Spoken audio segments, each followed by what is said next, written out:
Chapter 1 The Wake-Up Call. He collapsed right in the middle of a packed courtroom. He was one of this country's most distinguished trial lawyers. He was also a man who was as well known for the $3,000 Italian suits that draped his well-fed frame as for his remarkable string of legal victories. I simply stood there, paralyzed by the shock of what I had just witnessed. The great Julian Mantle had been reduced to a victim and was now squirming on the ground like a helpless infant, shaking and shivering and sweating like a maniac. Everything seemed to move in slow motion from that point on. "My God, Julian's in trouble," his paralegal screamed, emotionally offering us a blinding glimpse of the obvious. The judge looked panic-stricken and quickly muttered something into the private phone she had installed in the event of an emergency. As for me, I could only stand there, dazed and confused. "Please don't die, you old fool. It's too early for you to check out. You don't deserve to die like this." The bailiff, who earlier had looked as if he had been embalmed in his standing position, leapt into action and started to perform CPR on the fallen legal hero.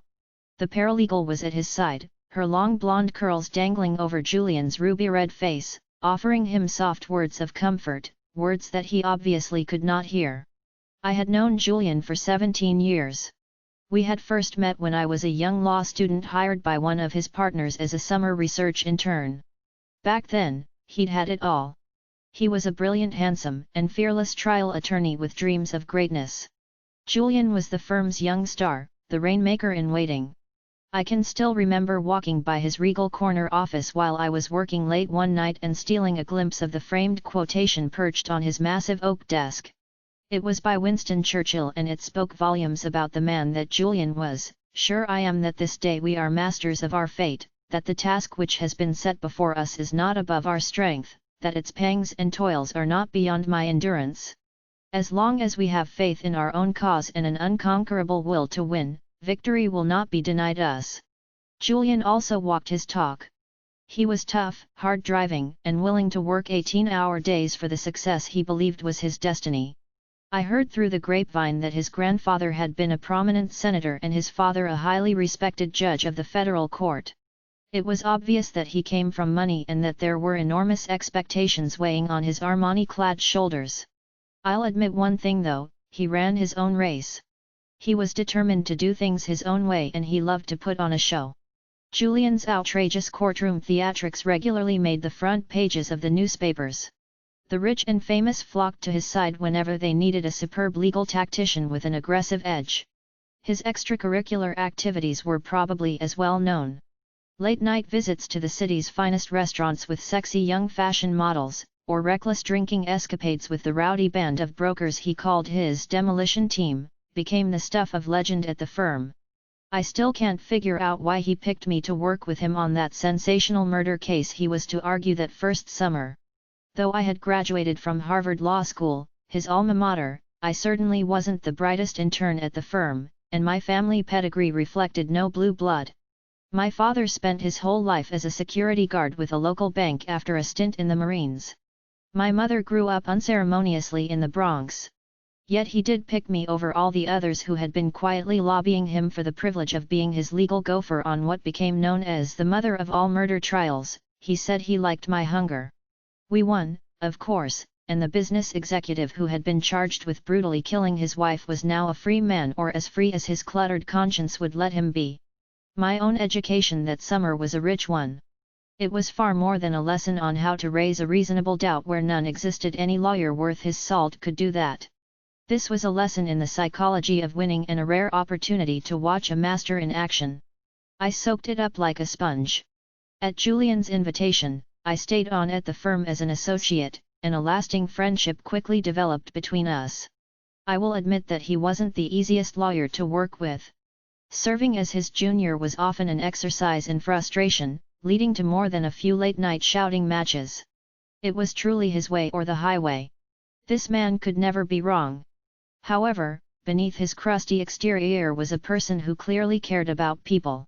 No matter how busy he was, he would always ask about Jenny, the woman I still call my bride even though we were married before I went to law school. On finding out from another summer intern that I was in a financial squeeze, Julian arranged for me to receive a generous scholarship. Sure, he could play hardball with the best of them, and sure, he loved to have a wild time, but he never neglected his friends. The real problem was that Julian was obsessed with work. For the first few years he justified his long hours by saying that he was doing it for the good of the firm, and that he planned to take a month off and go to the Caymans next winter for sure.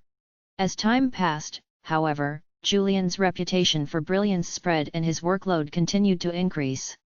The cases just kept on getting bigger and better, and Julian, never one to back down from a good challenge, continued to push himself harder and harder.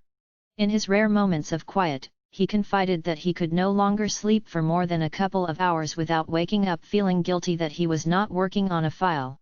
It soon became clear to me that he was being consumed by the hunger for more prestige, more glory, and more money. As expected, Julian became enormously successful. He achieved everything most people could ever want: a stellar professional reputation with an income in 7 figures, a spectacular mansion in a neighborhood favored by celebrities, a private jet, a summer home on a tropical island, and his prized possession, a shiny red Ferrari parked in the center of his driveway.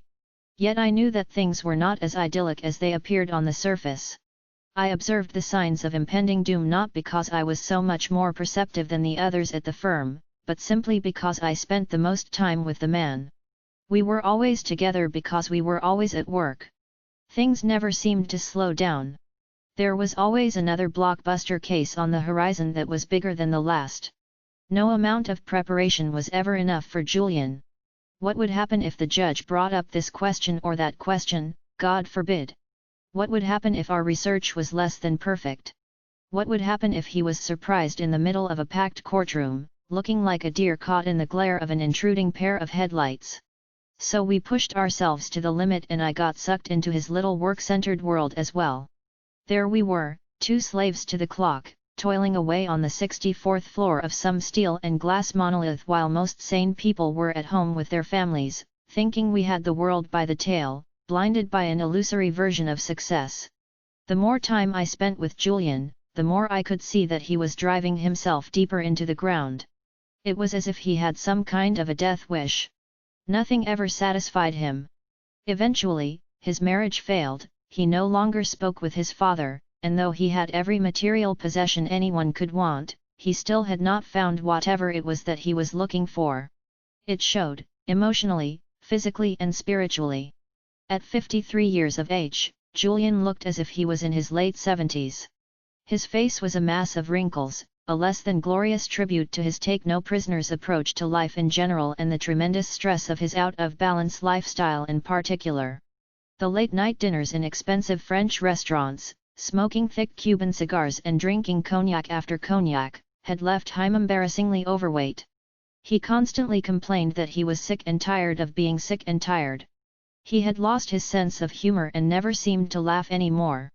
Julian's once enthusiastic nature had been replaced by a deathly somberness. Personally, I think that his life had lost all purpose. Perhaps the saddest thing was that he had also lost his focus in the courtroom. Where he would once dazzle all those present with an eloquent and airtight closing argument, he now droned on for hours, rambling about obscure cases that had little or no bearing on the matter before the court. Where once he would react gracefully to the objections of opposing counsel, he now displayed a biting sarcasm that severely tested the patience of judges who had earlier viewed him as a legal genius. Simply put, Julian's spark of life had begun to flicker. It wasn't just the strain of his frenetic pace that was marking him for an early grave. I sensed it went far deeper. It seemed to be a spiritual thing. Almost every day he would tell me that he felt no passion for what he was doing and was enveloped by emptiness. Julian said that as a young lawyer he really loved the law, even though he was initially pushed into it by the social agenda of his family. The law's complexities and intellectual challenges had kept him spellbound and full of energy. Its power to effect social change had inspired and motivated him. Back then, he was more than just some rich kid from Connecticut. He really saw himself as a force for good, an instrument for social improvement who could use his obvious gifts to help others. That vision gave his life meaning. It gave him a purpose and it fueled his hopes. There was even more to Julian's undoing than a rusty connection to what he did for a living. He had suffered some great tragedy before I had joined the firm. Something truly unspeakable had happened to him, according to one of the senior partners, but I couldn't get anyone to open up about it. Even old man Harding, the notoriously loose-lipped managing partner who spent more time in the bar of the Ritz-Carlton than in his embarrassingly large office, said that he was sworn to secrecy. Whatever this deep, dark secret was, I had a suspicion that it, in some way, was contributing to Julian's downward spiral. Sure, I was curious, but most of all, I wanted to help him. He was not only my mentor, he was my best friend. And then it happened. This massive heart attack that brought the brilliant Julian Mantle back down to earth and reconnected him to his mortality. Right in the middle of courtroom number 7 on a Monday morning, the same courtroom where we had won the mother of all murder trials. Chapter 2 The Mysterious Visitor. It was an emergency meeting of all of the firm's members. As we squeezed into the main boardroom, I could tell that there was a serious problem. Old man Harding was the first to speak to the assembled mass. I'm afraid I have some very bad news. Julian Mantle suffered a severe heart attack in court yesterday while he was arguing the Air Atlantic case. He is currently in the intensive care unit, but his physicians have informed me that his condition has now stabilized and he will recover. However, Julian has made a decision, one that I think you all must know. He has decided to leave our family and to give up his law practice. He will not be returning to the firm. I was shocked. I knew he was having his share of troubles, but I never thought he would quit. As well, after all that we had been through, I thought he should have had the courtesy to tell me this personally. He wouldn't even let me see him at the hospital. Every time I dropped by, the nurses had been instructed to tell me that he was sleeping and could not be disturbed. He even refused to take my telephone calls. Maybe I reminded him of the life he wanted to forget. Who knows? I'll tell you one thing though. It hurt. That whole episode was just over 3 years ago. Last I heard, Julian had headed off to India on some kind of an expedition. He told one of the partners that he wanted to simplify his life and that he needed some answers, and hoped he would find them in that mystical land. He had sold his mansion, his plane, and his private island. He had even sold his Ferrari. Julian Mantle as an Indian yogi, I thought. The law works in the most mysterious of ways. As those 3 years passed, I changed from an overworked young lawyer to a jaded, somewhat cynical older lawyer. My wife Jenny and I had a family. Eventually, I began my own search for meaning. I think it was having kids that did it. They fundamentally changed the way I saw the world and my role in it. My dad said it best when he said, "John, on your deathbed you will never wish you spent more time at the office." So I started spending a little more time at home. I settled into a pretty good, if ordinary, existence. I joined the Rotary Club and played golf on Saturdays to keep my partners and clients happy. But I must tell you, in my quiet moments I often thought of Julian and wondered what had become of him in the years since we had unexpectedly parted company. Perhaps he had settled down in India, a place so diverse that even a restless soul like his could have made it his home. Or maybe he was trekking through Nepal. Scuba diving off the Caymans? One thing was certain, he had not returned to the legal profession. No one had received even a postcard from him since he left for his self-imposed exile from the law. A knock on my door about 2 months ago offered the first answers to some of my questions. I had just met with my last client on a grueling day when Genevieve, my brainy legal assistant, popped her head into my small, elegantly furnished office. "There's someone here to see you, John. He says it's urgent and that he will not leave until he speaks with you." "I'm on my way out the door, Genevieve," I replied impatiently. "I'm going to grab a bite to eat before finishing off the Hamilton brief. I don't have time to see anyone right now. Tell him to make an appointment like everyone else, and call security if he gives you any more trouble." "But he says he really needs to see you. He refuses to take no for an answer." For an instant I considered calling security myself, but, realizing that this might be someone in need, I assumed a more forgiving posture. "Okay, send him in," I retreated. I probably could use the business anyway. The door to my office opened slowly. At last it swung fully open, revealing a smiling man in his mid-30s. He was tall, lean, and muscular, radiating an abundance of vitality and energy. He reminded me of those perfect kids I went to law school with, from perfect families, with perfect houses, perfect cars, and perfect skin. But there was more to my visitor than his youthful good looks. An underlying peacefulness gave him an almost divine presence. And his eyes. Piercing blue eyes that sliced clear through me like a razor meeting the supple flesh of a fresh-faced adolescent anxious about his first shave. Another hotshot lawyer gunning for my job, I thought to myself. Good grief, why is he just standing there looking at me? I hope that wasn't his wife I represented on that big divorce case I won last week. Maybe calling security wasn't such a silly idea after all. The young man continued to look at me, much as the smiling Buddha might have looked upon a favored pupil. After a long moment of uncomfortable silence he spoke in a surprisingly commanding tone. Is this how you treat all of your visitors, John, even those who taught you everything you know about the science of success in a courtroom? I should have kept my trade secrets to myself, he said, his full lips curving into a mighty grin. A strange sensation tickled the pit of my stomach. I immediately recognized that raspy, honey-smooth voice. My heart started to pound. Julian? Is that you? I can't believe it. Is that really you? The loud laugh of the visitor confirmed my suspicions. The young man standing before me was none other than that long-lost yogi of India, Julian Mantle. I was dazzled by his incredible transformation. Gone was the ghost-like complexion, the sickly cough and the lifeless eyes of my former colleague. Gone was the elderly appearance and the morbid expression that had become his personal trademark. Instead, the man in front of me appeared to be in peak health, his lineless face glowing radiantly. His eyes were bright, offering a window into his extraordinary vitality. Perhaps even more astounding was the serenity that Julian exuded. I felt entirely peaceful just sitting there, staring at him. He was no longer the anxious type A senior partner of a leading law firm. Instead, the man before me was a youthful, vital, and smiling model of change. Chapter 3 The Miraculous Transformation of Julian Mantle. I was astonished by the new and improved Julian Mantle. How could someone who looked like a tired old man only a few short years ago now look so vibrant and alive? I wondered in silent disbelief. Was it some magical drug that had allowed him to drink from the fountain of youth?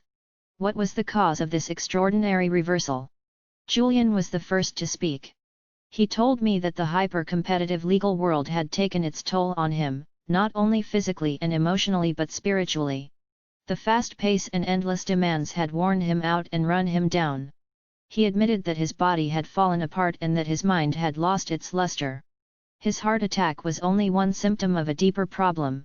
The constant pressure and exhausting schedule of a world-class trial lawyer had also broken his most important and perhaps most human endowment, his spirit.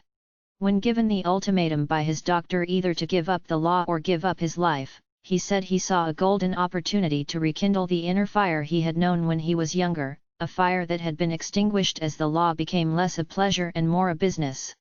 Julian grew visibly excited as he recounted how he sold all his material possessions and headed for India, a land whose ancient culture and mystical traditions had always fascinated him. He traveled from tiny village to tiny village, sometimes by foot, sometimes by train, learning new customs, seeing the timeless sights and growing to love the Indian people who radiated warmth, kindness, and a refreshing perspective on the true meaning of life. Even those who had very little opened their homes and their hearts to this weary visitor from the West. As the days melted into weeks within this enchanting environment, Julian slowly began to feel alive and whole again, perhaps for the first time since he was a child. His natural curiosity and creative spark steadily returned, along with his enthusiasm and his energy for living. He started to feel more joyful and peaceful. And he began to laugh again. Although he embraced every moment of his time in this exotic land, Julian told me that his journey to India was more than a simple vacation to ease an overworked mind. He described his time in this faraway land as a personal odyssey of the self. He confided that he was determined to find out who he really was and what his life was all about before it was too late. To do this, his first priority was to connect to that culture's vast pool of ancient wisdom on living a more rewarding, fulfilling, and enlightened life. I don't mean to sound too off the wall, John, but it was like I had received a command from within, an inner instruction telling me that I was to begin a spiritual voyage to rekindle the spark that I had lost, said Julian. It was a tremendously liberating time for me. The more he explored, the more he heard of Indian monks who had lived beyond the age of 100, monks who despite their advanced years maintained youthful, energetic, and vital lives. The more he traveled, the more he learned of ageless yogis who had mastered the art of mind control and spiritual awakening. And the more he saw, the more he longed to understand the dynamics behind these miracles of human nature, hoping to apply their philosophies to his own life. During the early stages of his journey, Julian sought out many well-known and highly respected teachers. He told me that each one of them welcomed him with open arms and open hearts, sharing whatever gems of knowledge they had absorbed over lifetimes spent in quiet contemplation on the loftier issues surrounding their existence. Julian also attempted to describe the beauty of the ancient temples that were strewn across the mystical landscape of India, edifices that stood as loyal gatekeepers to the wisdom of the ages. He said he was moved by the sacredness of these surroundings. It was a very magical time of my life, John. Here I was, a tired old litigator who had sold everything from my racehorse to my Rolex, and had packed all that remained into a large rucksack that would be my constant companion as I ventured into the timeless traditions of the East. Was it hard to leave? I wondered aloud, unable to contain my curiosity. Actually, it was the easiest thing I have ever done. The decision to give up my practice and all my worldly possessions felt natural. Albert Camus once said that real generosity toward the future consists in giving all to what is present. Well, that's exactly what I did. I knew I had to change, so I decided to listen to my heart and do it in a very dramatic way. My life became so much simpler and meaningful when I left the baggage of my past behind. The moment I stopped spending so much time chasing the big pleasures of life, I began to enjoy the little ones, like watching the stars dancing in a moonlit sky or soaking in the sunbeams of a glorious summer morning. And India is such an intellectually stimulating place that I rarely thought of all I had left. Those initial meetings with the learned and the scholarly of that exotic culture, though intriguing, did not yield the knowledge for which Julian hungered. The wisdom that he desired and the practical techniques that he hoped would change the quality of his life continued to elude him in those early days of his odyssey. It was not until Julian had been in India for about 7 months that he had his first real break. It was while he was in Kashmir, an ancient and mystical state that sits sleepily at the foot of the Himalayas, that he had the good fortune to meet a gentleman named Yogi Krishnan. This slight man with a clean-shaven head had also been a lawyer in his previous incarnation, as he often joked with a toothy grin. Fed up with the hectic pace that personifies modern New Delhi, he too gave up his material possessions and retreated to a world of greater simplicity. Becoming a caretaker of the village temple, Krishnan said he had come to know himself and his purpose in the larger scheme of life. I was tired of living my life like one long air raid drill. I realized that my mission is to serve others and somehow to contribute to making this world a better place. Now I live to give, he told Julian. I spend my days and nights at this temple, living an austere but fulfilling life. I share my realizations with all those who come here to pray. I serve those in need. I am not a priest. I am simply a man who has found his soul. Julian informed this lawyer-turned-yogi of his own story. He spoke of his former life of prominence and privilege.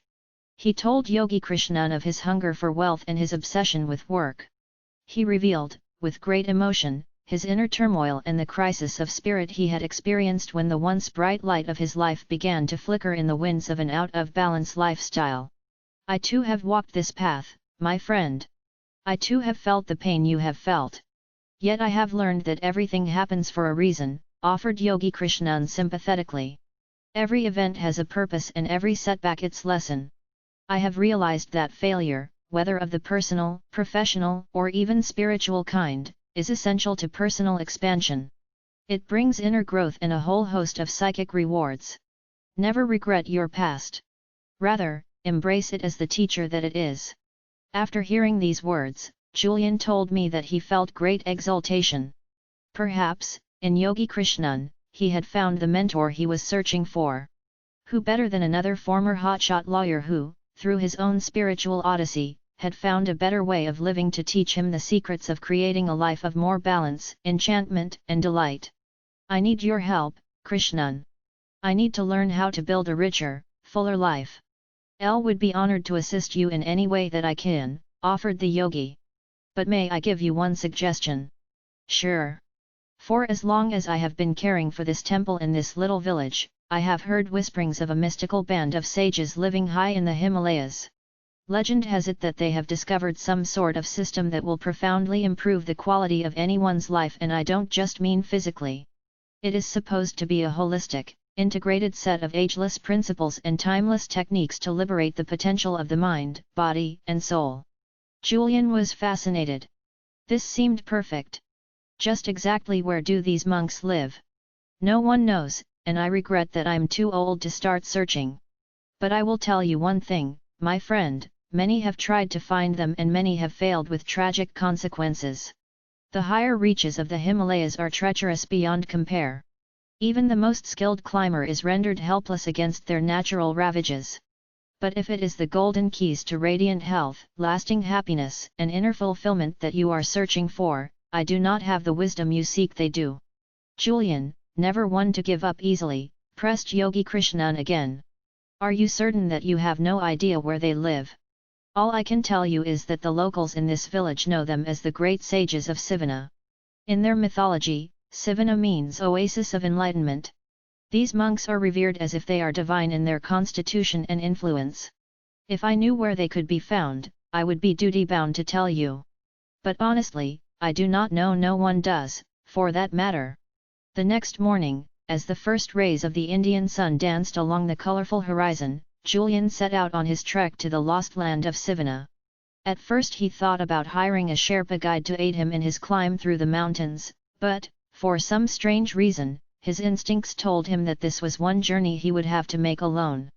So instead, for perhaps the first time in his life, he shed the shackles of reason and placed his trust in his intuition. He felt he would be safe. He somehow knew he would find what he was looking for. So, with missionary zeal, he started to climb. The first few days were easy.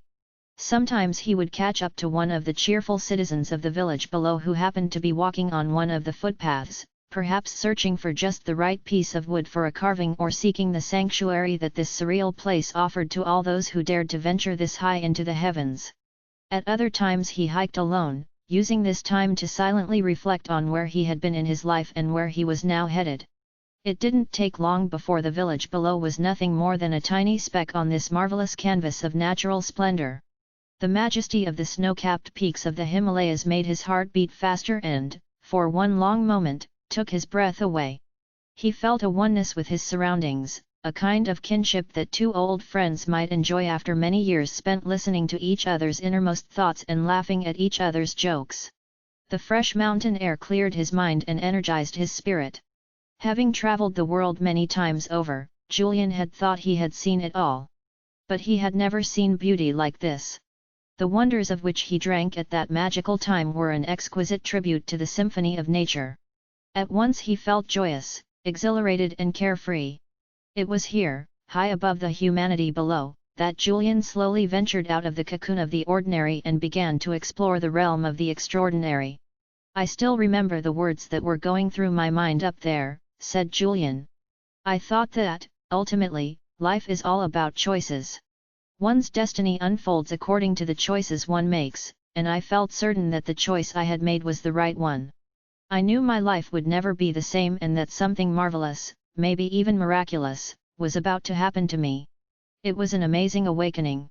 As Julian climbed into the rarefied regions of the Himalayas, he told me that he grew anxious. But it was those good kind of jitters, like the ones I had on prom night or right before an exciting case began and the media was chasing me up the courtroom steps. And even though I didn't have the benefit of a guide or a map, the way was clear and a thin, lightly traveled path led me higher into the deepest reaches of those mountains. It was like I had some sort of inner compass, nudging me gently towards my destination. I don't think I could have stopped climbing even if I had wanted to. Julian was excited, his words spilling out like a gushing mountain stream after the rains. As he traveled for 2 more days along the route that he prayed would take him to Sivana, Julian's thoughts wandered back to his former life. Though he felt entirely liberated from the stress and strain that personified his former world, he did wonder whether he could really spend the rest of his days without the intellectual challenge that the legal profession had offered him since he left Harvard Law School. His thoughts then wandered back to his oak-paneled office in a glittering downtown skyscraper and the idyllic summer home he had sold for a pittance. He thought about his old friends with whom he would frequent the finest of restaurants in the most glamorous locales. He also thought about his prized Ferrari and how his heart would soar when he gunned the engine and all its ferocity sprang to life with a roar. As he ventured deeper into the depths of this mystical place, his reflections of the past were quickly interrupted by the stunning marvels of the moment. It was while he was soaking in the gifts of nature's intelligence that something startling happened. From the corner of his eye he saw another figure, dressed strangely in a long, flowing red robe topped by a dark blue hood, slightly ahead of him on the path. Julian was astonished to see anyone at this isolated spot that had taken him 7 treacherous days to reach. As he was many miles away from any real civilization and still uncertain as to where his ultimate destination of Sivana could be found, he yelled out to his fellow traveler. The figure refused to respond and accelerated his pace along the path they were both climbing, not even giving Julian the courtesy of a backward glance of acknowledgement. Soon the mysterious traveler was running, his red robe dancing gracefully behind him like crisp cotton sheets hanging from a clothesline on a windy autumn day. "Please, friend, I need your help to find Sivana," yelled Julian. "I've been traveling for 7 days with little food and water. I think I am lost." The figure came to an abrupt stop. Julian approached cautiously while the traveler stood remarkably still and silent. His head did not move, his hands did not move and his feet kept their place. Julian could see nothing of the face beneath the hood but was struck by the contents of the small basket in the hands of the traveler.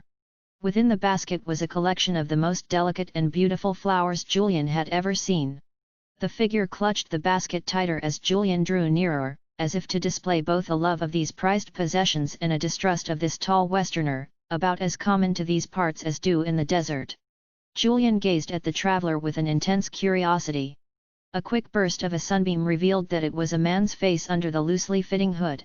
But Julian had never seen a man quite like this one. Though he was at least his own age, he had striking features that left Julian mesmerized and caused him to simply stop and stare for what seemed like an eternity. His eyes were cat-like and so penetrating that Julian was forced to look away. His olive complex Ionid skin was supple and smooth. His body looked strong and powerful. And though the man's hands gave away the fact that he was not young, he radiated such an abundance of youthfulness and vitality that Julian felt hypnotized by what appeared before him, much like a child watching the magician at his first magic show. This must be one of the great sages of Sivana, Julian thought to himself, scarcely able to contain his delight at his discovery. "I am Julian Mantle. I've come to learn from the sages of Sivana. Do you know where I might find them?" he asked. The man looked thoughtfully at this weary visitor from the west. His serenity and peace made him appear angelic in nature, enlightened in substance. The man spoke softly, almost in a whisper, "Why is it that you seek these sages, friend?" Sensing that he had indeed found one of the mystical monks who had eluded so many before him, Julian opened his heart and poured out his odyssey to the traveler. He spoke of his former life and of the crisis of spirit he had struggled with, how he had traded his health and his energy for the fleeting rewards that his law practice brought him. He spoke of how he had traded the riches of his soul for a fat bank account and the illusory gratification of his live fast, die young lifestyle. And he told him of his travels in mystical India and of his meeting with Yogi Krishnan, the former trial lawyer from New Delhi who had also given up his former life in the hope of finding inner harmony and lasting peace. The traveler remained silent and still. It was not until Julian spoke of his burning, almost obsessive desire to acquire the ancient principles of enlightened living that the man spoke again. Placing an arm on Julian's shoulder, the man said gently, "If you truly have a heartfelt desire to learn the wisdom of a better way, then it is my duty to help you. I am indeed one of those sages that you have come so far in search of. You are the first person to find us in many years. Congratulations! I admire your tenacity. You must have been quite a lawyer," he offered. He paused, as if he was a little uncertain of what to do next, and then went on. "If you like, you may come with me, as my guest, to our temple. It rests in a hidden part of this mountain region, still many hours away from here. My brothers and sisters will welcome you with open arms. We will work together to teach you the ancient principles and strategies that our ancestors have passed down through the ages. Before I take you into our private world and share our collected knowledge for filling your life with more joy, strength, and purpose, I must request one promise from you, said the sage. Upon learning these timeless truths you must return to your homeland in the West and share this wisdom with all those who need to hear it. Though we are isolated here in these magical mountains, we are aware of the turmoil your world is in. Good people are losing their way. You must give them the hope that they deserve. More importantly, you must give them the tools to fulfill their dreams. This is all I ask. Julian instantly accepted the sage's terms and promised that he would carry their precious message to the West. As the two men moved still higher up the mountain path to the lost village of Sivana, the Indian sun started to set, a fiery red circle slipping into a soft magical slumber after a long and weary day. Julian told me he has never forgotten the majesty of that moment, walking with an ageless Indian monk for whom he somehow felt a brotherly love, traveling to a place he had longed to find, with all its wonders and many mysteries. This was definitely the most memorable moment of my life, he confided in me. Julian had always believed that life came down to a few key moments. This was one of them. Deep inside his soul, he somehow sensed that this was the first moment of the rest of his life, a life soon to be much more than it had ever been. Chapter 4: A magical meeting with the sages of Sivana. After walking for many hours along an intricate series of paths and grassy trails, the two travelers came upon a lush, green valley. On one side of the valley, the snow-capped Himalayas offered their protection, like weather-beaten soldiers guarding the place where their generals rested. On the other, a thick forest of pine trees sprouted, a perfectly natural tribute to this enchanting fantasy land. The sage looked at Julian and smiled gently, "Welcome to the nirvana of Sivana." The two then descended along another less traveled way and into the thick forest that formed the floor of the valley. The smell of pine and sandalwood wafted through the cool, crisp mountain air. Julian, now barefoot to ease his aching feet, felt the damp moss under his toes. He was surprised to see richly colored orchids and a host of other lovely flowers dancing among the trees, as if rejoicing in the beauty and splendor of this tiny slice of heaven. In the distance, Julian could hear gentle voices, soft and soothing to the ear. He continued to follow the sage without making a sound. After walking for about 15 more minutes, the two men reached a clearing. Before him was a sight that even the worldly wise and rarely surprised Julian Mantle could never have imagined: a small village made solely out of what appeared to be roses. At the center of the village was a tiny temple, the kind Julian had seen on his trips to Thailand and Nepal, but this temple was made of red, white, and pink flowers, held together with long strands of multicolored string and twigs. The little huts that dotted the remaining space appeared to be the austere homes of the sages. These were also made of roses. Julian was speechless. As for the monks who inhabited the village, those he could see looked like Julian's traveling companion, who now revealed that his name was Yogi Raman. He explained that he was the eldest sage of Sivana and the leader of this group. The citizens of this dreamlike colony looked astonishingly youthful and moved with poise and purpose. None of them spoke, choosing instead to respect the tranquility of this place by performing their tasks in silence. The men, who appeared to number only about 10, wore the same red-robed uniform as Yogi Raman and smiled serenely at Julian as he entered their village. Each of them looked calm, healthy and deeply contented. It was as if the tensions that plague so many of us in our modern world had sensed that they were not welcome at this summit of serenity and moved on to more inviting prospects. Though it had been many years since there had been a new face among them, these men were controlled in their reception, offering a simple bow as their greeting to this visitor who had traveled so far to find them. The women were equally impressive. In their flowing pink silk saris and with white lotuses adorning their jet black hair, they moved busily through the village with exceptional agility. However, this was not the frantic busyness that pervades the lives of people in our society. Instead, theirs was of the easy, graceful kind. With zen-like focus, some worked inside the temple, preparing for what appeared to be a festival. Others carried firewood and richly embroidered tapestries. All were engaged in productive activity. All appeared to be happy. Ultimately, the faces of the sages of Sivana revealed the power of their way of life. Even though they were clearly mature adults, each one of them radiated a childlike quality, their eyes twinkling with the vitality of youth. None of them had wrinkles. None of them had grey hair. None of them looked old. Julian, who could scarcely believe what he was experiencing, was offered a feast of fresh fruits and exotic vegetables, a diet that he would later learn was one of the keys to the treasure trove of ideal health enjoyed by the sages. After the meal, Yogi Raman escorted Julian to his living quarters, a flower-filled hut containing a small bed with an empty journal pad on it. This would be his home for the foreseeable future. Though Julian had never seen anything like this magical world of Sivana, he somehow felt that this had been a homecoming of sorts, a return to a paradise that he had known long ago. Somehow this village of roses was not so foreign to him. His intuition told him that he belonged here, if only for a short period. This would be the place where he would rekindle the fire for living that he had known before the legal profession stole his soul, a sanctuary where his broken spirit would slowly start to heal. And so began Julian's life among the sages of Sivana, a life of simplicity, serenity, and harmony. The best was soon to come. Chapter 5 A spiritual student of the sages. Great dreamers' dreams are never fulfilled, they are always transcended. Alfred Lord Whitehead. It was now 8 p.m. and I still had to prepare for my court appearance the next day. Yet I was fascinated by the experience of this former legal warrior who had dramatically transformed his life after meeting and studying under these marvelous sages from India. How amazing, I thought, and what an extraordinary transformation. I secretly wondered whether the secrets Julian had learned in that far-off mountain hideaway could also elevate the quality of my life and replenish my own sense of wonder for the world we live in. The longer I listened to Julian, the more I came to realize that my own spirit had become rusty. What had happened to the uncommon passion I brought to everything I did when I was younger? Back then, even the simplest of things filled me with a sense of joy. Maybe it was time for me to reinvent my destiny.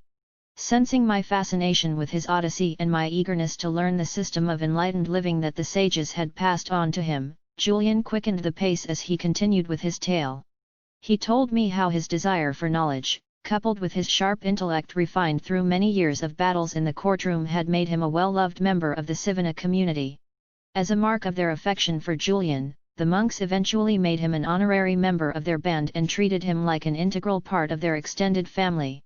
Eager to expand his knowledge of the workings of the mind, body, and soul, and to attain self-mastery, Julian spent literally every waking moment under the tutelage of Yogi Raman. The sage became more like a father to Julian than a teacher, though they were separated in age by only a few years.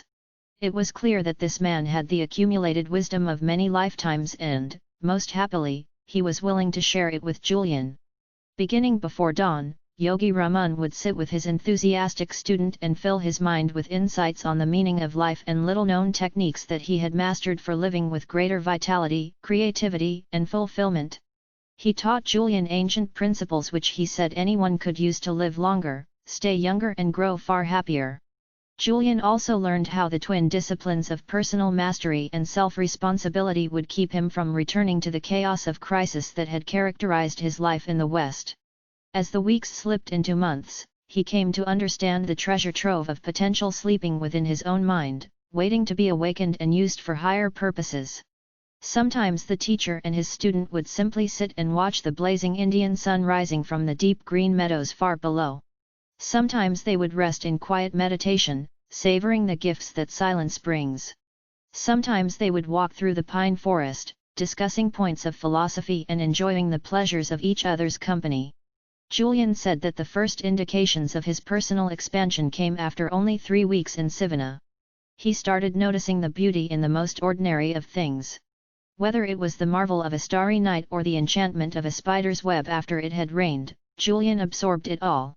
He also said that his new lifestyle and the new habits associated with it started to have a profound effect on his inner world. Within a month of applying the principles and techniques of the sages, he told me that he had begun to cultivate the deep sense of peace and inner serenity that had eluded him in all the years he had lived in the West. He became more joyful and spontaneous, growing more energetic and creative with each passing day.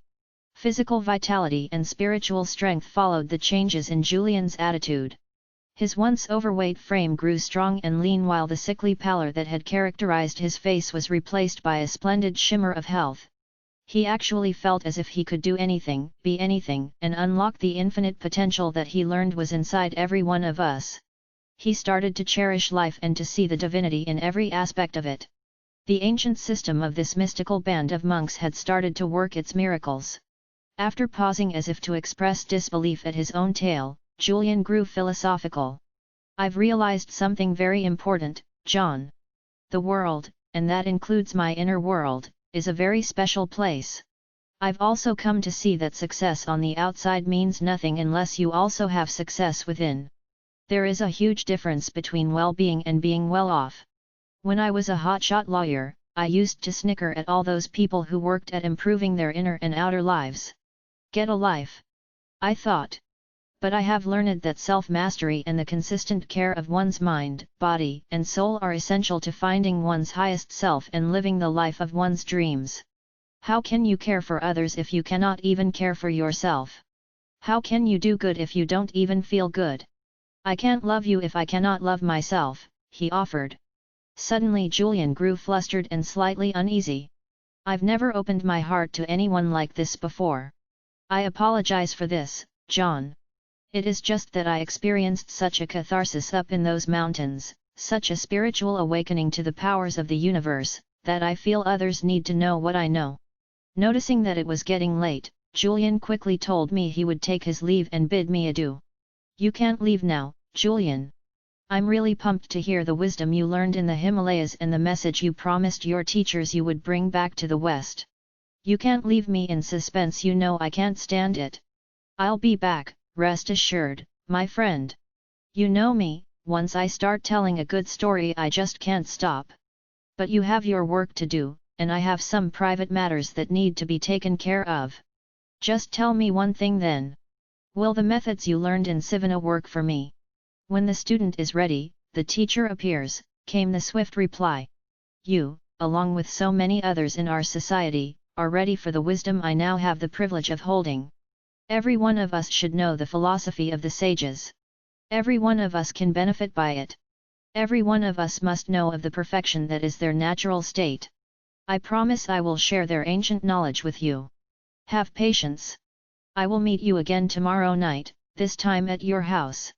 Then I'll tell you all that you need to know to put far more living into your life. Is that fair?" "Yeah, I guess if I've done without it all these years, waiting another 24 hours won't kill me," I responded with disappointment. And with that, the master litigator turned enlightened yogi of the East was gone, leaving me with a mind full of unanswered questions and unfinished thoughts. As I sat in my office quietly, I realized how small our world really was. I thought about the vast pool of knowledge that I had not even begun to dip my fingers into. I thought about how it might feel to regain my own zest for living, and about the curiosity I had when I was younger. I would love to feel more alive and to bring unbridled energy to my days. Maybe I too would leave the legal profession. Maybe there was a higher calling for me as well.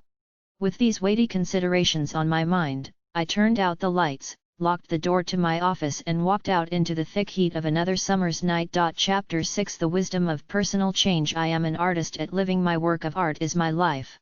Suzuki. True to his word, Julian showed up at my home the next evening. At about 7:15 p.m., I heard 4 quick knocks on the front door of my house, a Cape Cod design with awful pink shutters, which my wife believed made our house look like something out of Architectural Digest. Julian himself looked strikingly different than he had the day before. He still embodied radiant health and exuded a wonderful sense of calm. It was what he was wearing that made me a little uncomfortable. Adorning his obviously supple body was a long red robe topped by an ornately embroidered blue hood. And though it was another sticky night in July, the hood covered his head. "Greetings, my friend," Julian offered enthusiastically. "Greetings, don't look so alarmed. What did you expect me to wear, Armani?" We both started to laugh, softly at first. Soon our giggles had turned to guffaws. Julian certainly had not lost that wicked sense of humor that had kept me entertained so long ago. As we relaxed in my cluttered but comfortable living room, I couldn't help but notice the ornate necklace of wooden prayer beads dangling from his neck. "What are those?" They're really beautiful. More about these later, he said, rubbing some of the beads with his thumb and index finger. We have much to talk about tonight. Let's get started. I could hardly get anything done at work today, I was so excited about our meeting. Hearing his cue, Julian immediately started to reveal more about his personal transformation and the ease with which it was effected.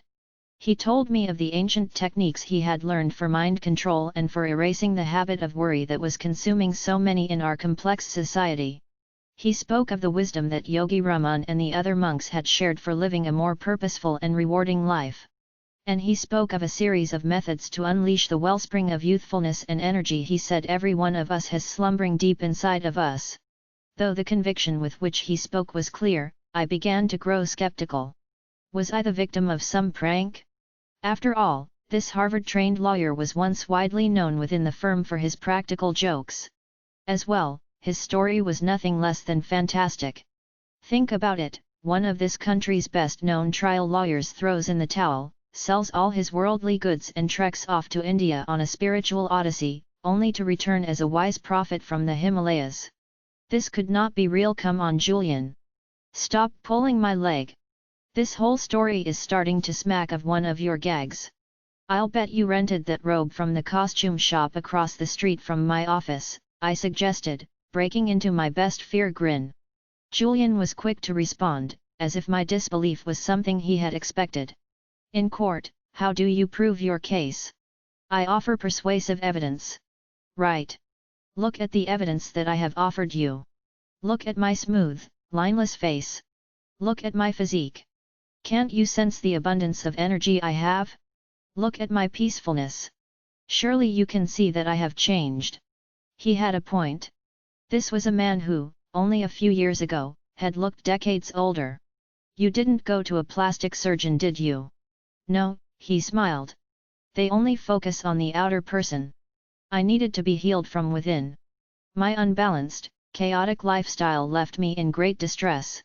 It was much more than a heart attack that I suffered. It was a rupture of my inner core. Mysterious and unusual.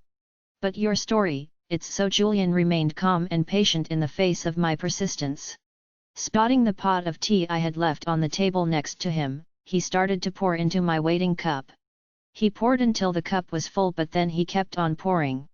Tea started to trickle down the sides of the cup and into the saucer, then onto my wife's prized Persian rug. At first I watched silently. Then I couldn't take it anymore. Julian, what are you doing? My cup is overflowing. No matter how hard you try, no more will go in. I yelled impatiently. He looked at me for a long moment. Please don't take this the wrong way. I really respect you, John. I always have. However, just like this cup, you seem to be full of your own ideas. And how can any? Until you first empty your cup, more go in. I was struck by the truth of his words. He was right. My many years in the conservative legal world, doing the same things every day with the same people who thought the same thoughts every day, had filled my cup to the brim. My wife Jenny was always telling me that we should be meeting new people and exploring new things. I wish you were just a little more adventurous, John, she would say. I couldn't remember the last time I had read a book that didn't deal with law. The profession was my life. I began to realize that the sterile world I had grown accustomed to had dulled my creativity and limited my vision. Okay. I see your point, I admitted. Perhaps all my years as a trial lawyer have made me a hardened skeptic. From the minute I saw you in my office yesterday, something deep inside me told me that your transformation was genuine, and that there was some sort of lesson in it for me. Maybe I just didn't want to believe it. John, tonight is the first night of your new life. I simply ask that you think deeply about the wisdom and strategies that I will share with you and apply them with conviction for a period of 1 month. Embrace the methods with a deep trust in their effectiveness. There is a reason why they have survived for thousands of years. They work. 1 month seems like a long time. 672 hours of inner work to profoundly improve every waking moment of the rest of your life is quite a bargain, don't you think? Investing in yourself is the best investment you will ever make. It will not only improve your life, it will improve the lives of all those around you. How's that? It is only when you have mastered the art of loving yourself that you can truly love others. It's only when you have opened your own heart that you can touch the hearts of others. When you feel centered and alive, you are in a much better position to be a better person.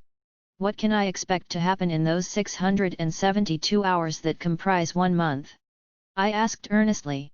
You will experience changes within the workings of your mind, body, and even your soul that will astonish you. You will have more energy, enthusiasm, and inner harmony than you have had in, perhaps, your entire life. People will actually begin telling you that you look younger and happier. A lasting sense of well-being and balance will swiftly return to your life. These are just some of the benefits of the Sivana system. Wow! All of what you will hear tonight is designed to improve your life, not just personally and professionally but spiritually as well. The advice of the sages is just as current today as it was 5,000 years ago. It will not only enrich your inner world, it will enhance your outer world and make you far more effective in all that you do. This wisdom is truly the most potent force I have ever encountered. It is straightforward, practical, and has been tested in the laboratory of life for centuries. Most importantly, it will work for anyone. But before I share this knowledge with you, I must ask you for a promise. I knew there would be strings attached. There are no free lunches, my loving mother used to say. Once you see the power of the strategies and skills shown to me by the sages of Sivana and observe the dramatic results they will bring to your life, you must make it your mission to pass this wisdom on to others who will benefit from this knowledge. This is all that I ask of you. By agreeing to this, you will help me fulfill my own pact with Yogi Raman. I agreed without reservation. Julian began to teach me the system he had come to consider as sacred. While the techniques that Julian had mastered during his stay were varied, at the heart of the Sivana system were 7 basic virtues, 7 fundamental principles that embodied the keys to self-leadership, personal responsibility and spiritual enlightenment. Julian told me that Yogi Raman was the first to share the 7 virtues with him after a few months in Sivana. On a clear night, when all the others had drifted off into deep slumber, Raman knocked softly on the door of Julian's hut. In the voice of a gentle guide, he spoke his mind. I have observed you closely for many days now, Julian. I believe that you are a decent man who deeply desires to fill his life with all that is good.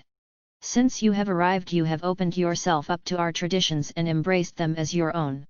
You have learned a number of our daily habits, and have seen their many salutary effects. You have been respectful of our ways. Our people have lived this simple, peaceful life through countless ages, and our methods are known to but a few. The world needs to hear our philosophy on enlightened living. Tonight, on the eve of your 3rd month in Sivana, I will begin to share the inner workings of our system with you, not only for your benefit but for the benefit of all those in your part of the world. I will sit with you daily as I sat with my son when he was a child. Sadly, he passed on a few years ago. His time had come and I do not question his exit. I enjoyed our time together and cherish the memories. I now see you as my son and I feel grateful that all I have learned over many years of silent contemplation will live on within you. I looked at Julian and noticed that his eyes were now shut, as if he were transporting himself back to this fairy tale land that had showered the blessing of knowledge on him. Yogi Raman told me that the 7 virtues for a life overflowing with inner peace, joy, and a wealth of spiritual gifts were contained within a mystical fable. This fable was the essence of it all. He asked me to shut my eyes as I have now done, here on the floor of your living room. He then told me to picture the following scene in my mind's eye. You are sitting in the middle of a magnificent, lush, green garden. This garden is filled with the most spectacular flowers you have ever seen. The environment is supremely tranquil and silent. Savor the sensual delights of this garden and feel as if you have all the time in the world to enjoy this natural oasis. As you look around, you see that in the center of this magical garden stands a towering, red lighthouse, 6 stories high. Suddenly, the silence of the garden is disturbed by a loud creaking as the door at the base of the lighthouse opens. Out stumbles a 9-foot-tall, 900-pound Japanese sumo wrestler who casually wanders into the center of the garden. It gets better, chuckled Julian. The Japanese sumo wrestler is almost totally naked. He has a pink wire cable covering his private parts. As this sumo wrestler starts to move around the garden, he finds a shiny gold stopwatch which someone had left behind many years earlier. He slips it on, and falls to the ground with an enormous thud. The sumo wrestler is rendered unconscious and lies there, silent and still. Just when you think he has taken his last breath, the wrestler awakens, perhaps stirred by the fragrance of some fresh yellow roses blooming nearby. Energized, the wrestler jumps swiftly to his feet and intuitively looks to his left. He is startled by what he sees. Through the bushes at the very edge of the garden he observes a long winding path covered by millions of sparkling diamonds. Something seems to instruct the wrestler to take the path, and to his credit, he does. This path leads him down the road of everlasting joy and eternal bliss. After hearing this strange tale high atop the Himalayas, seated next to a monk who had seen the torchlight of enlightenment firsthand, Julian was disappointed. Quite simply, he thought he was going to hear something earth-shattering, knowledge that would stir him to action, perhaps even move him to tears. Instead, all he heard was a silly story about a sumo wrestler and a lighthouse. Yogi Raman detected his dismay. Never overlook the power of simplicity, Julian was told. This story may not be the sophisticated discourse that you expected, said the sage, but there is a universe of sensibility in its message and a purity in its purpose. From the day you arrived, I have thought long and hard as to how I would share our knowledge with you. At first I considered giving you a series of lectures over a period of months but realized that this traditional approach was ill-suited to the magical nature of the wisdom you are about to receive. I then thought of asking all of my brothers and sisters to spend a little time with you every day tutoring you in our philosophy. However, this too was not the most effective way for you to learn what it is we have to tell. After great deliberation, I finally arrived at what I thought was a very creative yet highly effective way to share the entire system of Sivana with its 7 virtues, and that is this mystical fable. The sage added, at first it might seem to be frivolous and perhaps even childish. But I assure you that every element of the fable embodies a timeless principle for radiant living and has great depth of meaning. The garden, the lighthouse, the sumo wrestler, the pink wire cable, the stopwatch, the roses, and the winding path of diamonds are symbols of the 7 timeless virtues for an enlightened life. I can also assure you that if you remember this little story and the fundamental truths that it represents, you will carry within you all that you need to know to raise your life to its highest level. You will have all the information and strategies you will need to profoundly influence the quality of your life and the lives of all those you touch. And when you apply this wisdom on a daily basis, you will change mentally, emotionally, physically, and spiritually.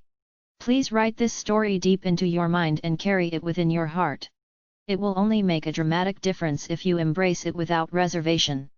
Luckily, John, said Julian, I did embrace it. Carl Jung once said that your vision will become clear only when you can look into your heart. Who looks outside, dreams, who looks inside, awakens. On that very special night, I looked deep into my heart and awakened to the secrets of the ages for enriching the mind, cultivating the body and nourishing the soul. It is now my turn to share them with you. Chapter 7. A most extraordinary garden. Most people live whether physically, intellectually, or morally in a very restricted circle of their potential being. We all have reservoirs of life to draw upon of which we do not dream. William James. In the fable, the garden is a symbol for the mind, said Julian.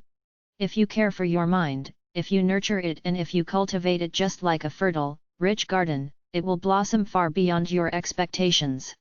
But if you let the weeds take root, lasting peace of mind and deep inner harmony will always elude you. John, let me ask you a simple question. If I went into your backyard where you have that garden you used to tell me so much about and threw toxic waste over all your prized petunias, you wouldn't be thrilled, would you? Agreed. As a matter of fact, most good gardeners guard their gardens like proud soldiers and make certain that no contamination ever enters. Yet look at the toxic waste that most people put into the fertile garden of their minds every single day, the worries and anxieties, the fretting about the past, the brooding over the future and those self-created fears that wreak havoc within your inner world. In the native language of the sages of Sivana, which has existed for thousands of years, the written character for worry is strikingly similar to the character symbolizing a funeral pyre. Yogi Raman told me that this was no mere coincidence. Worry drains the mind of much of its power and, sooner or later, it injures the soul.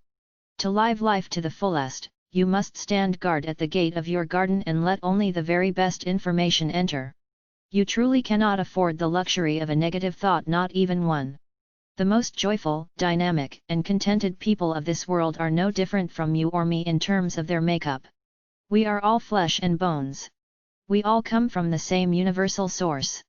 However, the ones who do more than just exist, the ones who fan the flames of their human potential and truly savor the magical dance of life, do different things than those whose lives are ordinary. Foremost among the things that they do is adopt a positive paradigm about their world and all that is in it. Julian added, the sages taught me that on an average day the average person runs about 60,000 thoughts through his mind. What really amazed me, though, was that 95% of those thoughts were the same as the ones you thought the day before. Are you serious? I asked. Very. This is the tyranny of impoverished thinking. Those people who think the same thoughts every day, most of them negative, have fallen into bad mental habits. Rather than focusing on all the good in their lives and thinking of ways to make things even better, they are captives of their pasts. Some of them worry about failed relationships or financial problems. Others fret over their less than perfect childhoods. Still others brood over more trifling matters, the way a store clerk might have treated them or the comment of a coworker that smacked of ill will. Those who run their minds in this fashion allowing worry to rob them of their life force. They are blocking the enormous potential of their minds to work magic and deliver into their lives all that they want, emotionally, physically and, yes, even spiritually. These people never realize that mind management is the essence of life management. The way you think stems from habit, pure and simple, Julian continued with conviction. Most people just don't realize the enormous power of their minds. I have learned that even the best conditioned thinkers are using only 1/100th of their mental reserves. In Sivana, the sages dared to explore the untapped potential of their mental capacity on a regular basis. And the results were astounding. Yogi Raman, through regular and disciplined practice, had conditioned his mind so that he was able to slow down his heartbeat at will. He had even trained himself to go for weeks without sleep. While I would never suggest that these should be goals for you to aspire to, I do suggest that you start to see your mind for what it is, nature's greatest gift. Are there some exercises I can do to unlock this mind power? Being able to slow down my heartbeat would definitely make me a hit on the cocktail party circuit, I suggested cheekily. Don't worry about that now, John. I'll give you some practical techniques that you can try later that will show you the power of this ancient technology. For now, what is important is that you understand that mental mastery comes through conditioning, nothing more and nothing less. Most of us have the same raw materials from the moment we take our first breath of air. What separates those people who achieve more than others or those that are happier than others is the way that they use and refine these raw materials. When you dedicate yourself to transforming your inner world, your life quickly shifts from the ordinary into the realm of the extraordinary. My teacher was growing more excited by the moment. His eyes seemed to twinkle as he spoke of the magic of the mind and the wealth of goodness it would surely bring. You know, John, when all is said and done, there is only one thing that we have absolute dominion over. Our kids. I said, smiling good-naturedly. No, my friend, our minds. We might not be able to control the weather or the traffic or the moods of all those around us. But, we most certainly can control our attitude towards these events. We all have the power to determine what we will think about in any given moment. This ability is part of what makes us human. You see, one of the fundamental gems of worldly wisdom I have learned in my travels to the East is also one of the most simple. Julian then paused as if to summon up a priceless gift. And what might that be? There is no such thing as objective reality or the real world. There are no absolutes. The face of your greatest enemy might be the face of my finest friend. An event that appears to be a tragedy to one might reveal the seeds of unlimited opportunity to another. What really separates people who are habitually upbeat and optimistic from those who are consistently miserable is how the circumstances of life are interpreted and processed. Julian, how could a tragedy be anything but a tragedy? Here's a quick example. When I was traveling through Calcutta, I met a schoolteacher named Malika Chand. She loved teaching and treated her students as she would her own children, nurturing their potential with great kindness. Her perennial motto was "Your icon is more important than your IQ." She was known throughout her community as a person who lived to give, who selflessly served anyone in need. Sadly, her beloved school, which had stood as a silent witness to the delightful progress of generations of children, succumbed to the flames of a fire set by an arsonist one night. All those in the community felt this great loss. But as time passed, their anger gave way to apathy and they resigned themselves to the fact that their children would be without a school. What about Malika? She was different, an eternal optimist if there ever was one.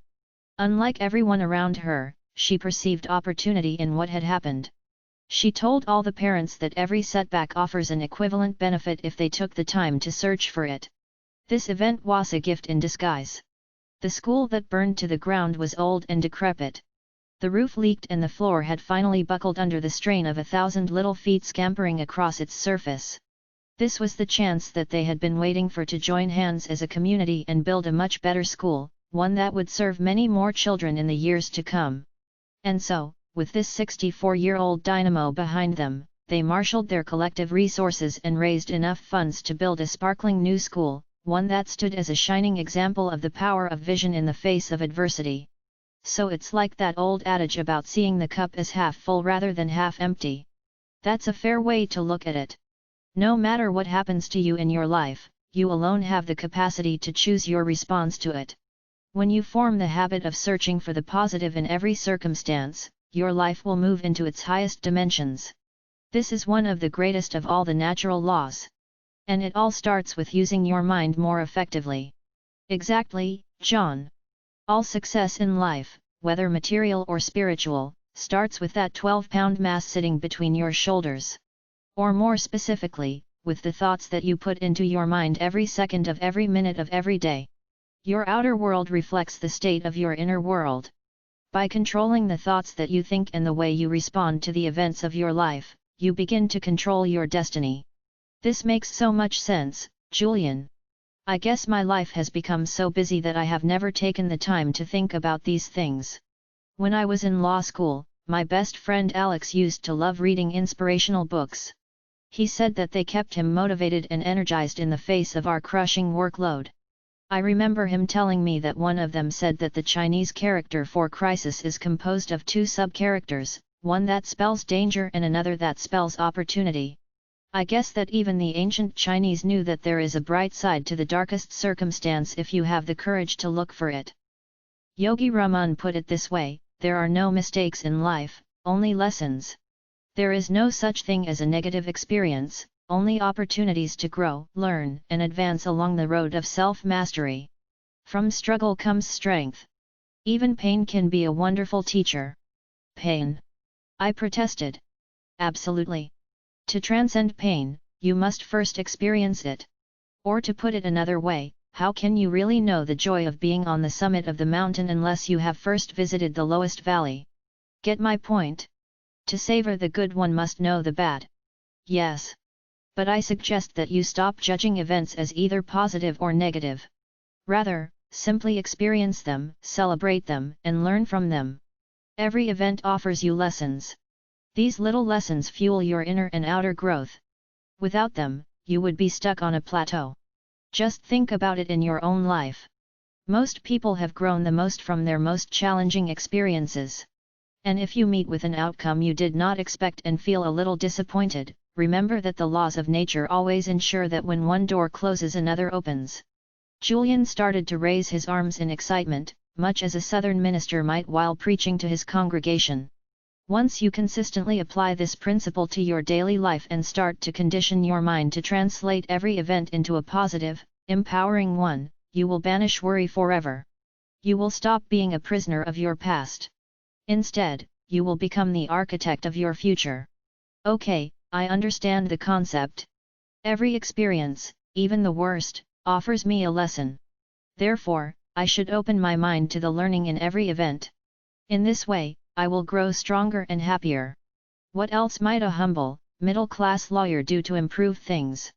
First of all, begin to live out of the glory of your imagination, not your memory. Run that one by me again. All I'm saying is that to liberate the potential of your mind, body and soul, you must first expand your imagination. You see, things are always created twice, first in the workshop of the mind and then, and only then, in reality.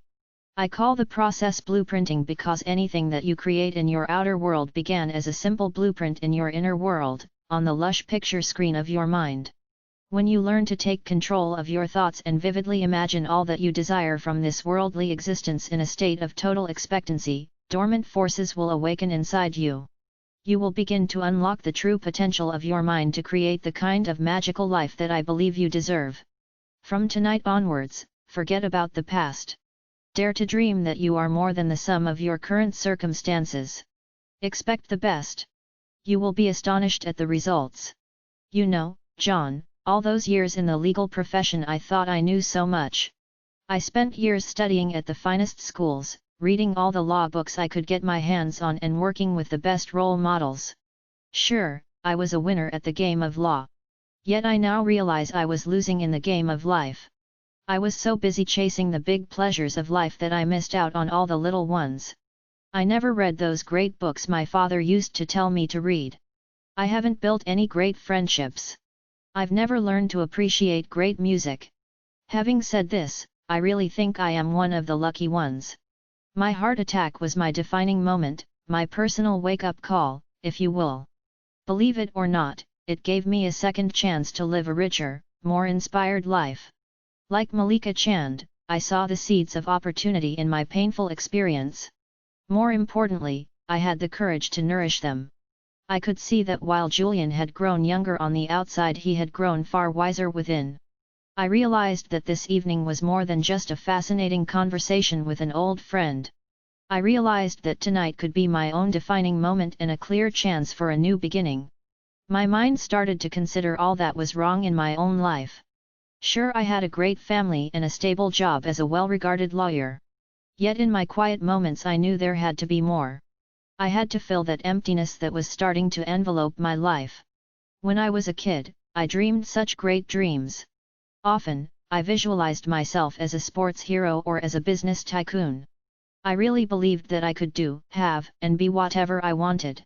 I also remembered the way I used to feel as a young boy growing up on the sun-splashed West Coast. Fun came in the form of simple pleasures. Fun was spending a glorious afternoon skinny dipping or riding through the woods on my bicycle. I had such a curiosity for life. I was an adventurer. There were no limits on what my future could bring. I honestly don't think I have felt that kind of freedom and joy for 15 years. What happened? Perhaps I lost sight of my dreams when I became an adult and resigned myself to acting the way adults were supposed to act. Maybe I lost sight of them when I went to law school and started talking like lawyers were supposed to talk. In any event, that evening with Julian at my side, pouring his heart out over a cup of cold tea, made me resolve to stop spending so much time making a living and to spend far more time creating a life. Looks like I have you thinking about your life also, Julian observed. Start thinking about your dreams for a change, just like when you were a little child. Jonas Salk said it best when he wrote, "I have had dreams and I have had nightmares. I overcame the nightmares because of my dreams." Dare to dust off your dreams, John. Start to revere life again and celebrate all of its wonders. Awaken yourself to the power of your own mind to make things happen. Once you do, the universe will conspire with you to work magic in your life. Julian then reached into the depths of his robe and pulled out a little card, about the size of a business card, which had tears along its sides, apparently the result of many months of constant use.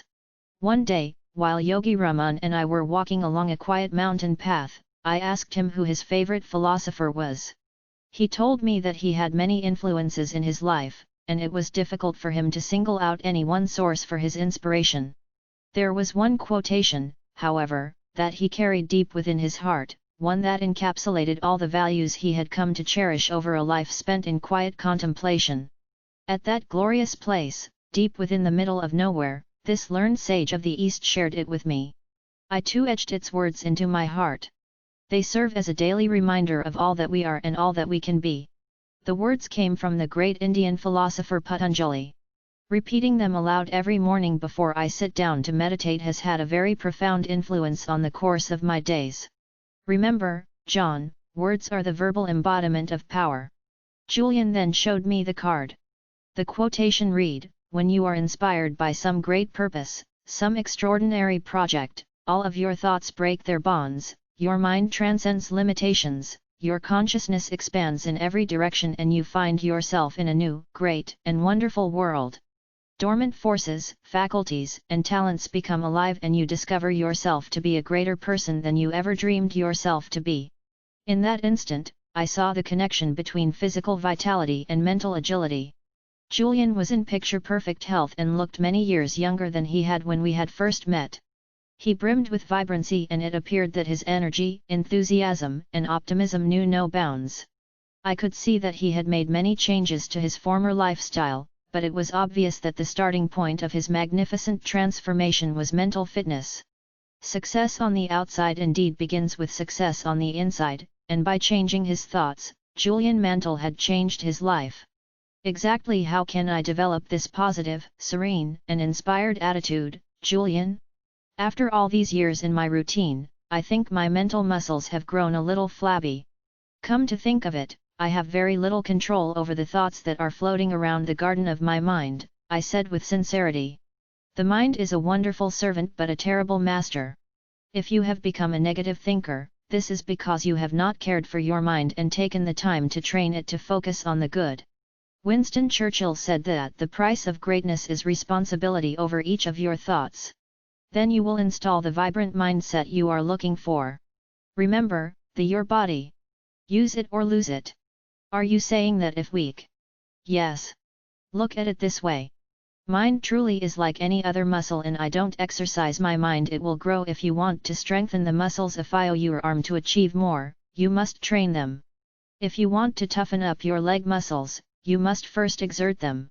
Similarly, your mind will do wonderful things for you if you will only let it.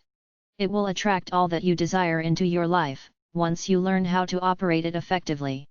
It will create ideal health if you care for it properly. And it will return to its natural state of peacefulness and tranquility if you have the vision to ask for it. The sages of Sivana have a very special saying, "The boundaries of your life are merely creations of the self." I don't think I understand that one, Julian. Enlightened thinkers know that their thoughts form their world and the quality of one's life comes down to the richness of one's thoughts. If you want to live a more peaceful, meaningful life, you must think more peaceful, meaningful thoughts. Hit me with the quick fix, Julian. What do you mean? Julian asked gently, running his bronzed fingers along the front of his brilliantly textured robe. I'm excited about what you are telling me. But I'm an impatient guy. Don't you have any exercises or techniques that I can use right now, here in my own living room, to change the way I run my mind? Quick fixes do not work. All lasting inner change requires time and effort. Persistence is the mother of personal change. I'm not saying that it will take years to make profound changes in your life. If you diligently apply the strategies I am sharing with you every day for only 1 month, you will be astonished at the results. You will begin to tap into the highest levels of your own capacity and enter the realm of the miraculous. But to reach this destination, you must not get hung up on the outcome.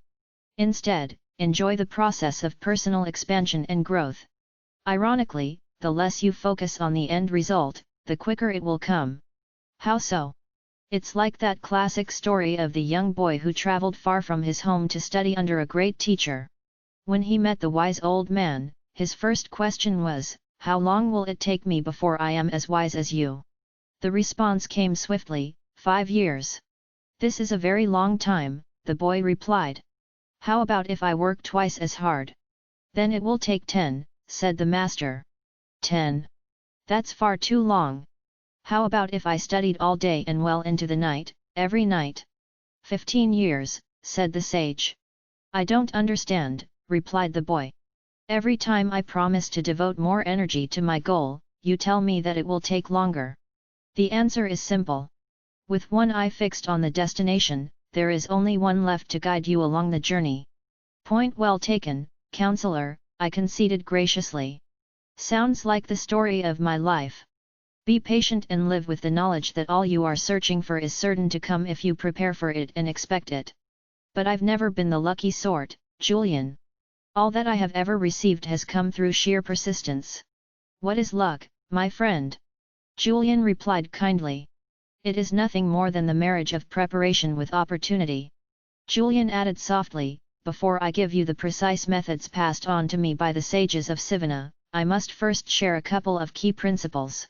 First, always remember that concentration is at the root of mental mastery. Seriously. I know. It surprised me too. But it is true. The mind can accomplish extraordinary things, you have learned this. The very fact that you have a desire or a dream means that you have the corresponding capacity to realize it. This is one of the great universal truths known to the sages of Sivana. However, to liberate the power of the mind, you must first be able to harness it and direct its focus only to the task at hand. The moment you concentrate the FCXMS of your mind on a singular purpose, extraordinary gifts will appear within your life. Why is it so important to have a concentrated mind? Let me offer you a riddle that will answer your question nicely. Say you were lost in the woods in the middle of the winter. You desperately needed to stay warm.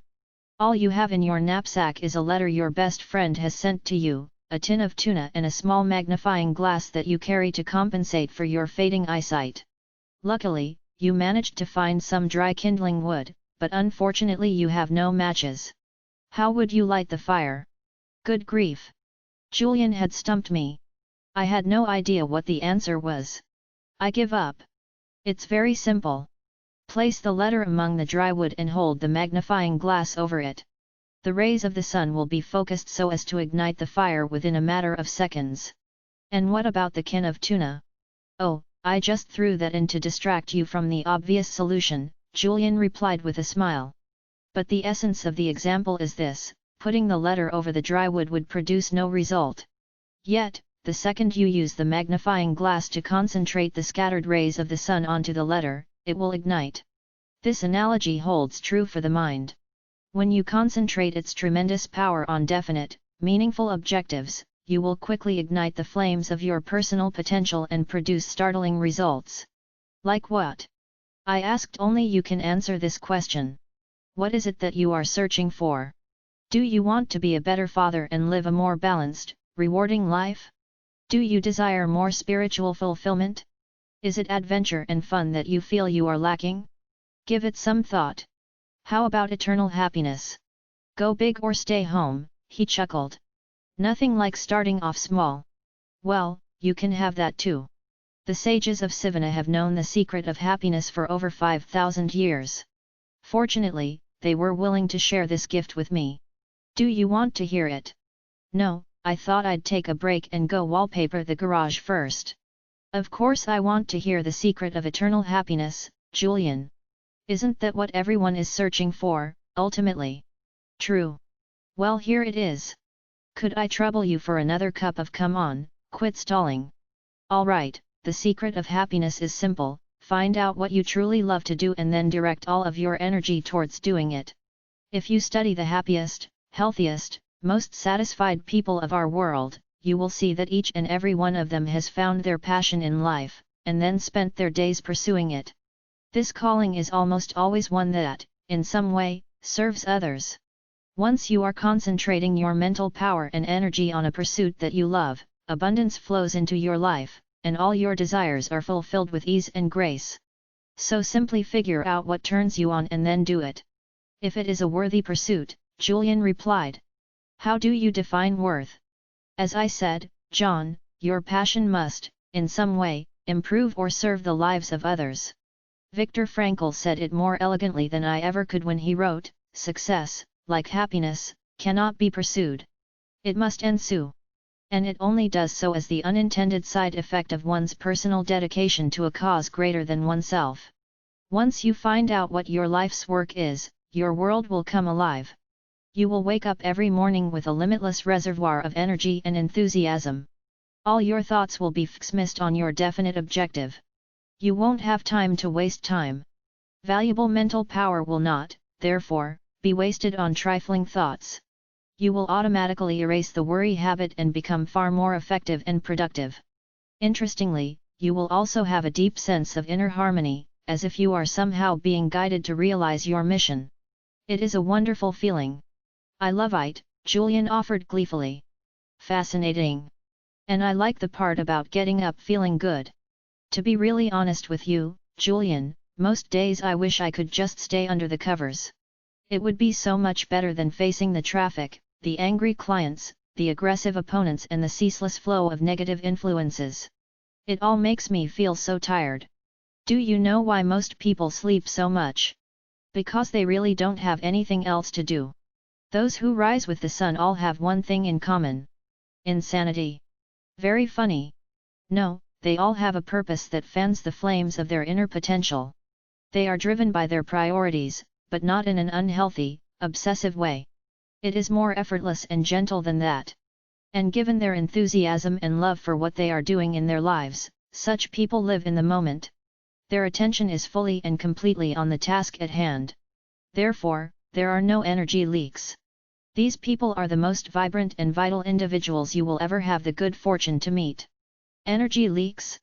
Sounds a little new agey, Julian. I'll bet you didn't learn that one at Harvard Law School. True. The sages of Sivana pioneered that concept. Though it has been around for centuries, its application is just as relevant today as it was when it was first developed. Too many of us are consumed by needless and endless worry. This drains us of our natural vitality and energy. Have you ever seen the inner tube of a bicycle tire? Of course. When it is fully inflated, it can easily take you to your destination. But if there are leaks in it, the tube eventually deflates, and your journey comes to an abrupt end. This is also how the mind works. Worry causes your precious mental energy and potential to leak, just like air leaking out of an inner tube. Soon, you have no energy left. All of your creativity, optimism, and motivation has been drained, leaving you exhausted. I know the feeling. I often spend my days in the chaos of crisis. I have to be everywhere at once and I can't seem to please anyone. On those days, I notice that even though I have done very little physical labor, all my worrying leaves me totally deflated by the end of the day. About the only thing I can do when I get home is pour myself a scotch and cuddle up with the remote control. Exactly. Too much stress does this to you. Once you find your purpose, however, life becomes much easier and far more rewarding. When you figure out what your main aim or destiny really is, you will never have to work another day in your life. Early retirement? No, said Julian in the no-nonsense tone he had mastered during his days as an eminent lawyer. Your work will be play. Wouldn't it be a little risky for me to give up my job to start searching for my overriding passion and purpose? I mean, I have a family and real obligations. I have 4 people who depend on me. I'm not saying that you have to leave the legal profession tomorrow. You will, however, have to start taking risks. Shake up your life a bit. Get rid of the cobwebs. Take the road less traveled. Most people live within the confines of their comfort zone. Yogi Raman was the first person to explain to me that the best thing you can do for yourself is regularly move beyond it. This is the way to lasting personal mastery and to realize the true potential of your human endowments. And what might those be? Your mind, your body, and your soul. So what risks should I take? Stop being so practical. Start doing the things you have always wanted to do. I have known lawyers who have quit their jobs to become stage actors and accountants who have become jazz musicians. In the process, they have found the deep happiness that had eluded them for so long. So what if they could no longer afford 2 vacations a year and a posh summer home in the Caymans? Calculated risk-taking will pay huge dividends. How will you ever get to third base with 1 foot on second? I see your point. So take the time to think. Discover your real reason for being here and then have the courage to act on it. With due respect, Julian, all I do is think. As a matter of fact, part of my problem is that I think too much. My mind never stops. It is filled with mental chatter. It drives me crazy sometimes. What I'm suggesting is different. The sages of Sivana all took time daily to silently contemplate not only where they were, but where they were going. They took the time to reflect on their purpose and how they were living their lives, every day. Most importantly, they thought deeply and genuinely about how they would improve the next day. Daily incremental improvements produce lasting results, which, in turn, lead to positive change. So I should take the time to reflect on my life regularly. Yes. Even 10 minutes of focused reflection a day will have a profound impact on the quality of your life. I understand where you are coming from, Julian. The problem is, once my day gets cranking, I can't even find 10 minutes to eat lunch. My friend, saying that you don't have time to improve your thoughts and your life is like saying you don't have time to stop for gas because you are too busy driving. Eventually it will catch up with you. Yeah, I know. Hey, you were going to share some techniques with me, Julian, I said, hoping to learn some practical ways to apply the wisdom I was hearing. There is one technique for mastering the mind that towers above all the rest. It is a favorite of the sages of Sivana who taught it to me with great faith and trust. After practicing it for only 21 days I felt more energetic, enthusiastic, and vibrant than I had felt in years. The practice is over 4,000 years old. It is called the heart of the rose. Tell me more. All that you need to perform this exercise is a fresh rose and a silent place. Natural surroundings are best, but a quiet room will also do nicely. Start to stare at the center of the rose, its heart. Yogi Raman told me that a rose is very much like life. You will meet thorns along the way, but if you have faith and believe in your dreams you will eventually move beyond the thorns into the glory of the flower. Keep staring at the rose. Notice its color, texture, and design. Savor its fragrance and think only about this wonderful object in front of you. At first, other thoughts will start entering your mind, distracting you from the heart of the rose. This is the mark of an untrained mind. But you need not worry, improvement will come quickly. Simply return your attention to the object of your focus. Soon your mind will grow strong and disciplined. That's all there is to it. It sounds pretty easy. That is the beauty of it, John, Julian replied. However, this ritual must be performed daily for it to be effective. For the first few days, you will find it difficult to spend even 5 minutes in this exercise. Most of us live at such a frenetic pace that true stillness and silence is something foreign and uncomfortable. Most people hearing my words will say that they have no time to sit and stare at a flower. These are the same people that will tell you that they have no time to enjoy the laughter of children or to walk barefoot in the rain. These people say they are too busy to do such things. They don't even have time to build friendships, for friendships also take time. You know a lot about such people. I was one of them, said Julian. He then paused and sat still, his intense gaze riveted on the grandfather clock my grandmother had given Jenny and me as a housewarming present.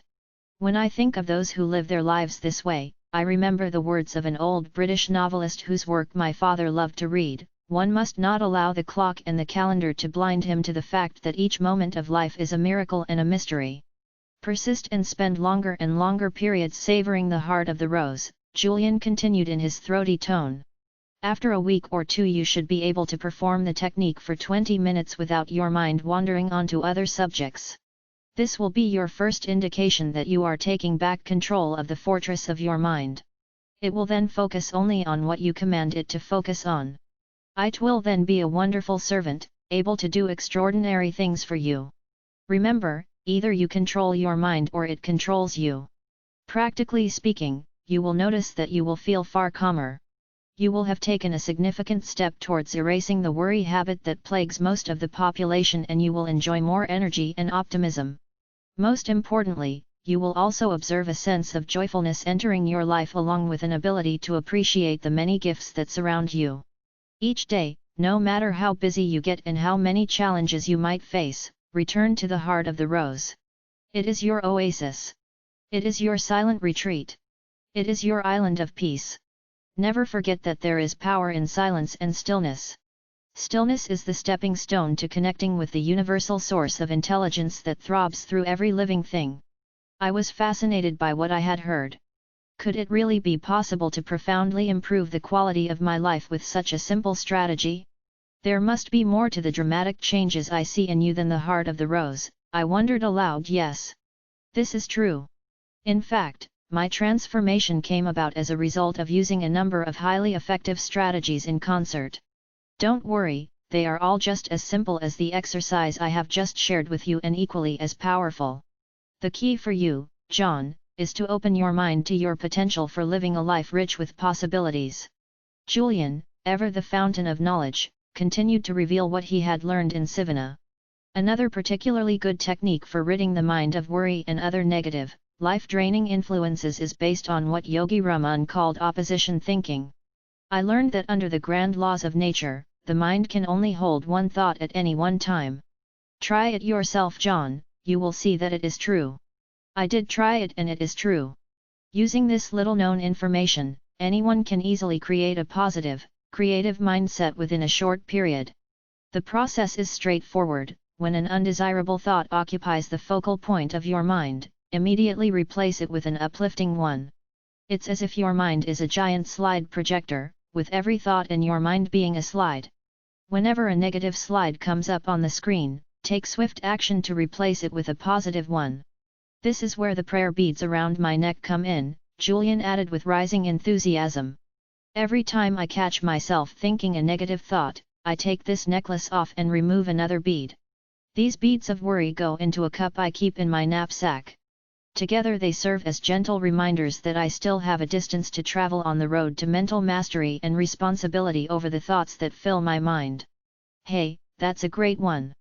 This is really practical stuff. I have never heard anything quite like it. Tell me more about this philosophy of opposition thinking. Here's a real-life example. Let's say you have had a tough day in court. The judge disagreed with your interpretation of the law, the litigator on the other side belonged in a cage, and your client was more than a little annoyed with your performance. You come home and fall into your favorite chair, full of gloom. Step 1 is to become aware that you are thinking these uninspiring thoughts. Self-knowledge is the stepping stone to self-mastery. Step 2 is to appreciate once and for all that just as easily as you allowed those gloomy thoughts to enter, you can replace them with cheerful ones. So think of the opposite of gloom. Concentrate on being cheerful and energetic. Feel that you are happy. Perhaps you might even start to smile. Move your body as you do when you are joyful and full of enthusiasm.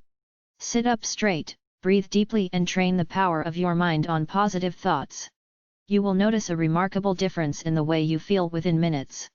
Even more importantly, if you keep up your practice of opposition thinking, applying it to every negative thought that habitually visits your mind, within weeks you will see that they no longer hold any power.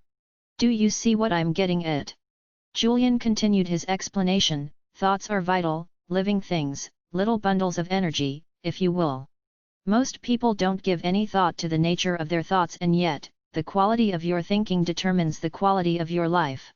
Thoughts are just as much a part of the material world as the lake you swim in or the street you walk on. Weak minds lead to weak actions. A strong, disciplined mind, which anyone can cultivate through daily practice, can achieve miracles. If you want to live life to the fullest, care for your thoughts as you would your most prized possessions. Work hard to remove all inner turbulence. The rewards will be abundant. I never saw thoughts as living things, Julian, I replied, amazed at this discovery. But I can see how they influence every element of my world.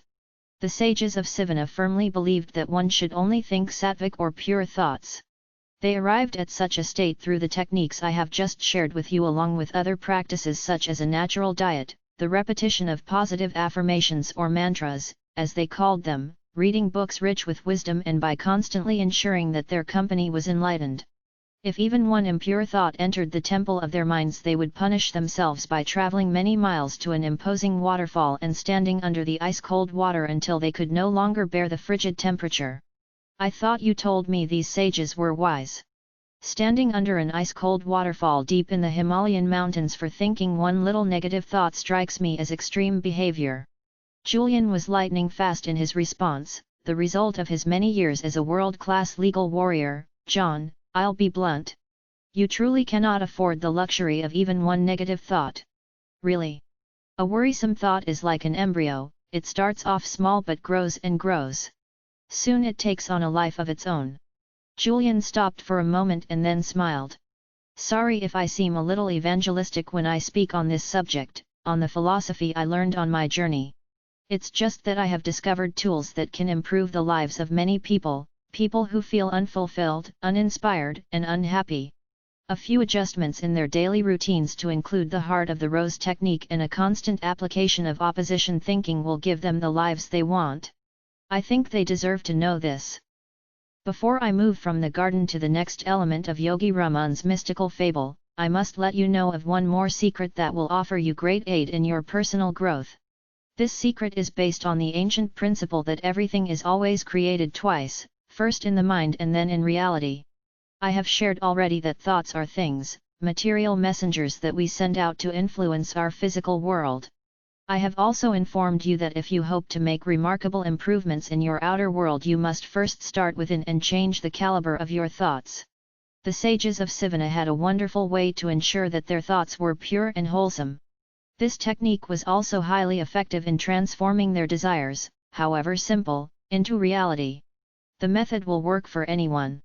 It will work for a young lawyer who seeks financial abundance just as it will work for a mother seeking a richer family life or a salesperson seeking to close more sales. The technique was known to the sages as the secret of the lake. To apply it, these teachers would rise at 4 a.m., as they felt that the early morning possessed magical qualities from which they could benefit. The sages would then travel along a series of steep and narrow mountain paths that eventually led them to the lower reaches of the region they inhabited. Once there, they would walk along a barely visible trail lined with magnificent pine trees and exotic flowers until they arrived at a clearing. At the edge of the clearing was an aqua-blue lake covered by thousands of tiny white lotuses. The water of the lake was strikingly still and calm. It was truly a miraculous sight. The sages told me that this lake had been a friend to their ancestors over the ages. What was the secret of the lake? I asked impatiently. Julian explained that the sages would look into the waters of the still lake and envision their dreams becoming reality. If it was the virtue of discipline they wished to cultivate within their lives, they would picture themselves getting up at dawn, performing their rigorous physical regimen without fail and spending days in silence to enhance their willpower. If it was more joy they were seeking, they would look into the lake and envision themselves laughing uncontrollably or smiling each time they met one of their brothers or sisters. If it was courage they desired, they would picture themselves acting with strength in the moment of crisis and challenge. Yogi Raman once told me that as a boy he lacked confidence because he was smaller than the other boys his age. While they were kind and gentle to him given their environmental influences, he grew insecure and shy. To cure this weakness, Yogi Raman would travel to this heavenly spot and use the lake as a picture screen for images of the person he hoped to be. Some days he would visualize himself as a strong leader, standing tall and speaking with a powerful, commanding voice. Other days he would see himself as he wished to be when he grew older, a wise sage filled with tremendous inner strength and character. All the virtues he wished to have in his life, he saw first on the surface of the lake. Within a matter of months, Yogi Raman became the person whom he mentally saw himself becoming. You see, John, the mind works through pictures. Pictures affect your self-image and your self-image affects the way you feel, act and achieve. If your self-image tells you that you are too young to be a successful lawyer or too old to change your habits for the better, you never will achieve these goals. If your self-image tells you that lives rich with purpose, excellent health, and happiness are only for people from backgrounds other than your own, this prophecy will ultimately become your reality. But when you run inspiring, imaginative pictures through the movie screen of your mind, wonderful things start to happen in your life. Einstein said that imagination is more important than knowledge. You must spend some time every day, even if it is just a few minutes, in the practice of creative envisioning. See yourself as you want to be, whether this means serving as a great judge, a great father or a great citizen of your community. Do I have to find a special lake to apply the secret of the lake?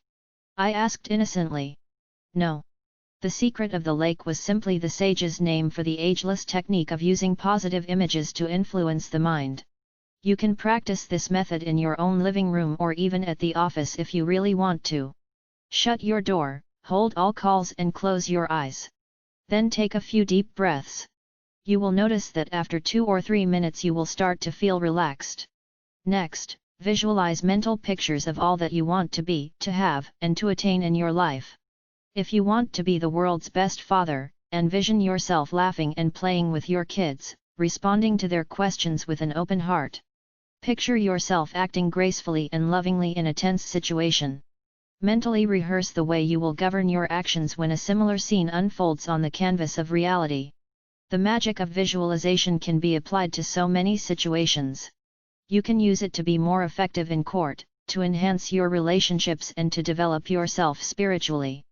Consistent use of this method will also bring you financial rewards and an abundance of material gain, if this is important to you.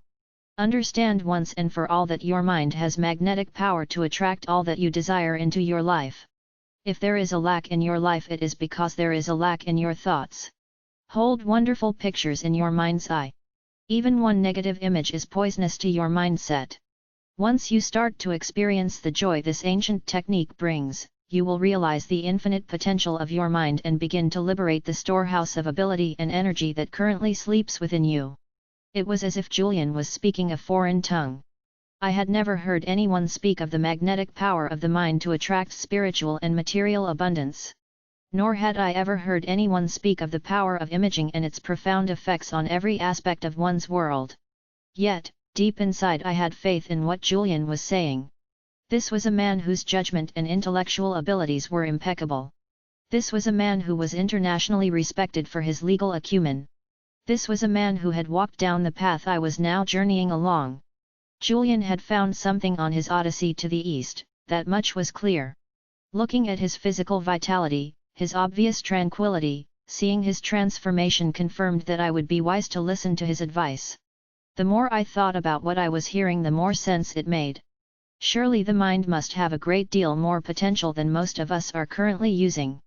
How else could mothers lift otherwise immovable cars to save their crylng infants who had fallen underneath? How else could martial artists break stacks of bricks with one fell swoop of their hands? How else could the yogis of the East slow down their heartbeats at will or endure tremendous pain without blinking an eye? Maybe the real problem was within me and my lack of belief in the gifts that every being possesses. Perhaps this evening sitting alongside a former millionaire lawyer turned monk of the Himalayas was a sort of wake-up call for me to start making the most of my life. But doing these exercises at the office, Julian? I responded. My partners think I'm strange enough as it is. Yogi Raman and all the kind sages with whom he lived, often used a saying that had been passed down to them through the generations. It is my privilege to pass it on to you, on what has become an important evening for both of us, if I may say so. The words are as follows: there is nothing noble about being superior to some other person. True nobility lies in being superior to your former self. All I'm really getting at is that if you want to improve your life and live with all that you deserve, you must run your own race. It doesn't matter what other people say about you. What is important is what you say to yourself. Do not be concerned with the judgment of others as long as you know what you are doing is right. You can do whatever you want to do as long as it is correct according to your conscience and your heart. Never be ashamed of doing that which is right, decide on what you think is good and then stick to it. And for God's sake, never get into the petty habit of measuring your self-worth against other people's net worth. As Yogi Raman preached, every second you spend thinking about someone else's dreams, you take time away from your own. It was now 7 minutes past midnight.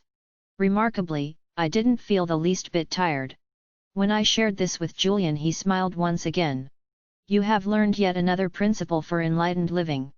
For the most part, fatigue is a creation of the mind. Fatigue dominates the lives of those who are living without direction and dreams. Let me give you an example. Have you ever had an afternoon at the office where you were reading your dry case reports and your mind started to wander and you started to feel sleepy? From time to time, I answered, not wishing to reveal the fact that this was my modus operandi. Sure, most of us feel drowsy at work on a regular basis.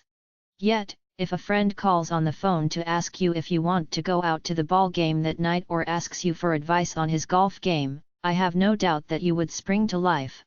Every trace of your fatigue would vanish. Is that a fair assessment? That's fair, counselor. Julian knew he was on a roll. So your tiredness was nothing more than a mental creation, a bad habit your mind has cultivated to act as a crutch when you are performing a tedious task. Tonight you are obviously enchanted with my story and keen to learn the wisdom that has been revealed to me. Your interest and mental focus give you energy. This evening, your mind has not been in the past nor has it been in the future. It has been squarely focused on the present, on our conversation.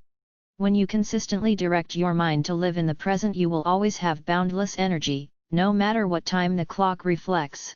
I nodded my head in agreement. Julian's wisdom seemed so obvious, and yet so much of it had never occurred to me. I guess common sense is not always so common. I thought about what my father used to tell me when I was growing up, only those who seek shall find. I wished he was with me. Chapter 7 Action Summary Julian Wisdom in a nutshell. The symbol, the virtue. Master your mind though wisdom though techniques. 01 Quote, cultivate your mind, it will blossom beyond your expectations. The quality of your life is determined by the quality of your thoughts. There are no mistakes, only lessons.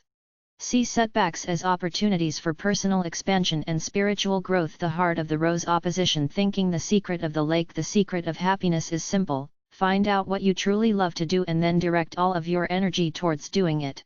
Once you do this, abundance flows into your life and all your desires are filled with ease and grace. The monk who sold his Ferrari. Chapter 9 The ancient art of self-leadership. Good people strengthen themselves ceaselessly. Confucius. Time is passing quickly, said Julian before pouring himself another cup of tea. The morning will soon be upon us. Do you want me to continue, or have you had enough for one night? There was no way that I was going to let this man, who held such gems of wisdom within his grasp, stop without completing his story. At the outset, his tale seemed fantastic. But as I listened to him, as I absorbed the ageless philosophy that had been bestowed upon him, I came to believe deeply in what he was saying. These were not the superficial self-serving ruminations of some two-bit huckster. Julian was the real thing. He clearly walked his talk. And his message rang true. I trusted him. Please continue, Julian, I have all the time in the world. The kids are sleeping at their grandparents' house tonight, and Jenny won't be up for hours. Sensing my sincerity, he continued with the symbolic fable that Yogi Raman had offered him to illustrate his wisdom on cultivating a richer, more radiant life. I'll have told you that the garden represents the fertile garden of your mind, a garden that is filled with delightful treasures and boundless riches. I have also spoken of the lighthouse and how it represents the power of goals and the importance of discovering your calling in life. You will recall that as the fable continues, the door of the lighthouse slowly opens and out walks a 9-foot-tall, 900-pound Japanese sumo wrestler. Sounds like a bad Godzilla movie. I used to love those when I was a kid. Me too. But don't let me distract you, I replied. The sumo wrestler represents a very important element in the life-changing system of the sages of Sivana. Yogi Raman told me that many centuries ago in the ancient East, the great teachers developed and refined a philosophy called Kaizen. This Japanese word means constant and never-ending improvement. And it's the personal trademark of every man and woman who is living a soaring, fully awakened existence. How did the concept of Kaizen enrich the lives of the sages? I asked. As I mentioned earlier, John, success on the outside begins with success on the inside. If you really want to improve your outer world, whether this means your health, your relationships, or your finances, you must first improve your inner world. The most effective way to do this is through the practice of continuous self-improvement. Self-mastery is the DNA of life mastery. Julian, I hope you don't mind me saying it, but all this talk about one's inner world sounds more than a little esoteric to me. Remember, I'm just a middle-class lawyer from the leafy suburbs with a minivan sitting in the driveway and a lawn boy in the garage. Look. Everything you have told me so far makes sense. As a matter of fact, much of what you have shared with me appears to be common sense, although I know that common sense is anything but common in this day and age. I must tell you though, I'm having a little difficulty with this notion of Kaizen and improving my inner world. What exactly are we talking about here? Julian was agile in his response. In our society, we all too often label the ignorant as weak. However, those who express their lack of knowledge and seek instruction find the path to enlightenment before anyone else. Your questions are honest and show me that you are open to fresh ideas. Change is the most powerful force in our society today. Most people fear it, the wise embrace it. Zen tradition speaks of a beginner's mind, those who keep their minds open to new concepts, those whose cups are always empty will always move to higher levels of achievement and fulfillment. Never be reluctant to ask even the most basic of questions. Questions are the most effective method of eliciting knowledge. Thanks. But I still am unclear about Kaizen. When I speak of improving your inner world, I am simply speaking of self-improvement and personal expansion, and it is the best thing you can do for yourself. You might think that you are too busy to spend time working on yourself. This would be a very big mistake. You see, when you have taken the time to build a strong character full of discipline, energy, power, and optimism, you can have anything and do anything you want in your outer world. When you have cultivated a deep sense of faith in your abilities and an indomitable spirit, nothing can stop you from succeeding in all your pursuits and living with great rewards. Taking the time to master your mind, to care for the body and to nourish your soul will put you in a position to develop more richness and vitality in your life. It is as Epictetus said so many years ago, no man is free who is not a master of himself. So Kaizen is actually a very practical concept. Very. Think about it, John. How could a person possibly lead a corporation if he cannot even lead himself? How could you nurture a family if you haven't learned to nurture and care for yourself? How could you possibly do good if you don't even feel good? Do you see my I nodded in full agreement. This was the first time I had given any serious thought to the importance of improving myself. I had always thought that all those people I would see on the subway reading books with titles like The Power of Positive Thinking or Mega Living were troubled souls desperate for some form of medicine to get them back in course. Now I realized that those who took the time to strengthen themselves were the strongest, and that it was only through improving one's self that one could ever hope to improve the lot of others. I then started to reflect on all the things I could improve. I really could use the added energy and good health that exercising would surely bring. Ridding myself of my nasty temper and my habit of interrupting others might do wonders for my relationship with my wife and kids. And erasing my worry habit would give me the peace of mind and deep happiness I had been searching for. The more I thought about it, the more potential improvements I saw. As I started to see all the positive things that would flood into my life through the cultivation of good habits, I grew excited. But I realized that Julian was talking about far more than the importance of daily exercise, a healthy diet and a balanced lifestyle. What he had learned in the Himalayas was deeper and more meaningful than this. He spoke of the importance of building strength of character, developing mental toughness and living with courage. He told me that these three attributes would lead one not only to a virtuous life but to a life filled with achievement, satisfaction, and inner peace. Courage was a quality everyone could cultivate and one that would pay huge dividends over the long run. What does courage have to do with self-leadership and personal development? I wondered aloud. Courage allows you to run your own race. Courage allows you to do whatever you want to do because you know that it is right.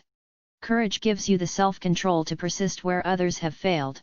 Ultimately, the degree of courage you live with determines the amount of fulfillment you receive. It allows you to truly realize all the exquisite wonders of the epic that is your life. And those who master themselves have an abundance of courage. Okay. I am starting to understand the power of working on myself. Where do I start? Julian returned to his conversation with Yogi Raman high atop the mountains, on what he remembered as a remarkably starry and gloriously beautiful night. Initially, I too had trouble with the notion of self-improvement. After all, I was a tough, Harvard-trained legal gunslinger who had no time for New Age theories forced on me by what I thought were people with bad haircuts who hung out at airports. I was wrong. It was this closed-mindedness that was holding my life back all of those years.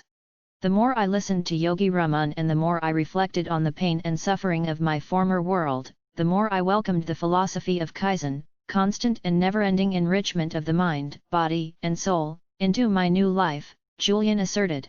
Why am I hearing so much about the mind, body, and soul these days? It seems I can't even turn on the tube without someone making mention of it. This is the trilogy of your human endowments. To improve your mind without the cultivation of your physical gifts would be a very hollow victory. Elevating your mind and body to their highest level without nurturing your soul would leave you feeling very empty and unfulfilled.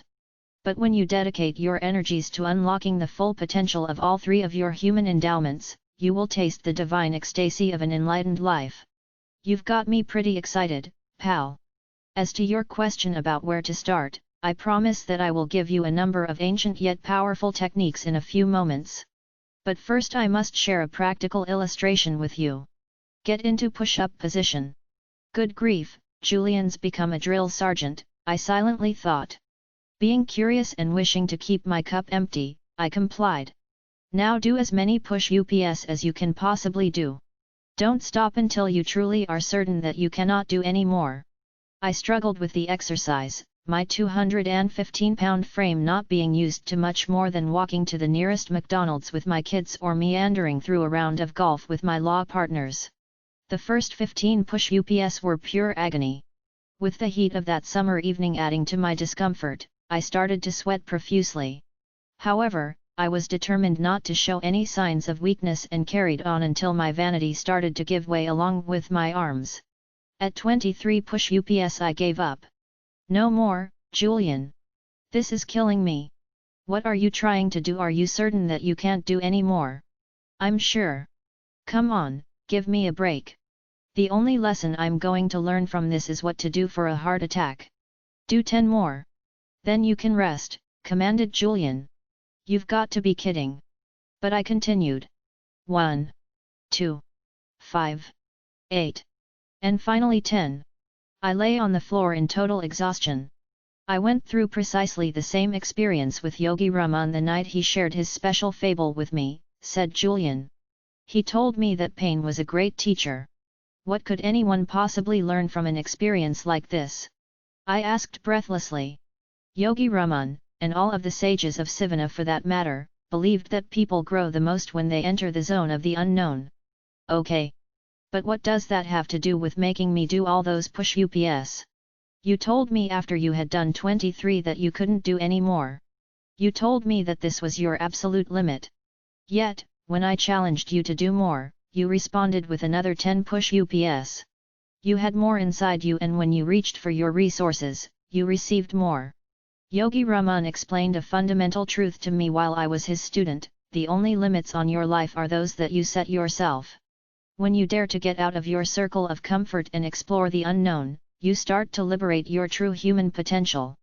This is the first step towards self-mastery and mastery over every other circumstance in your life.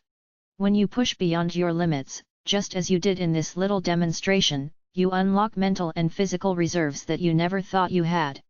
Fascinating, I thought. Come to think of it, I had recently read in a book that the average person uses only a minute measure of his shaman capacity. I wondered what we could do if we started using the remaining reservoir of our abilities. Julian sensed he was on a roll. You practice the art of Kaizen by pushing yourself daily. Work hard to improve your mind and body. Nourish your spirit.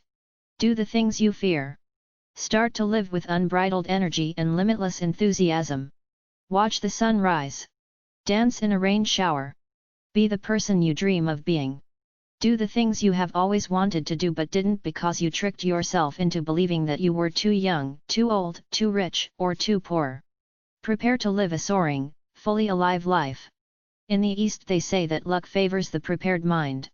I believe that life favors the prepared mind. Julian continued his passionate discourse. Identify the things that are holding you back.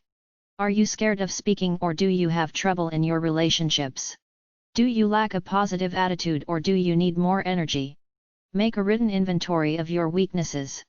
Satisfied people are far more thoughtful than others. Take the time to reflect on what it is that might be keeping you from the life you really want and know deep down you can have. Once you have identified what your weaknesses are, the next step is to face them head on and attack your fears. If you fear public speaking, sign up to give 20 speeches. If you fear starting a new business or getting out of a dissatisfying relationship, muster every ounce of your inner resolve and do it. This might be the first taste of real freedom that you have experienced in years. Fear is nothing more than a mental monster you have created, a negative stream of consciousness. Fear is nothing more than a negative stream of consciousness? I like that. You mean all my fears are nothing more than imaginary little gremlins that have crept into my mind over the years? Exactly, John. Every time they have prevented you from taking some action, you have added fuel to their fire. But when you conquer your fears, you conquer your life. I need an example. Sure. Let's take public speaking, an activity most people fear more than death itself. When I was a litigator, I actually saw lawyers who were scared of stepping into court. They would do anything, including settling their clients' otherwise worthy cases just to avoid the pain of getting up on their feet inside a packed courtroom. I've seen them too. Do you actually think that they were born with this fear? I'll sure hope not. Study a baby. She has no limits. Her mind is a lush landscape of potential and possibility. Properly cultivated, it will lead her to greatness. Filled with negativity, it will lead her to mediocrity, at best. What I am saying is this: no experience, whether it is public speaking or asking your boss for a raise or swimming in a sun-soaked lake or walking along the beach on a moonlit night, is inherently painful or pleasant. It is your thinking that makes it so. Interesting. A baby could be trained to view a glorious sunny day as depressing. A child could be trained to see a puppy as a vicious animal. An adult could be trained to see a drug as a pleasant vehicle for release. It's all a matter of conditioning, isn't it? Sure. The same holds true of fear. Fear is a conditioned response, a life-sucking habit that can easily consume your energy, creativity, and spirit if you are not careful. When fear rears its ugly head, beat it down quickly. The best way to do that is to do the thing you fear. Understand the anatomy of fear. It is your own creation. Like any other creation, it is just as easy to tear it down as it is to erect it. Methodically search for and then destroy every fear that has secretly slid into the fortress of your mind. This alone will give you enormous confidence, happiness, and peace of mind. Can a person's mind actually be fully fearless? I asked. Great question.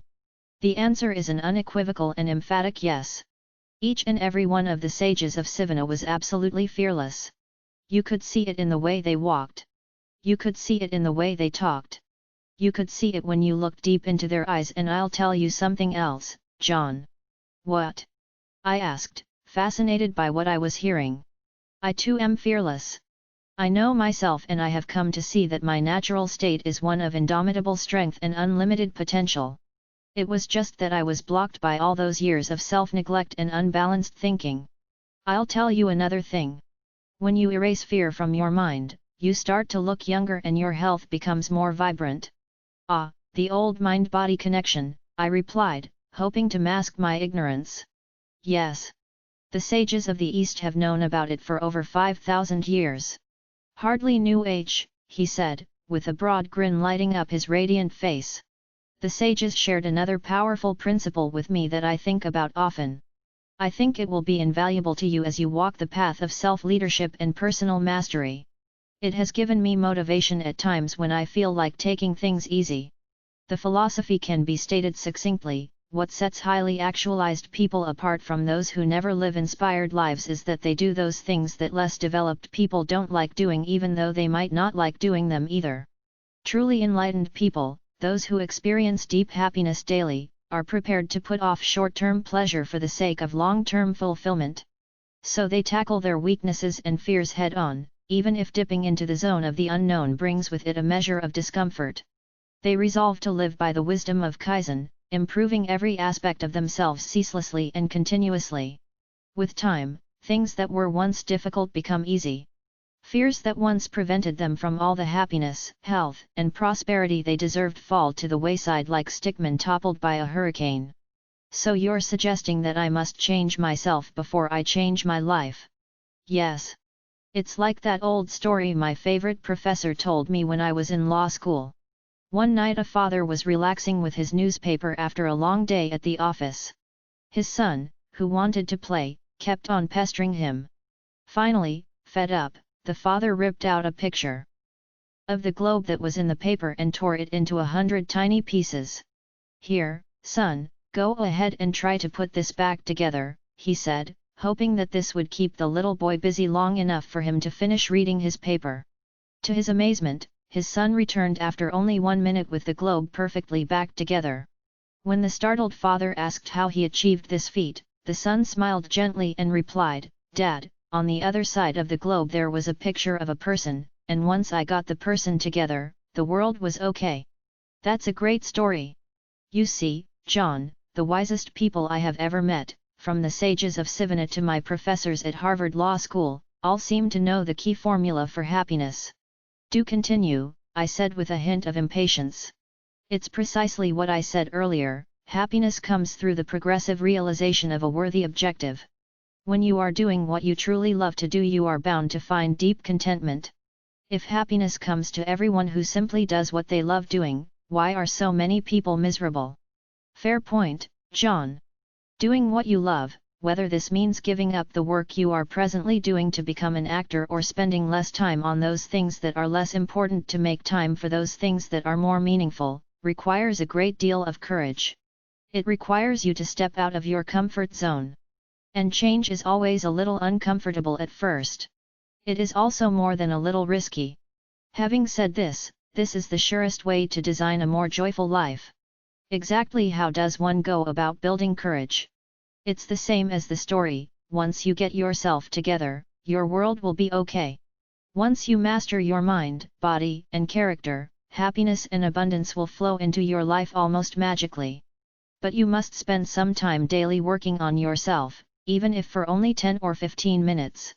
And what does the 9-foot-tall, 900-pound Japanese sumo wrestler symbolize in Yogi Raman's fable?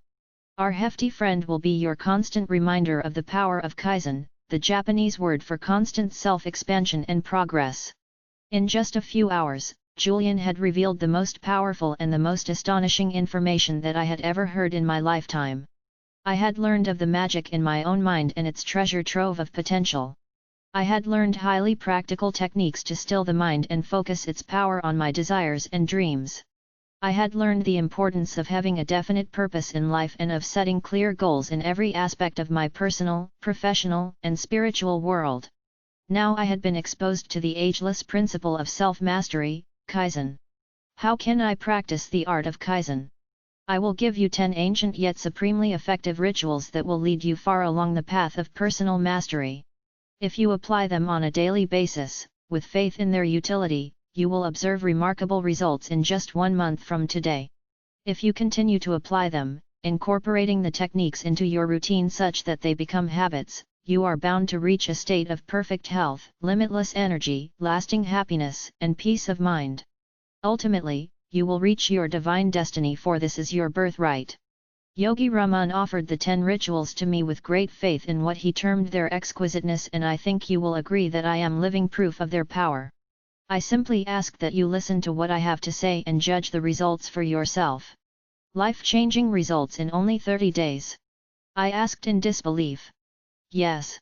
The quid pro quo is that you must set aside at least 1 hour a day for 30 consecutive days to practice the strategies I am about to offer to you. This investment in yourself is all it takes. And please don't tell me that you don't have the time. But I don't, I said honestly. My practice is really booming. I don't have 10 minutes to myself, let alone a full hour, Julian. As I told you, saying that you do not have the time to improve yourself, whether this means improving your mind or nourishing your spirit, is much like saying you do not have time to stop for gas because you are too busy driving. Eventually it will catch up with you. Really? How so? Let me put it this way. You are very much like a high-performance race car worth millions of dollars, a well-oiled, highly sophisticated machine. Why, thank you, Julian.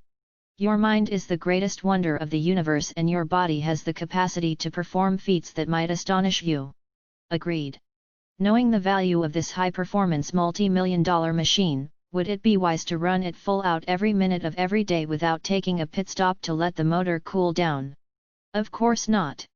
Well then, why are you not taking some time every day for your personal pit stop or rest break? Why are you not taking the time to cool down the high-performance engine of your mind? Do you see my point? Taking the time to renew yourself is the most important thing you can do. Ironically, taking time out from your hectic schedule for self-improvement and personal enrichment will dramatically improve your effectiveness once you get back into it. 1 hour a day for 30 days is all it takes. It's the magic formula I was always searching for. I would probably have paid a couple of $1 million for it in my old glory days, if I had understood its importance.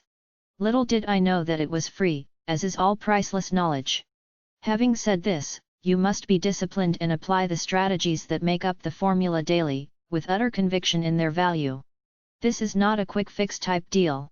Once you are in it for the long term. What do you mean? Spending 1 hour a day tending to yourself will surely give you dramatic results in 30 days provided you do the right things. It takes about 1 month to fully install a new habit. After this period, the strategies and techniques you will learn will fit like a second skin. The key is that you must keep on practicing them every day if you want to keep on seeing the results. Fair enough, I agreed. Julian clearly had unlocked a wellspring of personal vitality and inner serenity in his own life. Actually, his transformation from a sickly old litigator to a radiant, energetic philosopher was nothing less than miraculous. At that moment I resolved to dedicate 1 hour a day to implementing the techniques and principles I was about to hear. I decided to work on improving myself before working to change others, as had been my habit. Maybe I too could undergo a Mantle-like transformation. It was surely worth a try. That night, sitting on the floor of my cluttered living room, I learned what Julian called the 10 rituals of radiant living. Some of them required a little concentrated effort on my part. Others could be performed effortlessly. All were intriguing and rich with the promise of extraordinary things to come. The first strategy was known to the sages as the ritual of solitude. This involves nothing more than ensuring that your daily schedule includes a mandatory period of peace. Just what is a period of peace? It is a period of time, as little as 15 minutes or as much as 50, wherein you explore the healing power of silence and come to know who you really are, Julian explained. Sort of a rest break for that overheated engine of mine. I suggested with a slight smile. That's a pretty accurate way of looking at it. Have you ever been on a long road trip with your family? Sure. Every summer we drive down to the islands to spend a couple of weeks with Jenny's parents. Okay. Do you ever make pit stops along the way? Yes. For food, or if I'm feeling a little sleepy I'll take a quick nap after having listened to my kids fight in the back seat for 6 hours. Well, think of the ritual of solitude as a pit stop for the soul. Its purpose is self-renewal, and this is accomplished by spending time alone, immersed in the beautiful blanket of silence. What is so special about silence? Good question. Solitude and quiet connect you to your creative source and releases the limitless intelligence of the universe. You see, John, the mind is like a lake. In our chaotic world, most people's minds are not still. We are full of inner turbulence. However, by simply taking the time to be still and quiet every day, the lake of the mind becomes as smooth as a plate of glass. This inner quietness brings with it a wealth of benefits, including a deep sense of well-being, inner peace and boundless energy. You will even sleep better and enjoy a renewed feeling of balance in your day-to-day activities. Where should I go for this period of peace? Theoretically, you could do it anywhere, from your bedroom to your office. The key is to find a place of true quiet and beauty. How does beauty fit into the equation? Beautiful images soothe the ruffled soul, Julian observed with a deep sigh. A bouquet of roses or a simple, solitary daffodil will have a highly salutary effect on your senses and relax you no end. Ideally, you should savor such beauty in a space that will serve as a sanctuary of the self. What's that? Basically, it is a place that will become your secret forum for mental and spiritual expansion. This might be a spare room in your house or simply a peaceful corner of a small apartment. The point is to reserve a spot for your renewal activities, a place that sits there quietly awaiting your arrival. I love the sound of that. I think having a silent place to go to when I come home from work would make a world of difference. I could decompress for a while and let go of the stresses of the day. It would probably make me a much nicer person to be around. That brings up another important point. The ritual of solitude works best when you practice it at the same time every day. Because then it becomes integrated into your routine as a ritual. By practicing it at the same time every day, a daily dose of silence will soon become a habit that you will never neglect. And positive life habits inevitably guide you to your destiny. Anything else? Yes. If at all possible, commune with nature daily. A quick walk through the woods or even a few minutes spent cultivating your tomato garden in the backyard will reconnect you to the wellspring of calm that may now be dormant within you. Being with nature also allows you to tune into the infinite wisdom of your highest self. This self-knowledge will move you into the uncharted dimensions of your personal power. Never forget this, advised Julian, his voice rising with passion. Has this ritual worked well for you, Julian? Absolutely. I rise with the sun and the first thing I do is head off to my secret sanctuary. There I explore the heart of the rose for as long as need be. Some days I spend hours in quiet contemplation. On other days I spend only 10 minutes. The result is more or less the same, a deep sense of inner harmony and an abundance of physical energy. Which brings me to the second ritual. This is the ritual of physicality. Sounds interesting. What's it about? It's about the power of physical care. It's simple. The ritual of physicality is based on the principle that says as you care for the body so you care for the mind. As you prepare your body, so you prepare your mind. As you train your body, so you train your mind. Take some time every single day to nourish the temple of your body through vigorous exercise. Get your blood circulating and your body moving. Did you know that there are 168 hours in a week? No, not really. It's true. At least 5 of those hours should be invested in some form of physical activity. The sages of Sivana practiced the ancient discipline of yoga to awaken their physical potential and live a strong, dynamic existence. It was an extraordinary sight to see these marvelous physical specimens who had managed to age-proof their lives standing on their heads in the center of their village. Have you tried yoga, Julian? Jenny started practicing it last summer and says it has added 5 years to her life. There is no one strategy that will magically transform your life, John, let me be the first to say this. Lasting and profound change comes through the continued application of a number of the methods I have shared with you. But yoga is an extremely effective way to unlock your reserves of vitality. I do my yoga every morning and it is one of the best things that I do for myself. It not only rejuvenates my body, it completely misses my mind. It has even unblocked my creativity. It is a terrific discipline. Did the sages do anything else to care for their bodies? Yogi Raman and his brothers and sisters also believed that vigorous walking in natural surroundings, whether high on the mountain paths or deep in the lush forests, worked wonders for relieving fatigue and restoring the body to its natural state of vibrancy. When the weather was too harsh to walk, they would exercise within the security of their huts. They might miss a meal but they would never miss their daily round of exercise. What did they have in their huts? Nordic track machines. I quipped. Not quite. Sometimes they would practice yoga postures. Other times I would catch a glimpse of them doing a set or two of one-handed push-ups. I really think it didn't matter too much to them what they did, so long as they moved their bodies and got the fresh air of their breathtaking surroundings flowing through their lungs. What does breathing fresh air have to do with anything? I'll answer your question with one of Yogi Raman's favorite sayings, to breathe properly is to live properly. Breathing is that important? I asked in surprise. Quite early on in Sivana, the sages taught me that the fastest way to double or even triple the amount of energy I had was to learn the art of effective breathing. But don't we all know how to breathe, even a newborn baby?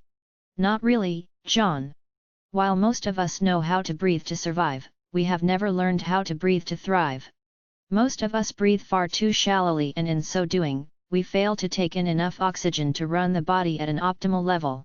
Sounds like proper breathing involves a lot of science. It does. And the sages treated it that way. Their philosophy was simple. Take in more oxygen through efficient breathing and you liberate your energy reserves along with your natural state of vitality. Okay, so where do I start? It's actually pretty easy. 2 or 3 times a day take a minute or 2 to think about breathing more deeply and effectively.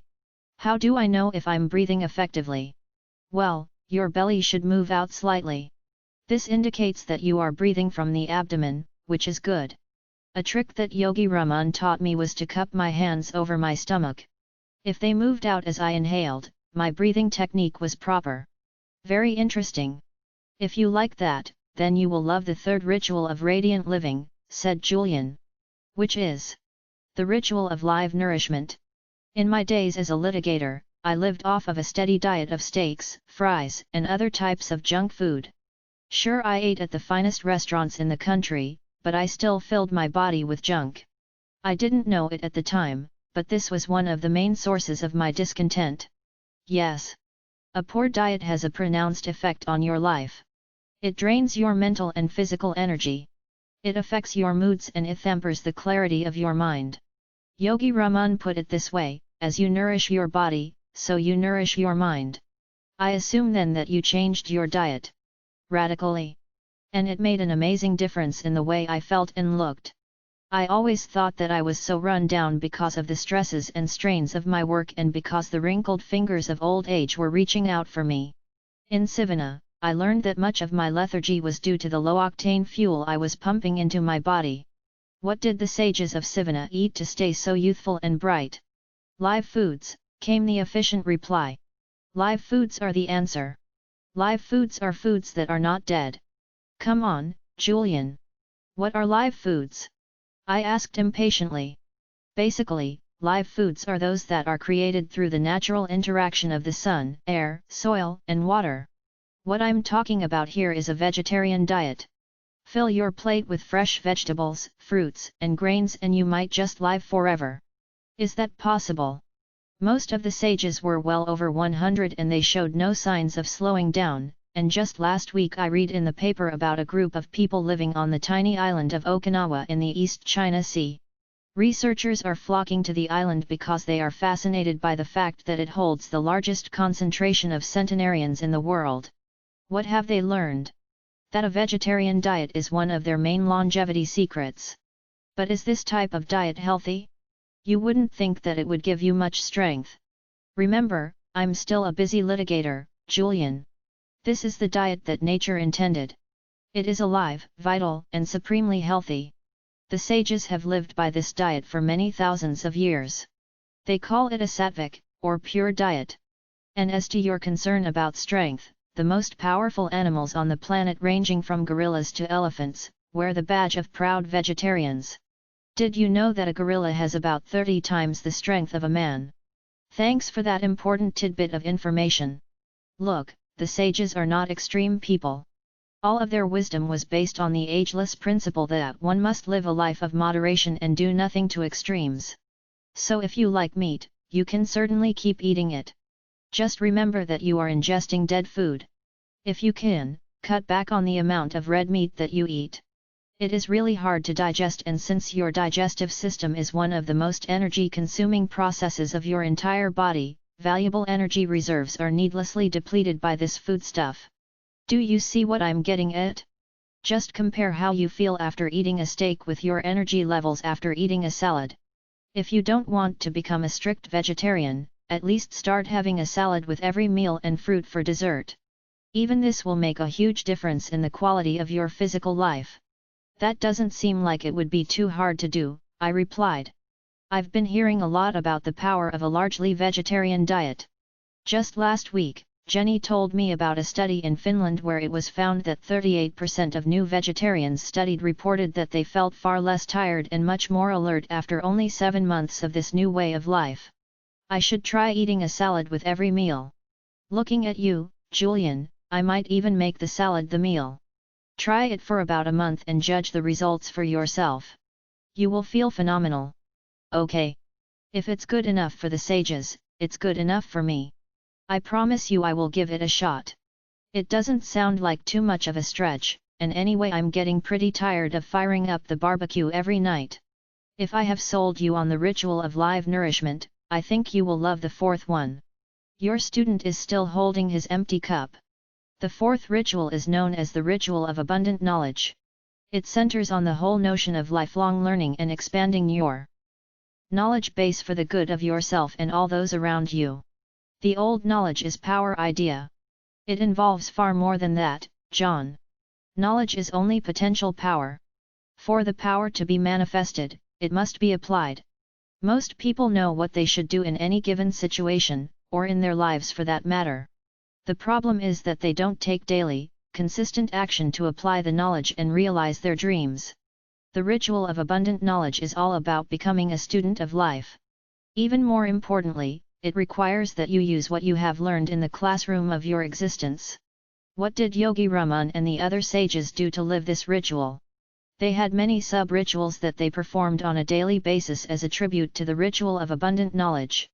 One of the most important strategies is also one of the easiest. You can even start doing it today. It won't take up too much time, will it? Julian smiled. These techniques, tools, and tips I am sharing with you will make you more productive and effective than you have ever been. Don't be penny wise, pound foolish. Consider those who say that they do not have the time to back up their computers because they are too busy working on them.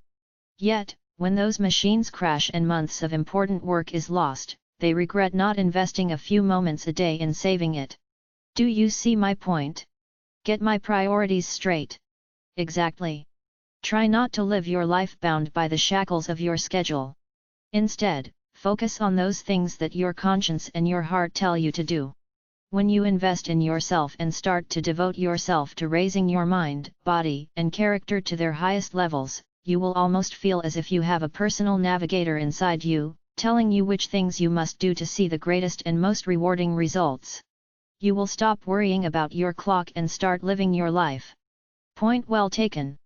So what was that simple sub-ritual you were about to teach me? I asked. Read regularly. Reading for 30 minutes a day will do wonders for you. But I must caution you. Do not read just anything. You must be very selective about what you put into the lush garden of your mind. It must be immensely nourishing. Make it something that will improve both you and the quality of your life. What did the sages read? They spent many of their waking moments reading and rereading the ancient teachings of their ancestors. They devoured this philosophical literature. I still remember seeing these wonderful-looking people seated on little bamboo chairs reading their strangely bound books with the subtle smiles of enlightenment unfolding across their lips. It was in Sivana that I really learned the power of the book and the principle that a book is the best friend of the wise. So I should start reading every good book I can get my hands on. Yes and no, came the reply. I would never tell you not to read as many books as you can. But remember, some books are meant to be tasted, some books are meant to be chewed and, finally, some books are meant to be swallowed whole. Which brings me to another point. You're feeling hungry. No, John, Julian laughed. I simply want to tell you that to truly get the best out of a great book, you must study it, not just read it. Go through it as you do when you read those contracts your big clients bring to you for your legal opinion. Really consider it, work with it, become one with it. The sages would read many of the books of wisdom in their vast library 10 or 15 times. They treated great books as scriptures, holy documents of divine origin. Wow! Reading is really that important. 30 minutes a day will make a delightful difference in your life because you will quickly start to see the vast reserves of knowledge available for your use. Every answer to every problem you have ever faced is in print. If you want to be a better lawyer, father, friend, or lover, there are books out there that will rocket you to those goals. All the mistakes you will ever make in your life have already been made by those that have walked before you. Do you really think that the challenges you are facing are unique to you? I've never thought about it, Julian. But I see what you are saying, and I know you are right.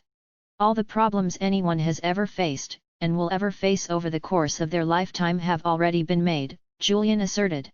More importantly, the answers and solutions are all recorded on the pages of books. Read the right books. Learn how those who have preceded you have handled the challenges you are currently facing. Apply their strategies for success and you will be astonished by the improvements you will note in your life. What exactly are the right books? I asked, quickly realizing that Julian's point was an excellent one. I'll leave that to your good judgment, my friend. Personally, since I have returned from the East, I spend the better part of my days reading biographies of the men and women I have come to admire and a great deal of the wisdom literature. Any titles you could recommend to an eager young beaver? I said, flashing a broad grin. Sure.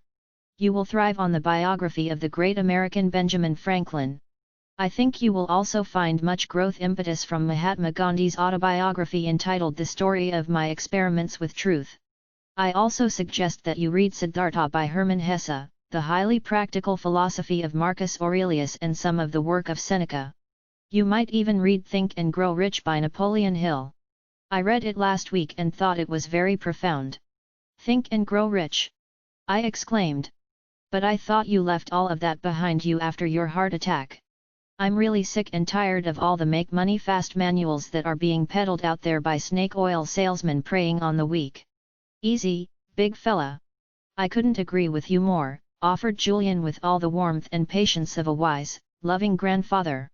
I too want to restore the character ethic to our society. That little book is not about making a lot of money, it is about making a lot of life. I will be the first to tell you that there is a huge difference between well-being and being well off. I've lived it and know the pain of a money-driven life.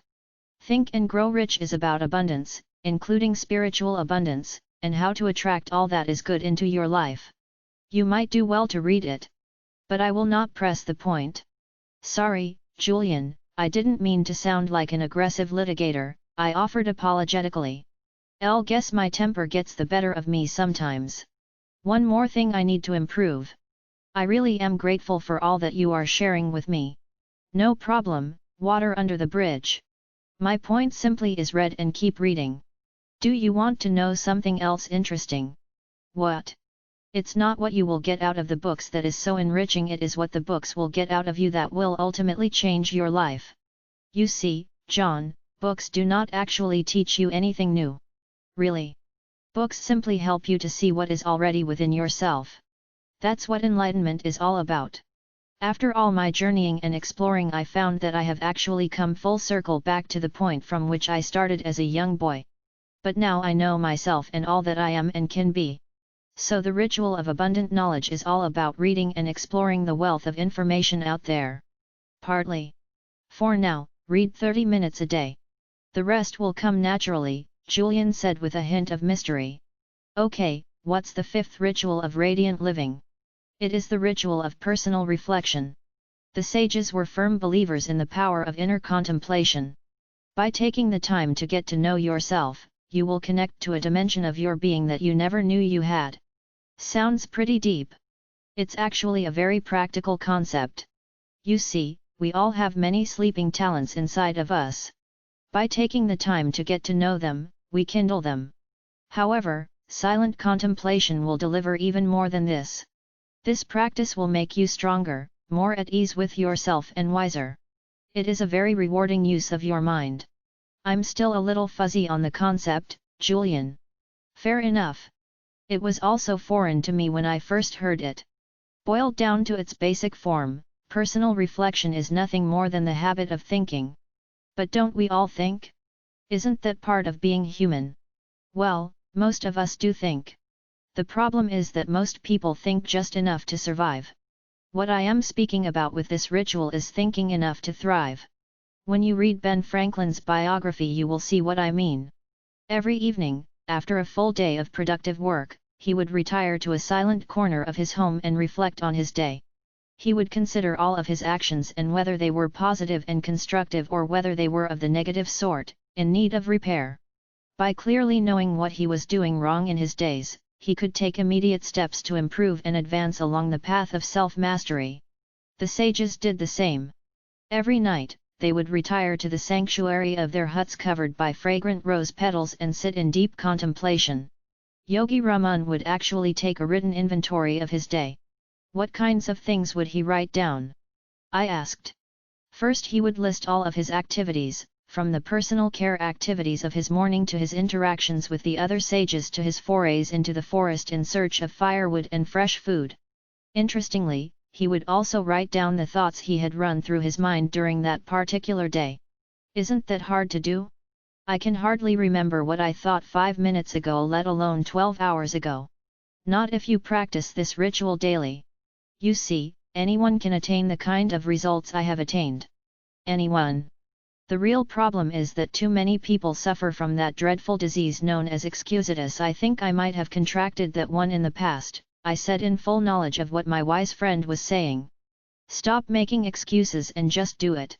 Julian exclaimed, his voice resonating with the strength of conviction. Do what? Take the time to think. Get into the regular habit of personal introspection. Once Yogi Raman had listed all that he had done and all that he had thought in one column, he would then do an assessment in another column. As he was confronted by his activities and thoughts in the written form, he asked himself whether they were positive in nature. If they were, he resolved to continue giving his precious energy to them, as they would pay huge dividends in the long run. And if they were negative, then he would come up with a clear course of action to get rid of them. I think an example might help me. Can it be personal? Julian asked. Sure, I'd love to know some of your innermost thoughts, suggested. Actually, I was thinking about yours. We both started to giggle like a couple of kids in a schoolyard. Oh, all right. You always did get your way. Okay, let's go through just a few of the things that you did today. Write them down on that piece of paper on the coffee table, Julian instructed. I started to realize that something important was about to happen. This was the first time in years that I had actually taken the time to do nothing but reflect on the things I was doing and the thoughts that I was thinking. It was all so strange and yet so intelligent. After all, how could I ever hope to improve myself and my life if I hadn't even taken the time to figure out what I was supposed to improve? Where do I start? I asked. Start with what you did this morning and progress through your day. Just hit a few of the highlights. We still have a fair amount of ground to cover and I want to get back to Yogi Raman's fable in a few minutes. Fine. I woke up at 6:30 to the sound of my electric rooster, I joked. Get serious and keep going, Julian replied firmly. Okay. Then I showered and shaved, gobbled down a waffle and rushed off to work. And what about your family? They were all asleep. Anyway, once I got to the office, I noticed that my 7:30 appointment had been waiting there since 7, and, boy, was he furious. What was your response? I fought back. What was I supposed to do? Let him push me around? Okay. Then what happened? Well, things went from bad to worse. The courthouse called and told me that Judge Wildabest needed to see me in his chambers and if I wasn't there within 10 minutes, heads would roll. You remember Wildabest, don't you? You were the one who nicknamed him Judge Wildbeast after he held you in contempt for parking your Ferrari in his parking spot. I recalled, breaking into laughter. You would have to bring that up, wouldn't you? Julian replied, his eyes revealing the remnants of that mischievous twinkle he was once well known for. Anyway, I rushed down to the courthouse and had another argument with one of the clerks. By the time I got back to the office, there were 27 phone messages waiting for me, all marked urgent. Need I go on? Please do. Well, on the way home, Jenny called me in the car and asked me to stop by her mother's house and pick up one of those amazing pies my mother-in-law is famous for. Problem was that when I took that exit, I found myself in the middle of a gridlock that was worse than anything I have seen in ages. So there I was, in the middle of rush hour traffic, in 95-degree heat, shaking with stress and feeling that even more time was slipping away. How did you respond? I cursed the traffic, I said with complete honesty. I was actually shouting out loud inside my car. Do you want to know what I said? I don't think that would be the kind of thing that would nourish the garden of my mind, Julian responded with a soft smile. But it might make for good fertilizer. No thanks. Maybe we should stop there. Just take a second and look at your day. Obviously, in retrospect, there are at least a few things that you would do differently if you had the chance. Obviously. Like what? Well, first, in a perfect world I would get up earlier. I don't think I'm doing myself any favors by hitting the ground running. I'd like to have a little peace in the morning and ease myself into the day. The heart of the rose technique you told me about earlier sounds like it would be fun. Also, I really would like to have the family around the breakfast table, even if only for a bowl of cereal. It would give me a better sense of balance. I always seem to feel that I never spend enough time with Jenny and the kids. But it is a perfect world, and you have a perfect life. You do have the power to control your day. You do have the power to think good thoughts. You do have the power to live your dreams. Julian observed, his voice rising. I am realizing this. I really am starting to feel that I can change. Great. Continue reflecting on your day, he instructed. Well, I wish I hadn't yelled at my client. I wish I hadn't argued with the court clerk, and I wish I hadn't screamed at the traffic. The traffic doesn't care, does it? It just keeps on being traffic, I noted. I think you now see the power of the ritual of personal reflection. By looking at what you are doing, how you are spending your day, and the thoughts you are thinking, you give yourself a benchmark for measuring improvement. The only way to improve tomorrow is to know what you did wrong today, and come up with a clear plan so that it doesn't happen again. I added. Precisely. There is nothing wrong with making mistakes. Mistakes are part of life and essential for growth. It's like that saying, happiness comes through good judgment comes through experience, and experience comes through bad judgment. But there is something very wrong with making the same mistakes over and over again, day in and day out. This shows a complete lack of self-awareness, the very quality that separates humans from animals. I've never heard that one before. Well, it's true. Only a human being can step out of himself and analyze what he is doing right and what he is doing wrong. A dog cannot do this. A bird cannot do this. Even a monkey cannot do it. But you can. This is what the ritual of personal reflection is all about. Figure out what is right and what is wrong in your days and in your life. Then set about making immediate improvements. Lots to think about, Julian. Lots to think about, I offered reflectively. How about thinking about the sixth ritual for radiant living, the ritual of early awakening? Oh! I think I know what's coming. One of the best pieces of advice I learned in that far-off oasis of Sivana was to rise with the sun and to start the day off well. Most of us sleep far more than we need to. The average person can get by on 6 hours and remain perfectly healthy and alert. Sleep is really nothing more than a habit, and like any other habit, you can train yourself to achieve the result you want, sleeping less in this case. But if I get up too early, I really do feel exhausted, I said. For the first few days, you will feel very tired. I'll freely admit this. You might even feel this way for the first week of getting up nice and early. Please see this as a small measure of short-term pain for a large measure of long-term gain. You will always feel a little discomfort when you are installing a new habit. It's sort of like breaking in a new pair of shoes. At first it's a little hard to wear them, but soon they fit like a glove. As I told you earlier, pain is often the precursor to personal growth. Don't dread it. Instead, embrace it. Okay, I like the idea of training myself to get up earlier. First, let me ask you, what does early mean? Another fine question. There is no ideal time. Just like everything else I have shared with you so far, do what is right for you. Remember Yogi Raman's admonishment, nothing to extremes, everything in moderation. Getting up with the sun sounds extreme. Actually, it isn't. There are few things more natural than rising with the glory of the first rays of a new day.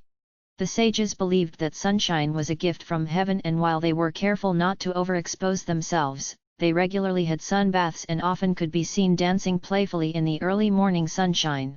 I firmly believe that this was another key to their extraordinary longevity. Do you sunbathe? I asked. Absolutely. The sun rejuvenates me.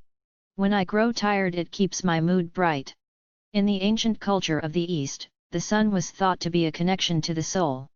People worshipped it as it allowed their crops to flourish along with their spirits. Sunlight will release your vitality and restore your emotional and physical vibrancy. It is a delightful physician, when visited in moderation, of course. Alas, I digress. The point is to get up early, every day. How do I build this ritual into my routine? Here are a couple of quick tips. First, never forget that it is the quality and not the quantity of sleep that is important. It is better to have 6 hours of uninterrupted deep sleep than even 10 hours of disturbed sleep. The whole idea is to provide your body with rest so that its natural processes can repair and restore your physical dimension to its natural state of health, a state that is diminished through the stresses and struggles of daily use. Many of the habits of the sages are based on the principle that one must strive for quality rest rather than quantity sleep. For example, Yogi Raman would never eat after 8 p.m.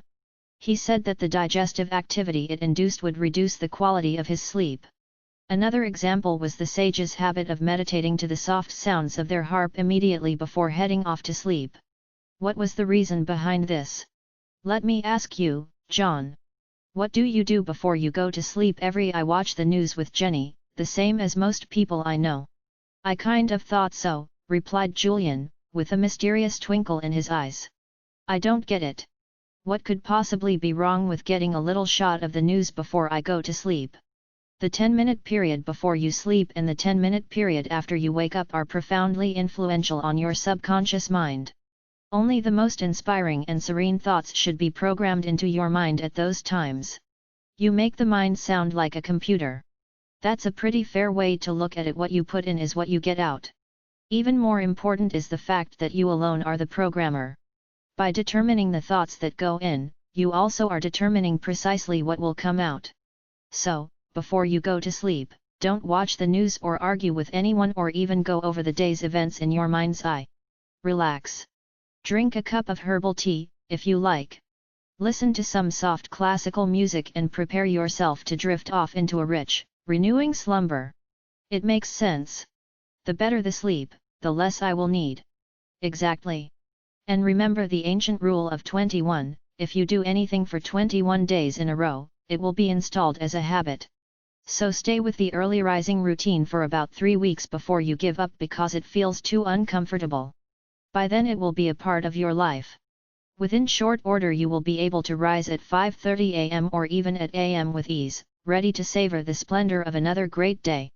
Okay, so let's say that I am getting up every day at 5:30. What do I do? Your questions show that you are thinking, my friend. I appreciate this. Once you are up, there are many things you can do. The fundamental principle to keep in mind is the importance of starting your day off well. As I've suggested, the thoughts you think and the actions you take in the first 10 minutes after you wake up have a very marked effect on the rest of your day. Seriously. Absolutely. Think positive thoughts. Give a prayer of thanks for all you have. Work on your gratitude list. Listen to some great music. Watch the sun come up, or perhaps go for a quick walk in natural surroundings if you feel up to it. The sages would actually make themselves laugh whether they felt like it or not, just to get the happiness juices flowing early in the morning. Julian, I am trying very hard to keep my cup empty and I think you will agree that I've done pretty well for a novice. But that really sounds odd, even for a band of monks living high in the Himalayas. But it is not. Take a guess how many times the average 4-year-old laughs in a day.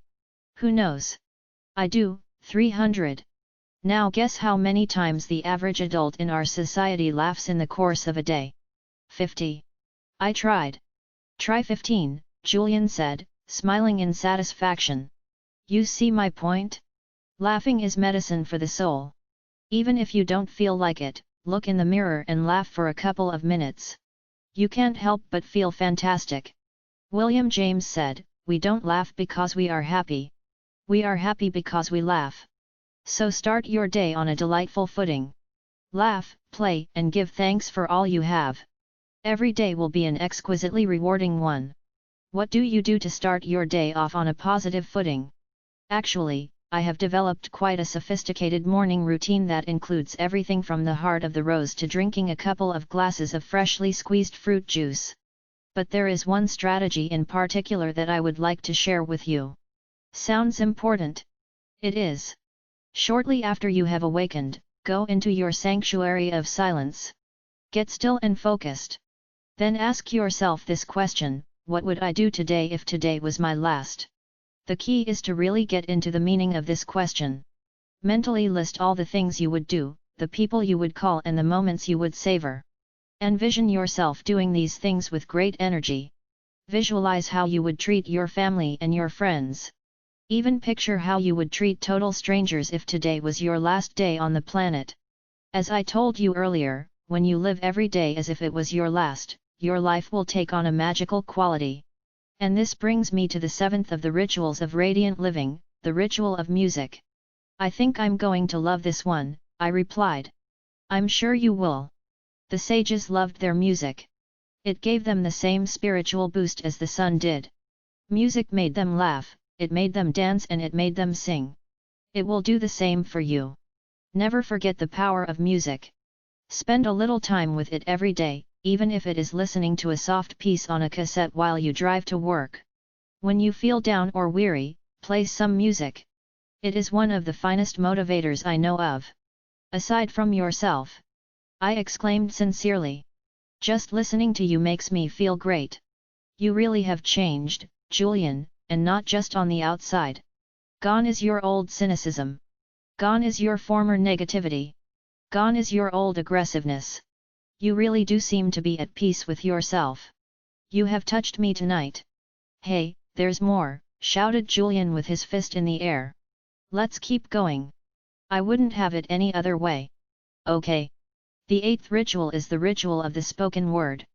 The sages had a series of mantras that they would recite morning, noon, and night. They told me that this practice was immensely effective in keeping them focused, strong and happy. What's a mantra? I asked. A mantra is nothing more than a collection of words strung together to create a positive effect. In Sanskrit, man means mind and tra means freeing. So a mantra is a phrase that is designed to free the mind. And, believe me, John, mantras accomplish this objective in a very powerful way. Are you using mantras in your daily routine? I sure am. They are my faithful companions wherever I go. Whether I am on the bus, walking to the library or watching the world go by in a park, I am constantly affirming all that is good in my world through mantras. So mantras are spoken. They do not have to be. Written affirmations are also very effective. But I have found that repeating a mantra aloud has a wonderful effect on my spirit. When I need to feel motivated, I might repeat, I am inspired, disciplined, and energized out loud 200 or 300 times. To maintain the supreme sense of self-confidence I have cultivated, I repeat, I am strong, able, and calm. I even use mantras to keep me youthful and vital, Julian admitted. How could a mantra keep you young? Words affect the mind in a pronounced way. Whether they are spoken or written, they are powerful influences. While what you say to others is important, even more important is what you say to yourself. Self-talk. Exactly. You are what you think about all day long. You are also what you say to yourself all day long. If you say that you are old and tired, this mantra will be manifested in your external reality. If you say you are weak and lack enthusiasm, this too will be the nature of your world. But if you say that you are healthy, dynamic, and fully alive, your life will be transformed. You see, the words you say to yourself affect your self-image, and your self-image determines what actions you take. For example, if your self-image is one of a person who lacks the confidence to do anything of value, you will only be able to take actions that are aligned with this trait. On the other hand, if your self-image is one of a radiant individual who is fearless, again, all your actions will correspond to this quality. Your self-image is a self-fulfilling prophecy of sorts. How so? If you believe that you are unable to do something, let's say, find that perfect partner or live a stress-free life, your beliefs will affect your self-image. In turn, your self-image will prevent you from taking steps to find the perfect partner or to create a serene life for yourself. It will actually sabotage any efforts you might make in this direction. Why does it work this way? Simple. Your self-image is a governor of sorts. It will never let you act in a way that is inconsistent with it. The beautiful thing is that you can change your self-image, just like you can change everything else in your life if it is not serving to enhance it. Mantras are a great way to accomplish this objective. And when I change my inner world, I change my outer world, I said dutifully. My, how quickly you learn, Julian said, giving me the thumbs-up sign he had used so much in his former life as a star litigator. Which leads us into the 9th ritual of radiant living quite nicely. This is the ritual of a congruent character. It is sort of an offshoot of the self-image concept we were just talking about. Simply stated, this ritual requires you to take daily, incremental action to build your character. Strengthening your character affects the way you see yourself and the actions you take. The actions you take come together to form your habits and, this is important, your habits lead you to your destiny. Perhaps Yogi Raman articulated the formula best when he stated, you sow a thought, you reap an action. Reap an action, you sow a habit. Sow a habit, you reap a character. Sow a character, you reap your destiny. What kinds of things should I do to build my character? Anything that cultivates your virtues. Before you ask me what I mean by virtues, let me clarify the concept. The wise people of the Himalayas believed strongly that a virtuous life was a meaningful life. So they governed all of their actions by a series of timeless principles. But I thought you said they governed their lives by their purpose. Yes, this is quite so, but their life's calling included living in a manner congruent to these principles, ones that their ancestors held dear to their hearts for thousands of years. What are these principles, Julian? I asked. They are, simply stated, industry, compassion, humility, patience, honesty, and courage. When all your actions are congruent and aligned with these principles, you will feel a deep sense of inner harmony and peace. Living this way will inevitably lead you to spiritual success. This is because you will be doing what is right. You will be acting in a way that is in accordance with the laws of nature and the laws of the universe. This is when you will start to tap into the energy of another dimension, call it a higher power if you will. This is also when your life will move from the ordinary into the realm of the extraordinary and you begin to sense the sacredness of your being. It is the first step to lifelong enlightenment. Have you tasted this experience? I asked. I have, and I believe you will too. Do the right things. Act in a way that is congruent with your true character. Act with integrity. Be guided by your heart. The rest will take care of itself. You are never alone, you know, replied Julian. What do you mean? I'll explain it to you another time perhaps. For now, remember that you must do little things every day to build your character. As Emerson said, character is higher than intellect. A great soul will be strong to live as well as to think. Your character is built when you act in a way that corresponds with the principles I've just mentioned. If you fail to do this, true happiness will always elude you. And the final ritual. This is the all-important ritual of simplicity. This ritual requires you to live a simple life. As Yogi Raman said, one must never live in the thick of thin things. Focus only on your priorities, those activities that are truly meaningful. Your life will be uncluttered, rewarding, and exceptionally peaceful. This I promise you. He was right. The moment I started to separate the wheat from the chaff, harmony filled my life. I stopped living at the frenetic pace to which I had grown accustomed. I stopped living my life in the eye of the tornado. Instead, I slowed down and took the time to smell the proverbial roses. What things did you do to cultivate simplicity?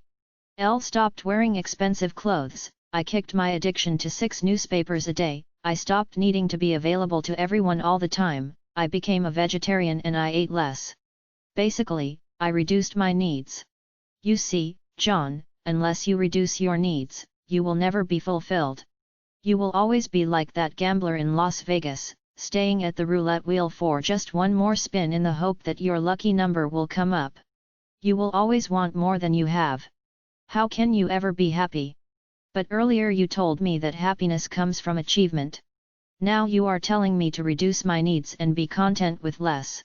Isn't this a paradox? Excellent point, John. Brilliant in fact. It might seem like a contradiction, but it isn't. Lifelong happiness does come through striving to realize your dreams. You are at your best when you are moving forward. The key is not to make your happiness contingent on finding that elusive pot of gold at the end of the rainbow. For example, even though I was a millionaire many times over, I told myself that success to me meant having $300 million in my bank account. This was a recipe for disaster. 300 million? I asked in disbelief. 300 million. So no matter how much I had, I was never satisfied. I was always unhappy. It was nothing more than greed. I can now admit this freely. It was much like the story of King Midas. I'm sure you have heard that one. Sure. The man who loved gold so much he prayed that everything he touched would turn to gold. When his wish was granted he rejoiced. That was until he realized that he couldn't eat because his food had turned to gold and so on, so forth. Right. Similarly, I was so money-driven that I couldn't enjoy all that I had. You know, there came a time when all that I could eat was bread and water, Julian said, growing very quiet and pensive. Are you serious? I always thought you ate at the best restaurants with all those celebrity friends of yours. That was in the early days. Not many people know about this, but the burden of my out-of-control lifestyle gave me a bleeding ulcer. I couldn't even eat a hot dog without getting sick. What a life! All that money and all I could eat was bread and water. It was pathetic really. Julian caught himself. But I'm not one to live in the past. It was another one of life's great lessons. As I told you earlier, pain is a powerful teacher. To transcend pain, I had to first experience it.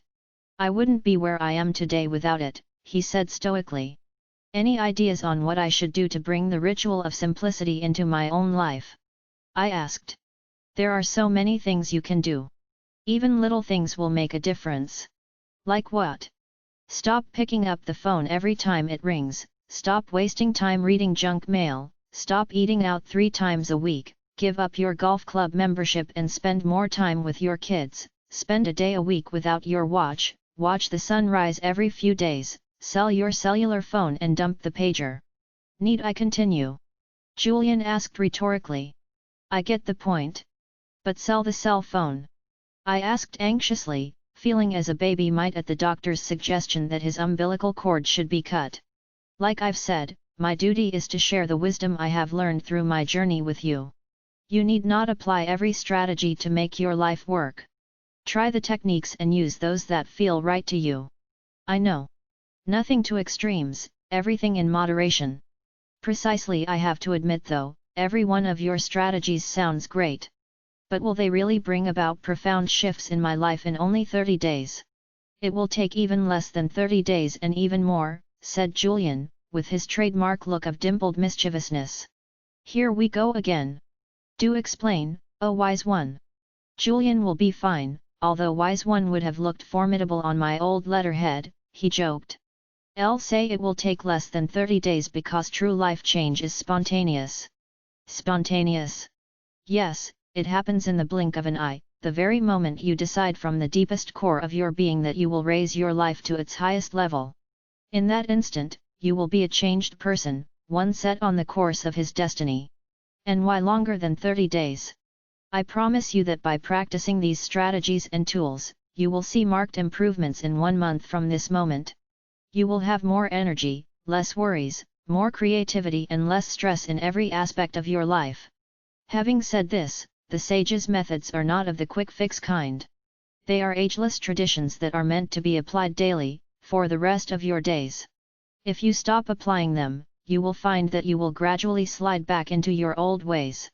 After Julian had explained the 10 rituals for radiant living to me, he paused. I know that you want me to keep going, so I will. I believe so strongly in what I am sharing with you that I don't mind keeping you up all night. Perhaps this is a good time to get a little deeper. What exactly do you mean? I think all that I have heard tonight is pretty deep, I said in surprise. The secrets I have explained will allow you and all those you come into contact with to create the lives you desire. But there is much more to the philosophy of the sages of Sivana than meets the eye. What I have taught you up to now has been immensely practical. But you must know something of the underlying spiritual current that flows through the principles I have outlined. If you do not understand what I am speaking about, don't worry at this point. Simply take it in and chew on it for a while, you can digest it later. When the student is ready, the teacher will appear. Precisely, said Julian, now smiling. You always were a quick study. Okay, let's hear the spiritual stuff, I said energetically, unaware that it was nearly 2:30 in the morning. Within you lies the sun, the moon, the sky, and all the wonders of this universe. The intelligence that created these wonders is the same force that created you. All things around you come from the same source. We are all one. I'm not sure I follow you. Every being on this earth, every object on this earth has a soul. All souls flow into one, this is the soul of the universe. You see, John, when you nourish your own mind and your own spirit, you are really feeding the soul of the universe. When you improve yourself, you are improving the lives of all those around you. And when you have the courage to advance confidently in the direction of your dreams, you begin to draw upon the power of the universe. As I told you earlier, life gives you what you ask of it. It is always listening. So self-mastery and kaizen will help me help others by helping me help myself. Something like that. As you enrich your mind, as you care for your body and as you nurture your spirit, you will come to understand exactly what I am saying. Julian. I know you mean well. But self-mastery is a pretty high ideal for a 215-pound family man who, up to now, has spent more time on client development than personal development. What happens if I fail? Failure is not having the courage to try, nothing more and nothing less. The only thing standing between most people and their dreams is the fear of failure. Yet failure is essential to success in any endeavor. Failure tests us and allows us to grow. It offers us lessons and guides us along the path of enlightenment. The teachers of the East say that every arrow that hits the bull's eye is the result of 100 misses. It is a fundamental law of nature to profit through loss. Never fear failure. Failure is your friend. Embrace failure. I asked in disbelief. The universe favors the brave. When you resolve, once and for all, to lift your life to its highest level, the strength of your soul will guide you. Yogi Raman believed that everyone's destiny was laid out for them at birth. This path always leads to a magical place filled with magnificent treasures. It was up to each individual to develop the courage to walk this way. There is a story he shared with me that I would like to pass on to you.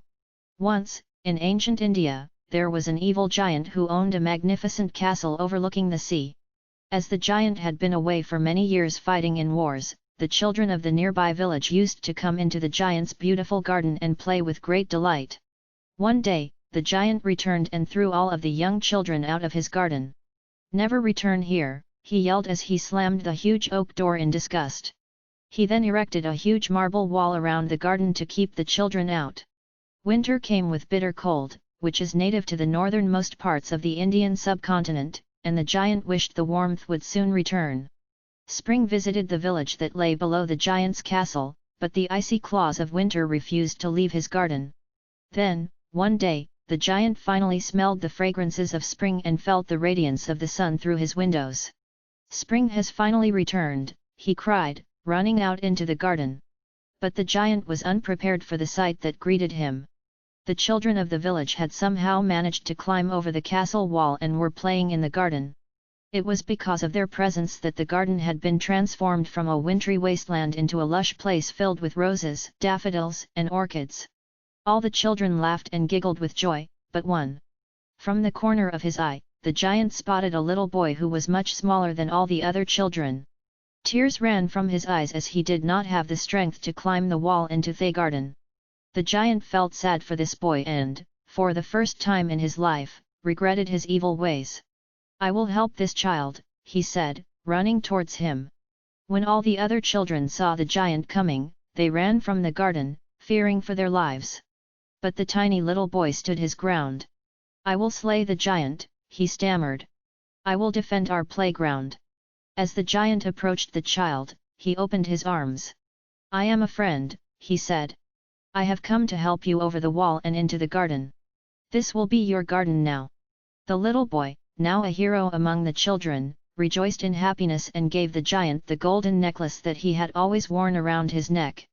"This is my lucky charm," he said. "I want you to have it." From that day on, the children played with the giant in his wonderful garden. But the brave little boy whom the giant loved the most never did return. As time went on, the giant grew ill and frail. The children continued to play in the garden, but the giant no longer had the strength to keep them company. In those quiet days, it was the little boy who the giant thought of the most.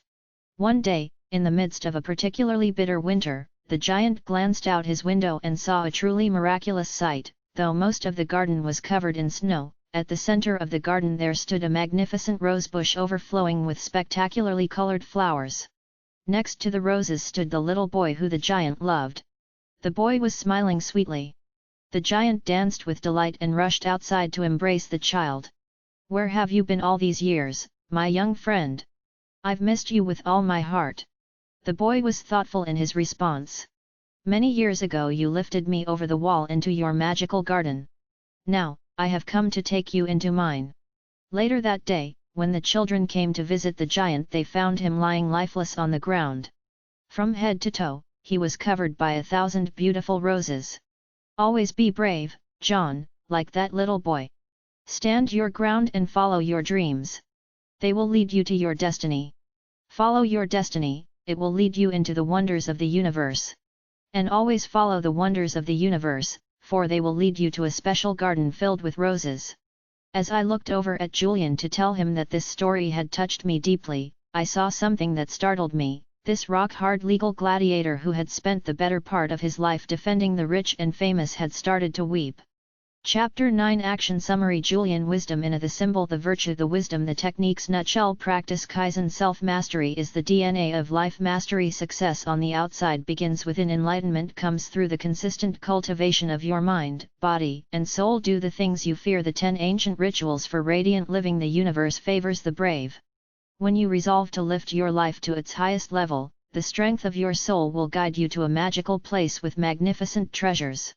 The monk who sold his Ferrari Chapter 10 The power of discipline Sure I am that this day we are masters of our fate, that the task which has been set before us is not above our strengths, that its pangs and toils are not beyond my endurance.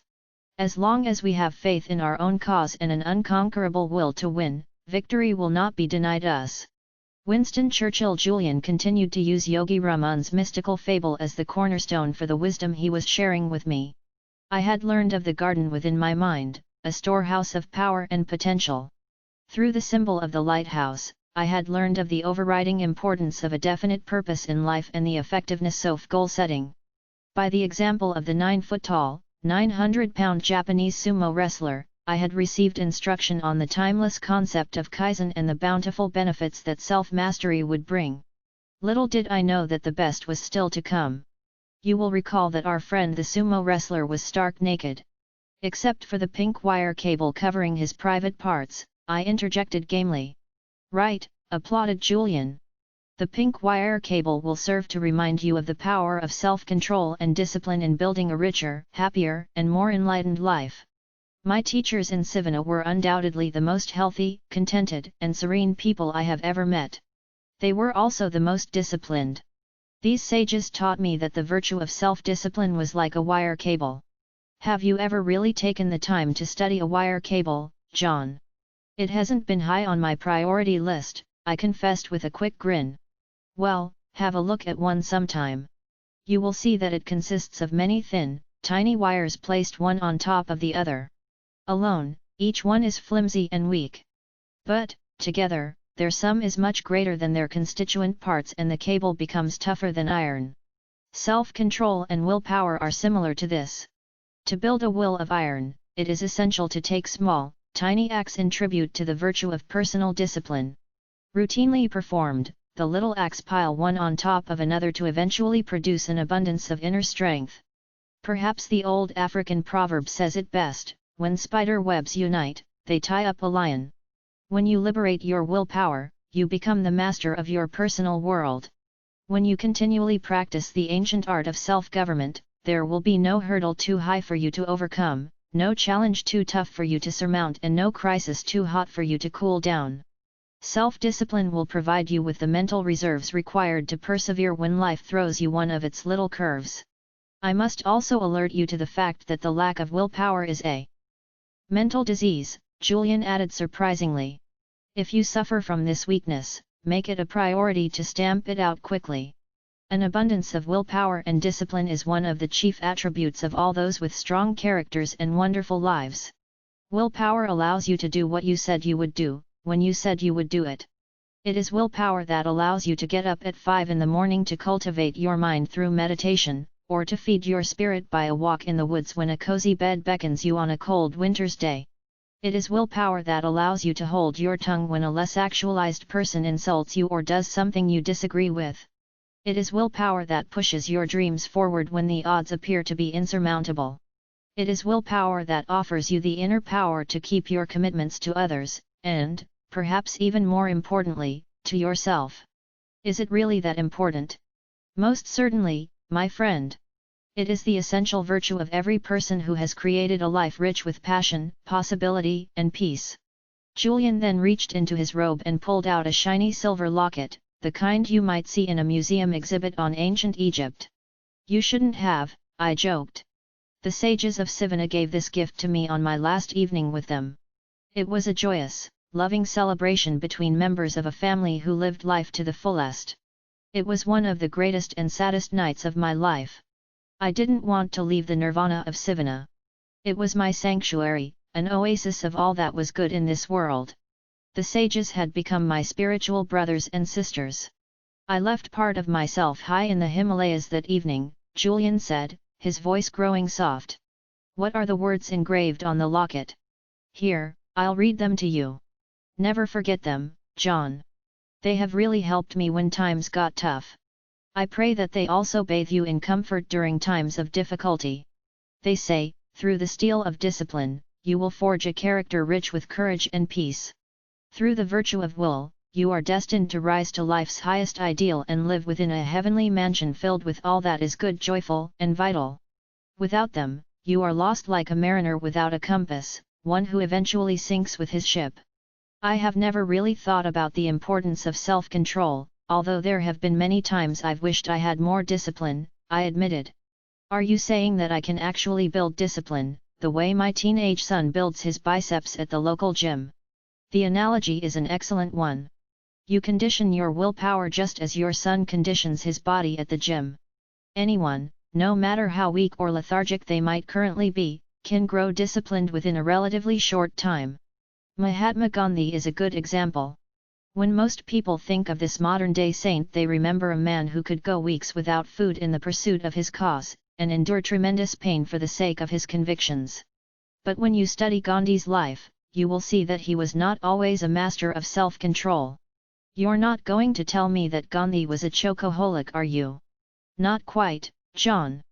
As a young lawyer in South Africa, he was given to passionate outbursts, and the disciplines of fasting and meditation were as foreign to him as the simple white loincloth that eventually became his personal trademark in his later years. Are you saying that with the right blend of training and preparation, I could have the same level of willpower as Mahatma Gandhi? Everyone is different.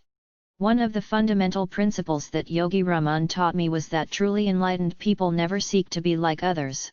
Rather, they seek to be superior to their former selves. Don't race against others. Race against yourself, Julian replied. When you have self-control, you will have the resolve to do the things you have always wanted to do. For you, it may be training for a marathon or mastering the art of whitewater rafting or even giving up the law to become an artist. Whatever it is you are dreaming of, whether it is material riches or spiritual riches, I will not be your judge. I will simply tell you that all these things will be within your grasp when you cultivate your sleeping reserves of willpower. Julian added, building self-control and discipline into your life will also bring you a tremendous sense of freedom. This alone will change things. What do you mean? Most people have liberty. They can go where they want and do the things they feel like doing. But too many people are also slaves to their impulses. They have grown reactive rather than proactive, meaning that they are like sea foam pounding against a rocky shore, going in whatever direction the tide might take them. If they are spending time with their families and someone from work calls with a crisis, they hit the ground running, never stopping to think which activity is more vital to their overall well-being and to their life's purpose. So, after all I have observed in my life, both here in the West and in the East, I say that such people have liberty but lack freedom. They lack a key ingredient to a meaningful, enlightened life, the freedom to see the forest beyond the trees, the freedom to choose what is right over what seems pressing. I couldn't help but agree with Julian. Sure, I had little to complain about. I had a great family, a cozy home and a bustling law practice. But I really couldn't say that I had achieved freedom. My pager was just as much an appendage as my right arm. I was always on the run. I never seemed to have the time to communicate deeply with Jenny, and quiet time for myself in the foreseeable future was about as likely as me winning the Boston Marathon. The more I thought about it, the more I realized that I had probably never even tasted the nectar of true, boundless freedom when I was younger. I guess I really was a slave to my weaker impulses. I always did what everyone else told me I should be doing. And building willpower will offer me more freedom. Freedom is like a house, you build it brick by brick. The first brick you should lay is willpower. This quality inspires you to do what is right in any given moment. It gives you the energy to act with courage. It gives you the control to live the life you have imagined rather than accepting the life that you have. Julian also noted the many practical benefits that the cultivation of discipline would bring. Believe it or not, developing the power of your will can erase the worry habit, keep you healthy and give you far more energy than you have ever had. You see, John, self-control is really nothing more than mind control. Will is the king of mental powers. When you master your mind, you master your life. Mental mastery starts with being able to control every thought that you think. When you have developed the ability to discard all weak thoughts and focus only on those that are positive and good actions will follow. Soon you will start attracting all that is positive and good into your life. Here's an example. Let's say one of your personal development goals is to get up every morning at 6 a.m. and go for a run around that park behind your place. Let's pretend it is now the middle of the winter, and your alarm wakes you from a deep, restful sleep. Your first impulse is to hit the snooze button and return to your slumber. Perhaps you will live up to your exercise resolution tomorrow. This pattern continues for a few days until you decide that you are too old to change your ways and the physical fitness goal was too unrealistic. You know me too well, I offered sincerely. Now let's consider an alternative scenario. It is still the dead of winter. The alarm goes off and you start to think of staying in bed. But instead of being a slave to your habits, you challenge them with more powerful thoughts. You start to picture in your mind's eye how you will look, feel, and act when you are in peak physical shape. You hear the many compliments your colleagues at the office offer you as you saunter past them with a svelte, trim physique. You focus on all that you can accomplish with the increased energy a regular exercise program will bring. No more nights spent in front of the television because you are too tired to do anything else after your long day in court. Your days are filled with vitality, enthusiasm, and meaning. But say I do this and I still feel like going back to sleep rather than going running. Initially, for the first few days, it will be a little difficult and you will feel like going back to your old habits. But Yogi Raman believed very strongly in one timeless principle in particular: positive always overcomes negative.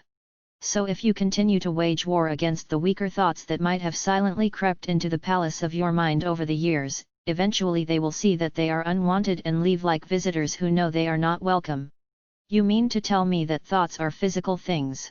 Yes, and they are fully in your control. It is just as easy to think positive thoughts as it is to think negative ones. Then why do so many people worry and focus on all the negative information in our world? Because they have not learned the art of self-control and disciplined thinking. Most people I have spoken to have no idea that they have the power to control every single thought they think every second of every minute of every day. They believe that thoughts just happen and have never realized that if you don't take the time to start controlling your thoughts, they will control you. When you start to focus on good thoughts only, and refuse to think the bad ones through sheer willpower, I promise you they will shrivel up very quickly. So, if I want to have the inner strength to get up earlier, eat less, read more, worry less, be more patient or be more loving, all I have to do is exert my will to cleanse my thoughts. When you control your thoughts, you control your mind. When you control your mind, you control your life. And once you reach the stage of being in total control of your life, you become the master of your destiny. I needed to hear this. Through the course of this strange yet inspiring evening, I had gone from being a skeptical litigator carefully studying a hotshot lawyer turned yogi to a believer whose eyes had been opened for the first time in many years. I wished Jenny could hear all this. Actually, I wished my kids could hear this wisdom too. I knew it would affect them as it had me. I had always planned on being a better family man and living more fully, but I always found that I was too busy putting out all those little brush fires of life that seemed so pressing. Maybe this was a weakness, a lack of self-control. An inability to see the forest for the trees, perhaps. Life was passing by so quickly. It seemed like just yesterday that I was a young law student full of energy and enthusiasm. I dreamed of becoming a political leader or even a Supreme Court judge back then. But as time went by, I settled into a routine. Even as a cocky litigator, Julian used to tell me that complacency kills. The more I thought about it, the more I realized that I had lost my hunger. This wasn't a hunger for a bigger house or a faster car. This was a far deeper hunger, a hunger for living with more meaning, with more festivity and more satisfaction. I started to daydream while Julian continued to talk. Oblivious to what he was now saying, I saw myself first as a 50-year-old and then as a 60-year-old man. Would I be stuck in the same job with the same people, facing the same struggles at that point of my life? I dreaded that. I had always wanted to contribute to the world in some way, and I sure wasn't doing it now. I think it was at that moment, with Julian sitting next to me on my living room floor on that sticky July night, that I changed. The Japanese call it satori, meaning instant awakening, and that's exactly what it was. I resolved to fulfill my dreams and make my life far more than it had ever been. That was my first taste of real freedom, the freedom that comes when you decide once and for all to take charge of your life and all its constituent elements. I will give you a formula for developing willpower, said Julian, who had no idea of the inner transformation I had just experienced. Wisdom without proper tools for its application is no wisdom at all. He continued. Every day, while you are walking to work, I would like you to repeat a few simple words. Is this one of those mantras you told me about earlier? I asked. Yes, it is. It is one that has been in existence for over 5,000 years, although only the small band of Sivana monks have known about it. Yogi Raman told me that by its repetition I would develop self-control and an indomitable will within a short period of time. Remember, words are great influencers. Words are the verbal embodiment of power. By filling your mind with words of hope, you become hopeful. By filling your mind with words of kindness, you become kind. By filling your mind with thoughts of courage, you become courageous. Words have power, Julian observed.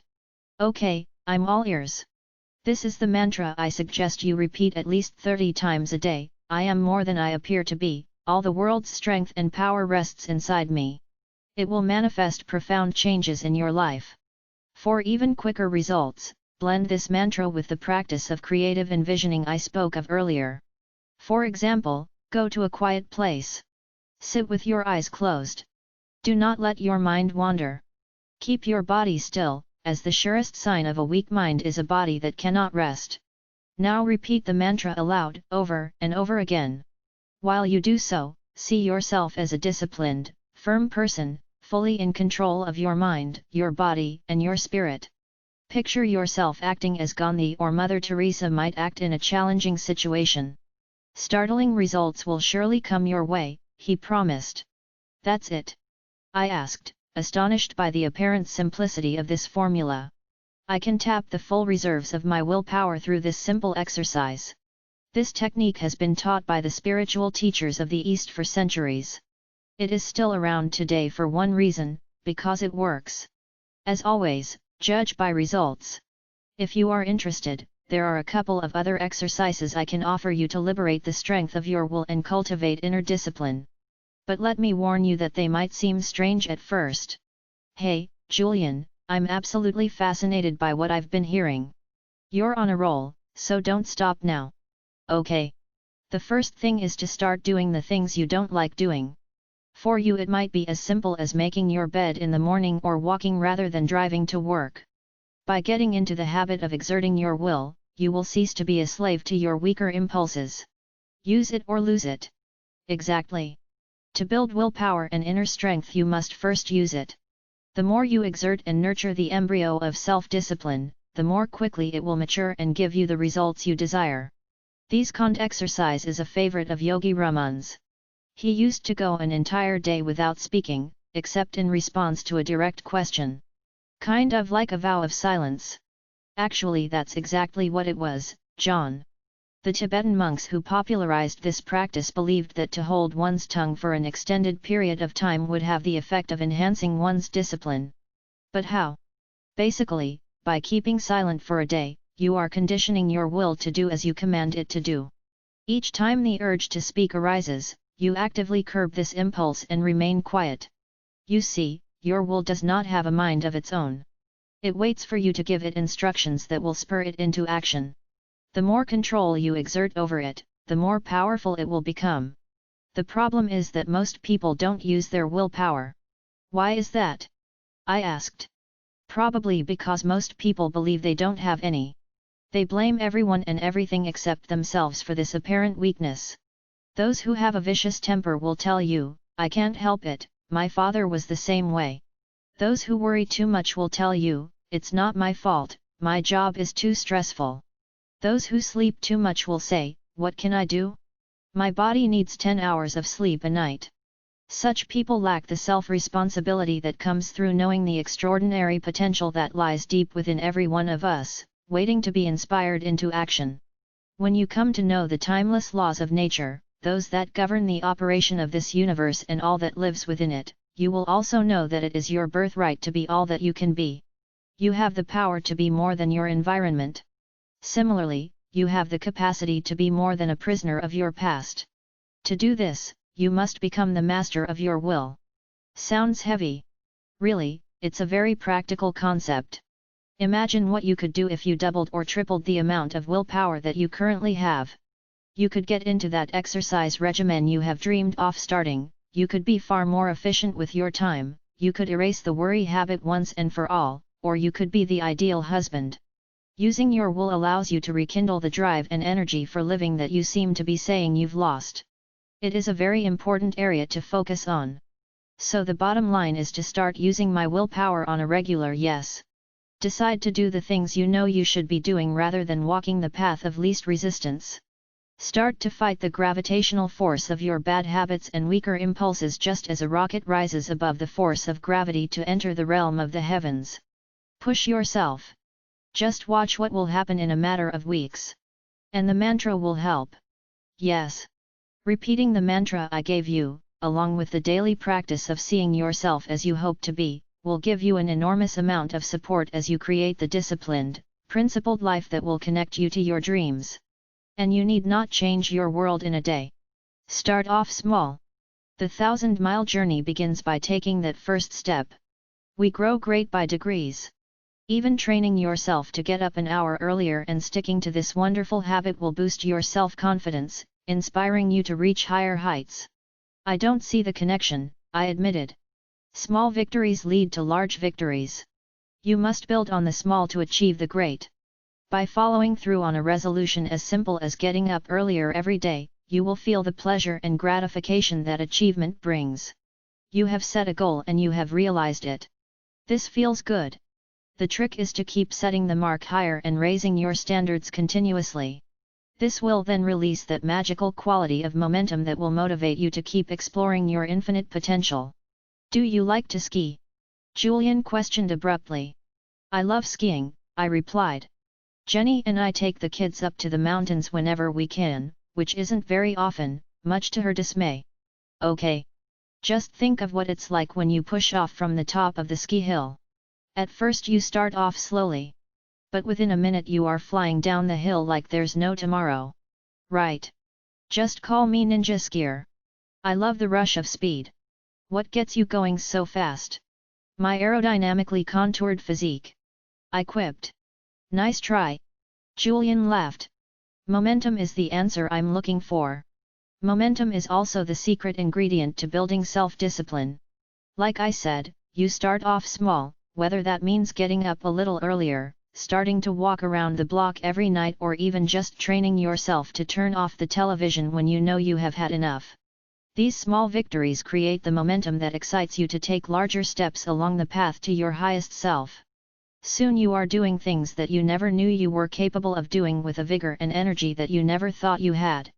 It's a delightful process, John, it really is. And the pink wire cable in Yogi Raman's magical fable will always remind you of the power of your will. Just as Julian finished revealing his thoughts on the subject of discipline, I noticed the first rays of the sun peeking into the living room, pushing away the darkness like a child pushes away an unwanted bed cover. This will be a great day, I thought. The first day of the rest of my life. Chapter 10 Action Summary v Julian Wisdom in the symbol the virtue the wisdom nutshell live with discipline. Discipline is built by consistently performing small acts of courage. The more you nurture the embryo of self-discipline, the more it will mature. Willpower is the essential virtue of a fully actualized life. The techniques mantras / creative envisioning the vow of silence. Wage war against the weaker thoughts that have crept into the palace of your mind. They will see quotable quote that they are unwanted and leave like unwelcome visitors. The monk who sold his Ferrari. Chapter 11. Your most precious commodity. Well-arranged time is the surest mark of a well-arranged mind. Sir Isaac Pitman. You know what's funny about life? Julian asked me. Tell me. By the time most people figure out what they really want and how to go about attaining it, it's usually too late. That saying, if youth only knew, if age only could, is so true. Is that what the stopwatch in Yogi Raman's fable is all about? Yes. The naked 9-foot-tall, 900-pound sumo wrestler with the pink wire cable covering his private parts slips on a shiny gold stopwatch that someone has left in the beautiful garden, Julian reminded me. How could I forget, I replied, breaking into a grin. By now I had realized that Yogi Raman's mystical fable was nothing more than a series of memory pegs designed to teach Julian the elements of his ancient philosophy for enlightened living, while at the same time helping him remember it. I shared my discovery with the sixth sense of a litigator. You are quite right. My wise teacher's methods appeared odd at first and I struggled to understand the significance of his tale just as you wondered what I was speaking of when I first shared it with you. But I must tell you, John, all 7 elements of the story, from the garden and the naked sumo wrestler to the yellow roses and the path of diamonds, which I am soon getting to, serve as powerful reminders of the wisdom I learned in Sivana. The garden keeps me focused on inspiring thoughts, the lighthouse reminds me that the purpose of life is a life of purpose, the sumo wrestler keeps me centered on continuous self-discovery, while the pink wire cable links me to the wonders of willpower. A day doesn't pass without me thinking about the fable and considering the principles Yogi Raman taught me. And exactly what does the shiny gold stopwatch represent? It is a symbol of our most important commodity, time. What about positive thinking and goal-getting and self-mastery? They all mean nothing without time. About 6 months after I made the delightful forest retreat in Sivana my temporary home, one of the sages came to my hut of roses while I was studying. Her name was Divya. She was a stunningly beautiful woman with jet black hair that fell just below her waist, and in a very gentle and sweet voice she informed me that she was the youngest of all the sages living in that secret mountain abode. She also said that she had come to me on the instructions of Yogi Raman, who had told her that I was the best student he had ever had. Maybe it is all the pain you suffered in your former life that has allowed you to embrace our wisdom with such an open heart, she stated. As the youngest of our community, I have been asked to bring you a gift. It is from all of us and we offer it as a token of our respect for you, one who has traveled so far to learn our ways. At no point have you judged us or ridiculed our traditions. So, though you have now decided to leave us within a few weeks, we consider you one of our own. No outsider has ever received what I am about to give you. What was the gift? I asked impatiently. Divya pulled out an object from her homespun cotton bag and handed it to me. Wrapped in a fragrant cover of some type of paper was something I never thought I'd see there in a million years. It was a miniature hourglass that had been made from blown glass and a small piece of sandalwood. Seeing my expression, Divya quickly told me that each of the sages had received one of these instruments as children. Though we have no possessions and live pure, simple lives, we respect time and note its passing. These little hourglasses serve as daily reminders of our mortality and the importance of living full, productive days while advancing our purposes. These monks up in the highest reaches of the Himalayan Mountains kept time. Each and every one of them understood the importance of time. They each had developed what I call a time consciousness.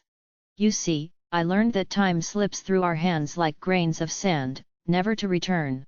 Those who use time wisely from an early age are rewarded with rich, productive, and satisfying lives. Those who have never been exposed to the principle that time mastery is life mastery will never realize their enormous human potential.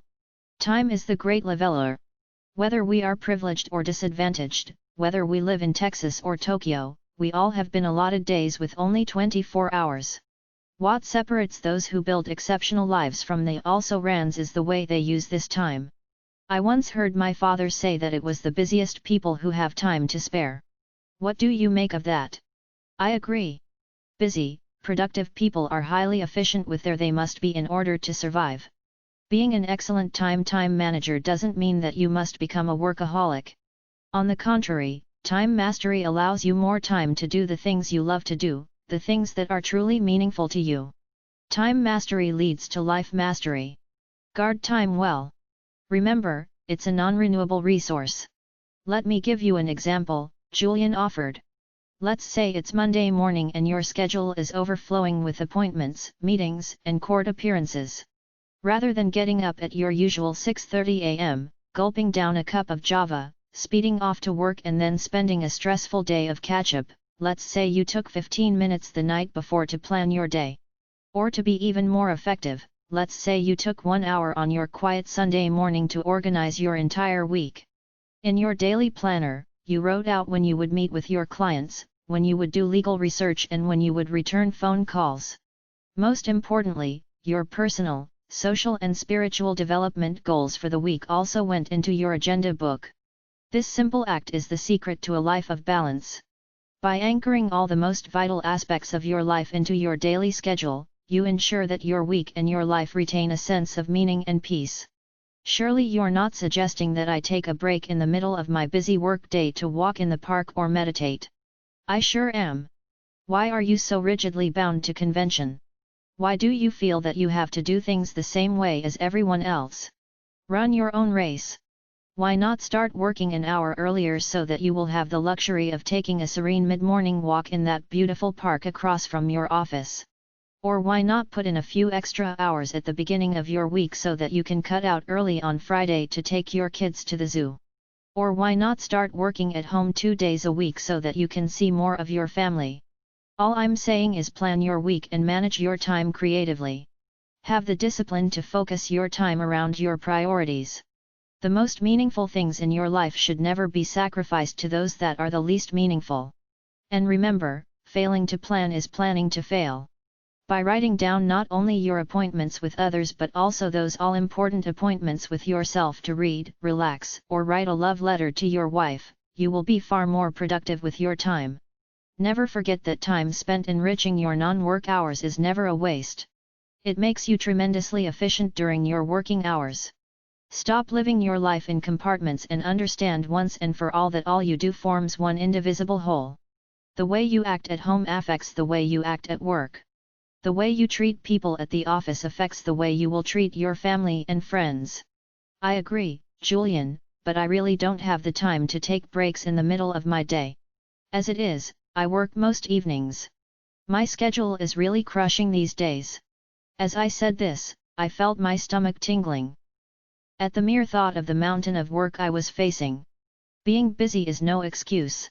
The real question is, what are you so busy about?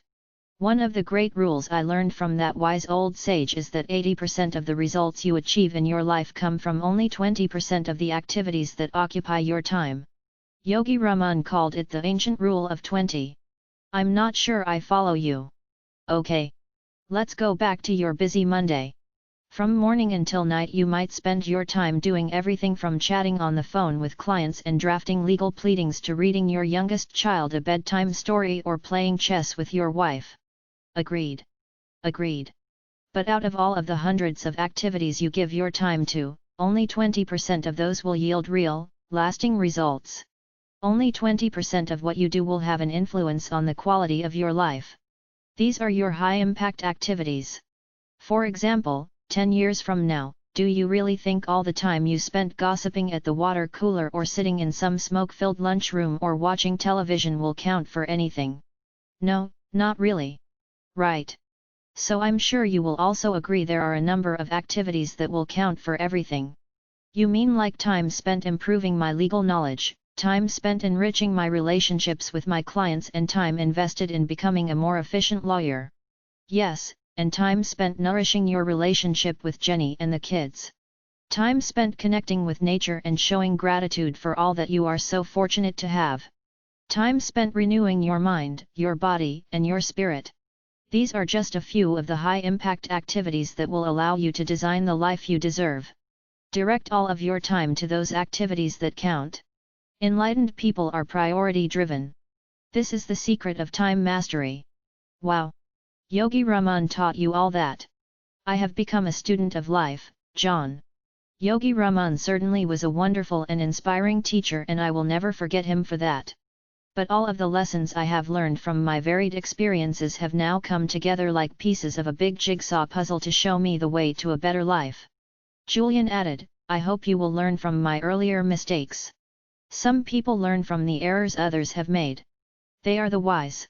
Others feel that true learning comes only from personal experience. Such people endure needless pain and distress over the course of their lives. I had been to many seminars on time management as a lawyer. Yet, I had never heard the philosophy of time mastery that Julian was now sharing with me. Time management was not just something to focus on at the office and discard at closing time. It was a holistic system that could make all areas of my life more balanced and fulfilling, if I applied it correctly. I learned that by planning my days and taking the time to ensure that I was balanced in the use of my time, I would not only be far more productive, I would be far happier. So life is like a fat strip of bacon, I chimed in. You have to separate the meat from the fat in order to be the master of your time. Very good. You're on to it now. And though my vegetarian side tells me to do otherwise, I love the analogy because it hits the nail right on the head.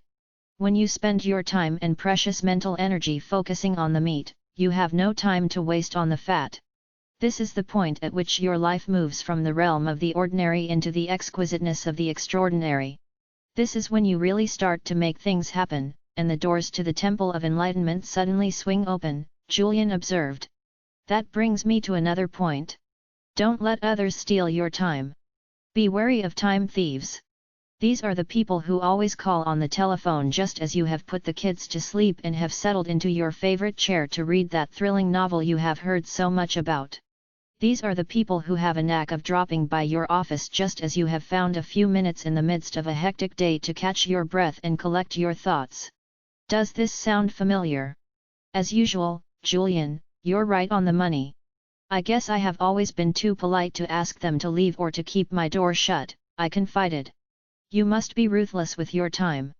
Learn to say no. Having the courage to say no to the little things in life will give you the power to say yes to the big things. Shut the door to your office when you need a few hours to work on that big case. Remember what I told you. Don't pick up the phone every time it rings. It is there for your convenience, not the convenience of others. Ironically, people will respect you more when they see that you are a person who values his time. They will realize that your time is precious and they will value it. What about procrastination? All too often I keep putting off the things that I don't like doing and instead find myself sifting through junk mail or flipping through legal magazines. Maybe I'm just killing time is an apt metaphor. True, it is human nature to do things that feel good and avoid the things that feel bad. But as I said earlier, the most productive people in this world have cultivated the habit of doing the things that less productive people don't like doing, even though they too might not like doing them. I stopped and thought deeply about the principle I had just heard. Perhaps procrastination was not my problem. Maybe my life had simply become too complex. Julian sensed my concern. Yogi Raman told me that those who are masters of their time live simple lives. A hurried, frenzied pace is not what nature intended. While he firmly believed that lasting happiness could be reached only by those who were effective and set definite aims for themselves, living a life rich with accomplishment and contribution did not have to come through the sacrifice of peace of mind. This is what I found so fascinating about the wisdom I was hearing. It allowed me to be productive and yet fulfill my spiritual longings. I started to open myself even more to Julian. You have always been honest and forthright with me, so I will be the same with you. I don't want to give up my practice and my house and my car to be happier and more satisfied. I like my toys and the material things I have earned. They are my rewards for all the hours I have worked over the years since we first met. But I feel empty, I really do. I told you about my dreams when I was in law school. There is so much more I could do with my life. You know, I'm almost 40 and I have never been to the Grand Canyon or the Eiffel Tower. I've never walked in a desert or canoed across a still lake on a gorgeous summer's day. I have never once taken off my socks and shoes and walked barefoot through a park, listening to the kids laugh and the dogs bark. I can't even remember the last time I took a long, quiet walk by myself after a snowfall just to hear the sounds and to enjoy the sensations. Then simplify your life. Julian suggested sympathetically. Apply the ancient ritual of simplicity to every aspect of your world. By doing so, you are bound to have more time to savor these glorious wonders. One of the most tragic things that any one of us can do is to put off living. Too many people are dreaming of some magical rose garden on the horizon rather than enjoying the one growing in our backyards. What a tragedy! Any suggestions? That I will leave to your own imagination. I have shared many of the strategies I learned from the sages with you. They will work wonders if you have the courage to apply them. Oh, that reminds me of another thing that I do to make sure my life stays calm and simple. What's that? I love to have a quick nap in the afternoon. I find it keeps me energetic, refreshed and youthful.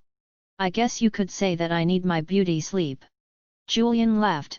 Beauty has never been one of your strong points. A sense of humor has always been one of yours, and for this I commend you. Always remember the power of laughter. Like music, it is a wonderful tonic for life's stresses and strains. I think Yogi Raman said it best when he said, "Laughter opens your heart and soothes your soul." No one should ever take life so seriously that they forget to laugh at themselves. Julian had one final thought to share on the subject of time. Perhaps most importantly, John, stop acting like you have 500 years to live. When Divya brought that little hourglass to me, she offered some advice that I will never forget. What did she say? She told me that the best time to plant a tree was 40 years ago. The second best time is today. Don't waste even 1 minute of your day. Develop a deathbed mentality. I beg your pardon? I asked, struck by the graphic term Julian had employed. What's a deathbed mentality? It is a new way of looking at your life, a more empowering paradigm if you will, one that reminds you that today could be your last, so savor it to the fullest. Sounds kind of morbid, if you ask me. It makes me think about death. Actually, it's a philosophy about life. When you adopt a deathbed mentality, you live every day as if it was your last. Imagine waking up every day and asking yourself the simple question, what would I do today if it was my last? Then think about how you would treat your family, your colleagues, and even those who you don't know. Think about how productive and excited you would be to live every moment to the maximum. The deathbed question alone has the power to change your life. It will energize your days and bring a rush of zest and spirit to all that you do. You will start focusing on all the meaningful things that you have been putting off, and stop squandering time on all those petty things that have dragged you down into the quagmire of crisis and chaos. Julian continued. Push yourself to do more and to experience more. Harness your energy to start expanding your dreams. Yes, expand your dreams. Don't accept a life of mediocrity when you hold such infinite potential within the fortress of your mind. Dare to tap into your greatness. This is your birthright. Powerful stuff. Here's more. There is a simple remedy to break the spell of frustration that plagues so many people. My cup is still empty, I said softly. Act as if failure is impossible, and your success will be assured. Wipe out every thought of not achieving your objectives, whether they are material or spiritual. Be brave, and set no limits on the workings of your imagination. Never be a prisoner of your past. Become the architect of your future. You will never be the same. As the city started to awaken, and the morning grew into full bloom, my ageless friend started to show the first signs of weariness after a night spent sharing his knowledge with an eager student.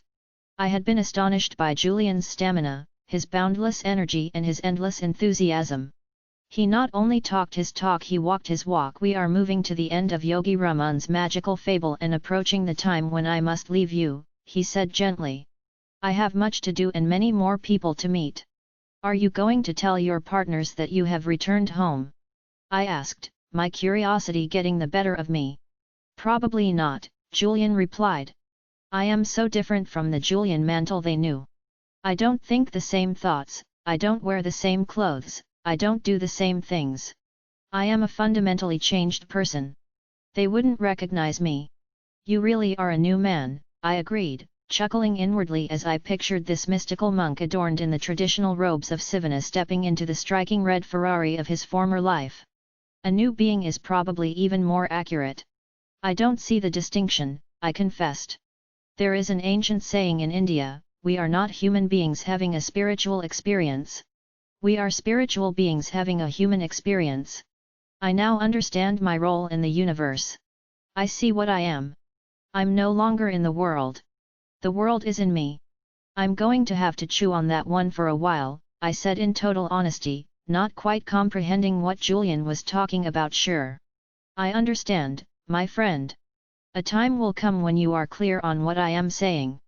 If you follow the principles I have revealed to you and apply the techniques I have offered, you will surely advance along the path of enlightenment. You will come to master the art of personal government. You will see your life for what it really is, a small blip on the canvas of eternity. And you will come to see clearly who you are and the ultimate purpose of your life. Which is to serve, of course. No matter how big a house you have or how slick a car you drive, the only thing you can take with you at the end of your life is your conscience. Listen to your conscience. Let it guide you. It knows what is right. It will tell you that your calling in life is ultimately selfless service to others in some form or another. This is what my personal odyssey has taught me. Now, I have so many others to see, serve, and heal. My mission is to spread the ancient wisdom of the sages of Sivana to all those who need to hear it. This is my purpose.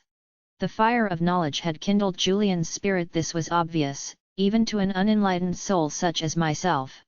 He was so passionate, so committed and so fervent about what he was saying that it was reflected even in his physical dimension. His transformation from a frail old litigator to a vital, young Adonis was not brought about by a simple change in his diet and a daily dose of some quick-fix exercise plan. No, it was a far deeper panacea that Julian had stumbled upon high in those majestic mountains. He had found the secret that people through the ages have been searching for. It was more than the secret of youth, fulfillment, or even happiness. Julian had discovered the secret of the self. Chapter 11 Action Summary Julian Wisdom in a nutshell. The symbol, the virtue, the wisdom, the techniques. Respect your mind. Time is your most precious commodity and it is non-renewable. Focus on your priorities and maintain balance. Simplify your life. The ancient rule of 20. Have the courage to say no. The deathbed mentality. Time slips through our hands like grains of sand, never to return again.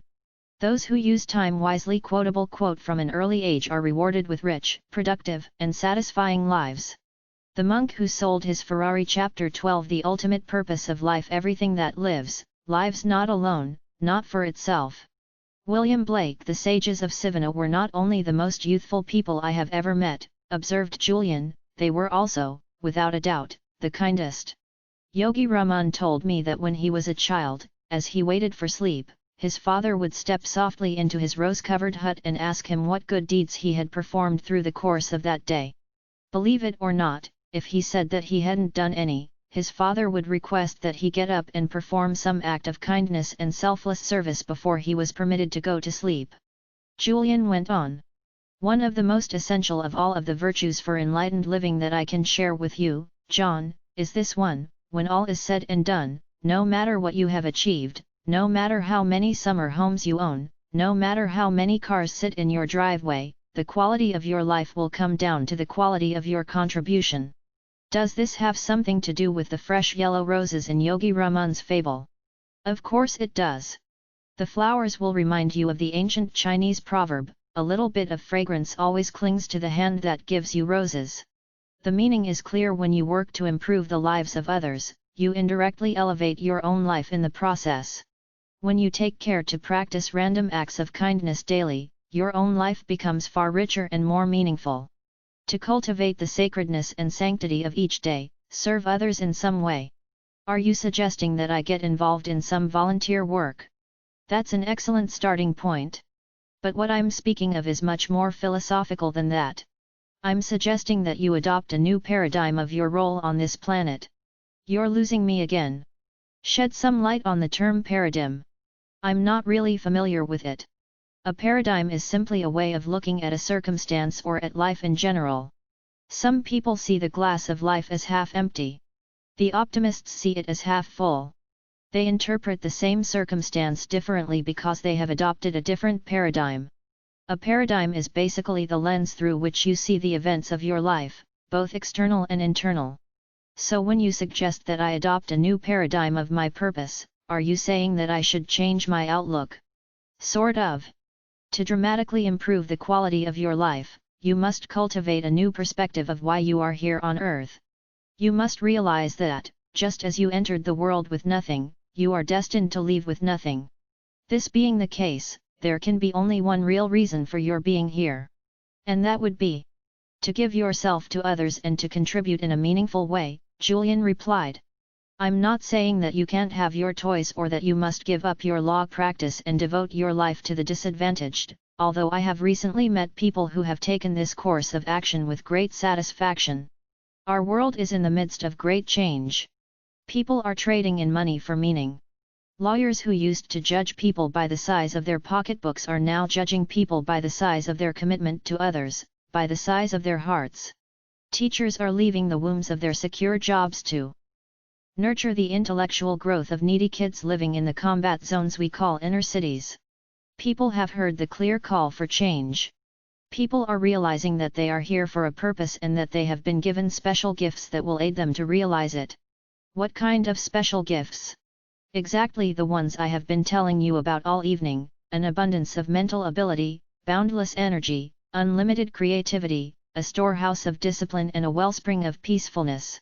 It is simply a matter of unlocking these treasures and applying them for some common good, noted Julian. I'm still with you. So how can one go about doing good? I'm simply saying that you should make it a priority to change your worldview so that you stop seeing yourself purely as an individual and start seeing yourself as part of the collective.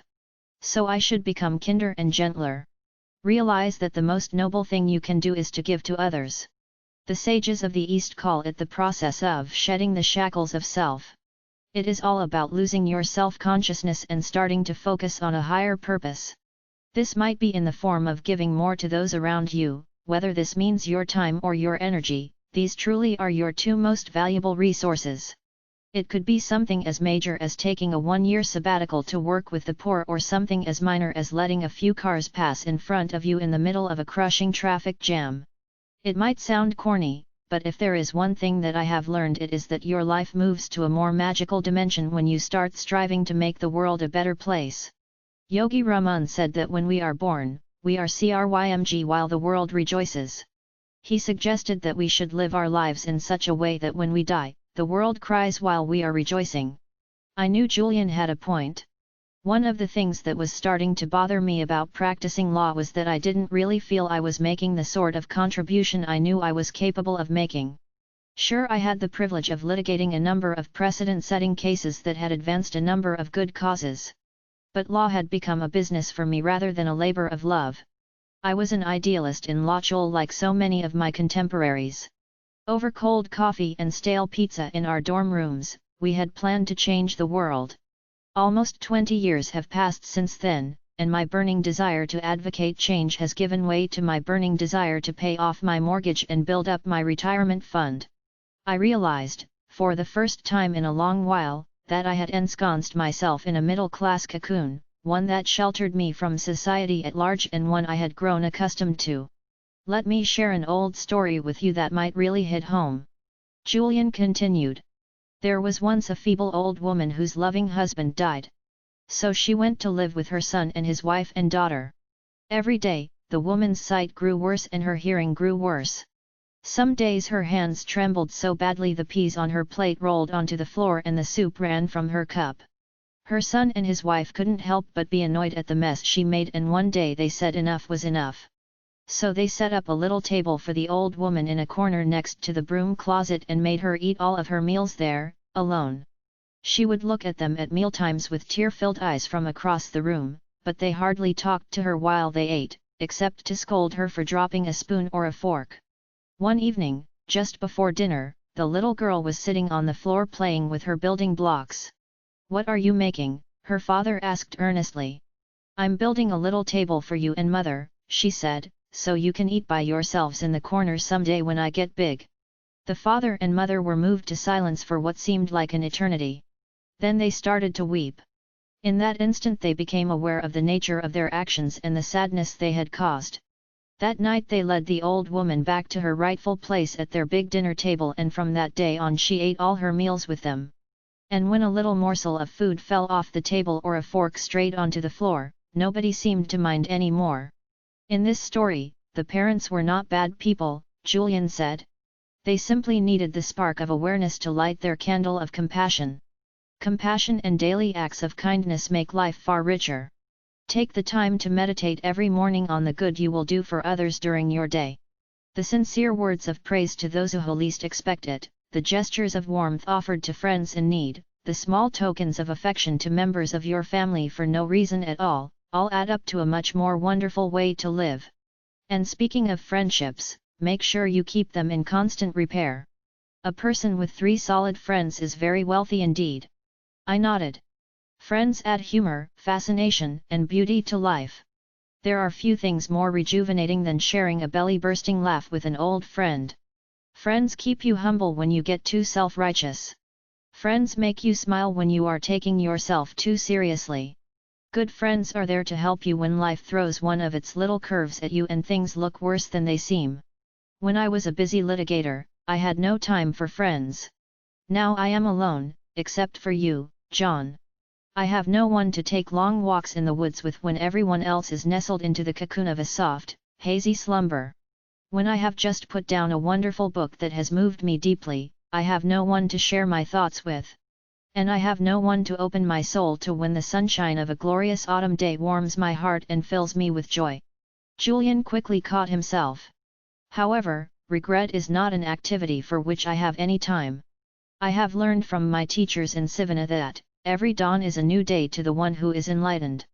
I had always viewed Julian as a sort of superhuman legal gladiator, crunching through the arguments of his opponents as a martial artist does through a stack of heavily reinforced boards. I could see that the man I had met many years ago had been transformed into one of a very different nature. The one in front of me was gentle, kind, and peaceful. He seemed secure in who he was and in his role in the theater of life. Like no other person I had ever met, he seemed to see the pain of his past as a wise, old teacher, and yet at the same time, he served notice that his life was far more than the sum of events gone by. Julian's eyes glittered in the hope of things yet to come. I was enveloped by his sense of delight for the wonders of this world and caught up in his unbridled joy for living.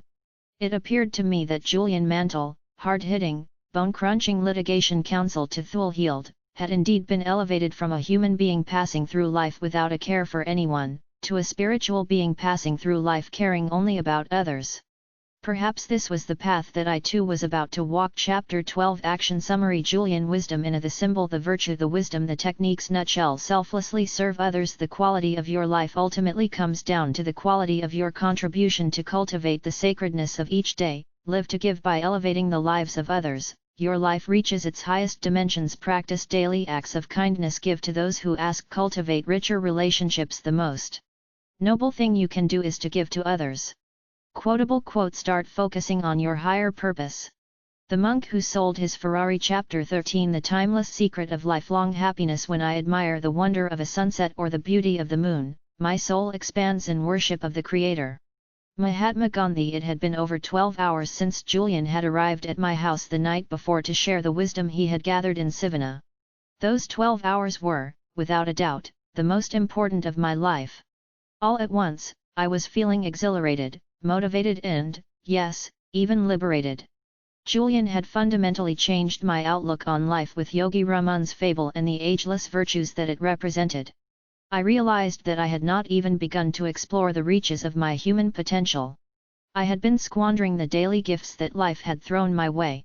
Julian's wisdom had allowed me the opportunity to come to grips with the wounds that were keeping me from living with the laughter, energy, and fulfillment I knew that I deserved. I felt moved. I'll have to leave soon. You have commitments that are pressing on your time and I have my own work to tend to, Julian said apologetically. My work can wait. Unfortunately, mine can't, he said with a quick smile. But before I leave, I must reveal the final element of Yogi Raman's magical fable. You will recall that the sumo wrestler who walked out of the lighthouse in the middle of a beautiful garden with nothing more than a pink wire cable covering his private parts slipped on a shiny gold stopwatch and fell to the ground. After what seemed like an eternity, he finally regained consciousness when the marvelous fragrance of the yellow roses reached his nose. He then jumped to his feet in delight and was astonished to see a long, winding path studded with millions of tiny diamonds. Of course, our friend the sumo wrestler took the path and, in doing so, lived happily ever after. Seems plausible, I chuckled. Yogi Raman had quite a vivid imagination, I'll agree. But you have seen that his story has a purpose and that the principles it symbolizes are not only powerful, they are highly practical. True, I agreed without reservation. The path of diamonds, then, will serve to remind you of the final virtue for enlightened living. By carrying this principle with you through your daily work, you will enrich your life in a way that is difficult for me to describe. You will begin to see the exquisite wonders in the simplest of things and live with the ecstasy you deserve. And by carrying out your promise to me and sharing it with others, you will also allow them to transform their world from the ordinary into the extraordinary. Will this take me a while to learn? The principle itself is strikingly straightforward to grasp. But learning how to apply it effectively in all your waking moments will take a couple of weeks of steady practice. Okay, I'm dying to hear it. Funny you say that, because the seventh and final virtue is all about living. The sages of Sivana believed that a truly joyful and rewarding life comes only through a process they called living in the now. These yogis knew that the past is water under the bridge and the future is a distant sun on the horizon of your imagination. The most important moment is now. Learn to live in it and savor it fully. I understand exactly what you are saying, Julian. I seem to spend most of my day fretting over past events that I have no power to change, or worrying about things to come, which never do arrive. My mind is always flooded by a million little thoughts pulling me in a million different directions. It's really frustrating. It tires me out. I guess I just don't have peace of mind. Yet I have experienced times when my mind is fully occupied on only what was in front of me. Often this happened when I was under the gun to crank out a legal brief and I didn't have time to think about anything other than the task at hand. I've also felt this kind of total focus when I was playing soccer with the boys and I really wanted to win. Hours seemed to pass by in minutes and I felt centered. It was as if the only thing that mattered to me was what I was doing in that very moment. Everything else, the worries, the bills, the law practice, didn't count. Come to think of it, these were probably the times when I felt the most peaceful as well.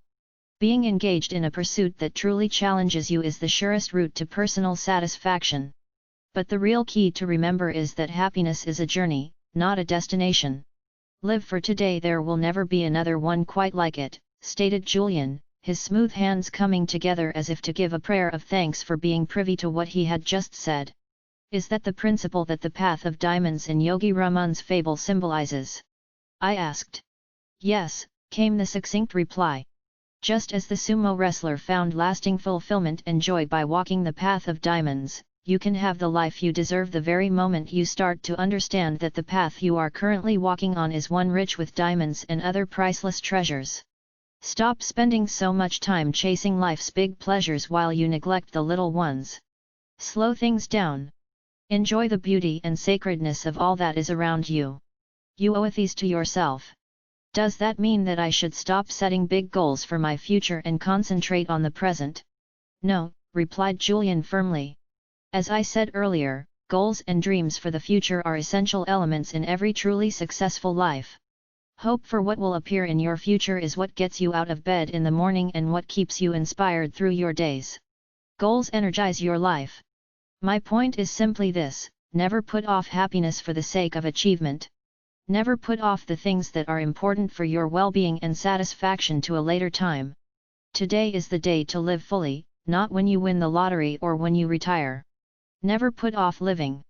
Julian stood up and started pacing back and forth across the living room floor like a seasoned litigator releasing his final kernels of reason in an impassioned closing argument. Don't fool yourself into thinking that you will be a more loving and giving husband when your law firm takes on a few more junior lawyers to ease the burden. Don't kid yourself into believing that you will start to enrich your mind, care for your body and nourish your soul when your bank account gets big enough and you have the luxury of more free time. Today is the day to enjoy the fruits of your efforts. Today is the day to seize the moment and live a life that soars. Today is the day to live from your imagination and harvest your dreams. And please never, ever forget the gift of family. I'm not sure I know exactly what you mean, Julian. Live your children's childhood, came the simple reply. Hey! I muttered, perplexed at the apparent paradox. Few things are as meaningful as being a part of your children's childhood. What is the point of climbing the steps of success if you have missed the first steps of your own kids? What good is owning the biggest house on your block if you have not taken the time to create a home? What is the use of being known across the country as a red-hot trial lawyer if your kids don't even know their father? Julian offered, his voice now quivering with emotion. I know whereof I speak. This last comment floored me. All I knew of Julian was that he had been a superstar litigator who hung out with the rich and the beautiful. His romantic trysts with noble fashion models were almost as legendary as his courtroom skills. What could this former millionaire playboy possibly know about being a father? What could he possibly know about the daily struggles I faced in trying to be all things to all people, a great father and a successful lawyer? But Julian's sixth sense caught me. I do know something of the blessings we call children, he said softly. But I always thought you were the city's most eligible bachelor before you threw in the towel and gave up your practice. Before I was caught up in the illusion of that fast and furious lifestyle that I was so well known for, you know that I was married. Yes. He then paused, as a child might before telling his best friend a closely guarded secret. What you do not know is that I also had a little daughter. She was the sweetest, most delicate creature I have ever seen in my life. Back then, I was a lot like you were the first time we met, cocky, ambitious, and full of hope. I had everything anyone could ever want. People told me I had a brilliant future, a stunningly beautiful wife and a wonderful daughter. Yet, when life seemed to be perfect, it was all taken from me in an instant. For the first time since his return, Julian's eternally joyful face was enveloped in sadness. A single tear began to slide down one of his bronzed cheeks and dripped onto the velvety fabric of his ruby-red robe. I was speechless and gripped by the revelation of my longtime friend.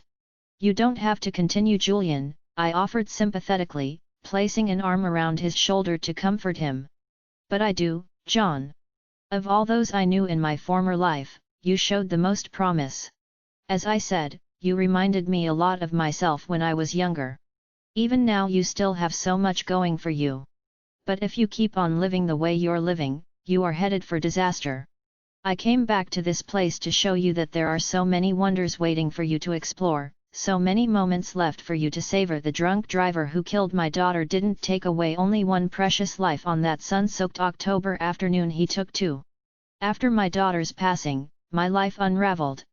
I started spending every waking minute at the office, foolishly hoping that my legal career might be the salve for the pain of a broken heart.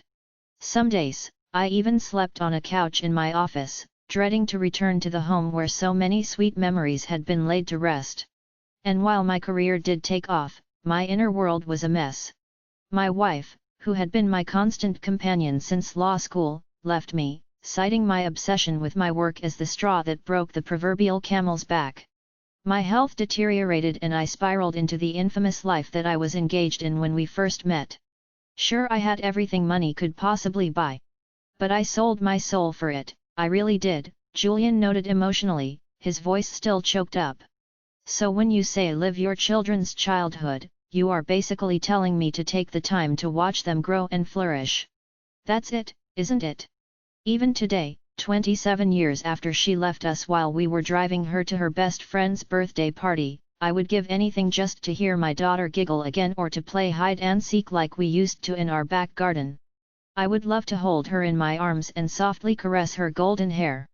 She took a piece of my heart with her when she left. And though my life has been inspired by new meaning since I found the way to enlightenment and self-leadership in Sivana, a day doesn't pass without me seeing the rosy face of my sweet little girl in the silent theater of my mind. You have such great kids, John. Don't miss the forest for the trees. The best gift you could ever give your children is your love. Get to know them again. Show them that they are far more important to you than the fleeting rewards of your professional career. Pretty soon they will be off, building lives and families of their own. Then it will be too late, the time will be gone. Julian had struck a chord deep inside of me. I guess I had known for some time that my workaholic pace was slowly but steadily loosening our family's ties. But it was like a smoldering ember, burning quietly, slowly gathering its energy before revealing the full extent of its destructive potential. I knew my kids needed me, even if they might not have told me so. I needed to hear this from Julian. Time was slipping by and they were growing up so quickly. I couldn't remember the last time my son Andy and I had stolen off early on a crisp Saturday morning to spend the day at the fishing hole his grandfather loved so much. There was a time when we would go every weekend. Now, this time-honored ritual seemed like someone else's memory. The more I thought about it, the harder it hit me. Piano recitals, Christmas plays, Little League championships had all been traded for my professional advancement. What was I doing? I wondered. I really was sliding down the slippery slope that Julian described. There and then, I resolved to change. Happiness is a journey, Julian continued, his voice rising once again with the heat of passion. It is also a choice that you make. You can marvel at the diamonds along the way, or you can keep running through all your days, chasing that elusive pot of gold at the end of the rainbow that ultimately reveals itself to be empty. Enjoy the special moments that every day offers, because today, this day is all you have. Can anyone learn to live in the now? Absolutely. No matter what your current circumstances might be, you can train yourself to enjoy the gift of living and fill your existence with the jewels of everyday life. But isn't that a little optimistic? How about someone who has just lost everything they own due to a bad business deal? Let's say that not only are they financially bankrupt but emotionally bankrupt as well. The size of your bank account and the size of your house have nothing to do with living life with a sense of joy and wonder. This world is full of unhappy millionaires. Do you think the sages I met in Sivana were concerned with having a well-balanced financial portfolio and acquiring a summer home in the south of France? Julian asked mischievously. Okay. I see your point. There is a huge difference between making a lot of money and making a lot of life. When you start spending even 5 minutes a day practicing the art of gratitude, you will cultivate the richness of living that you are looking for. Even the person you spoke of in your example can find an abundance of things to be thankful for, notwithstanding his dire financial predicament. Ask him if he still has his health, his loving family and his good reputation in the community. Question him as to whether he is happy to have citizenship in this great country and whether he still has a roof over his head. Perhaps he might have no assets other than a masterful ability to work hard and the ability to dream big dreams. Yet these are precious assets for which he ought to be grateful. We all have much to be thankful for. Even the birds singing outside your windowsill on what looks like another magnificent summer's day appear as a gift to the wise person. Remember, John, life doesn't always give you what you ask for, but it always gives you what you need.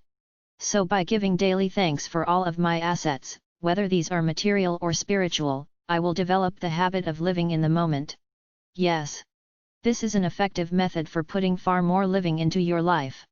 When you savor the now, you kindle the fire of life that allows you to grow your destiny. Grow my destiny. Yes. I told you earlier that we all have been given certain talents. Every single person on the planet is a genius. You don't know some of the lawyers I work with, I quipped. Everyone, said Julian emphatically. We all have something that we are meant to do. Your genius will shine through, and happiness will fill your life, the instant you discover your higher purpose and then direct all your energies towards it. Once you are connected to this mission, whether it is being a great teacher of children or an inspired artist, all your desires will be fulfilled effortlessly. You will not even have to try. As a matter of fact, the harder you try, the longer it will take you to reach your aims. Instead, simply follow the path of your dreams, in full expectation of the bounty that is certain to flow. This will bring you to your divine destination. This is what I mean by growing your destiny, Julian offered sagely. When I was a young boy, my father loved to read me a fairy tale known as Peter and the Magic Thread. Peter was a very lively little boy. Everyone loved him, his family, his teachers, and his friends. But he did have one weakness. What was that? Peter could never live in the moment.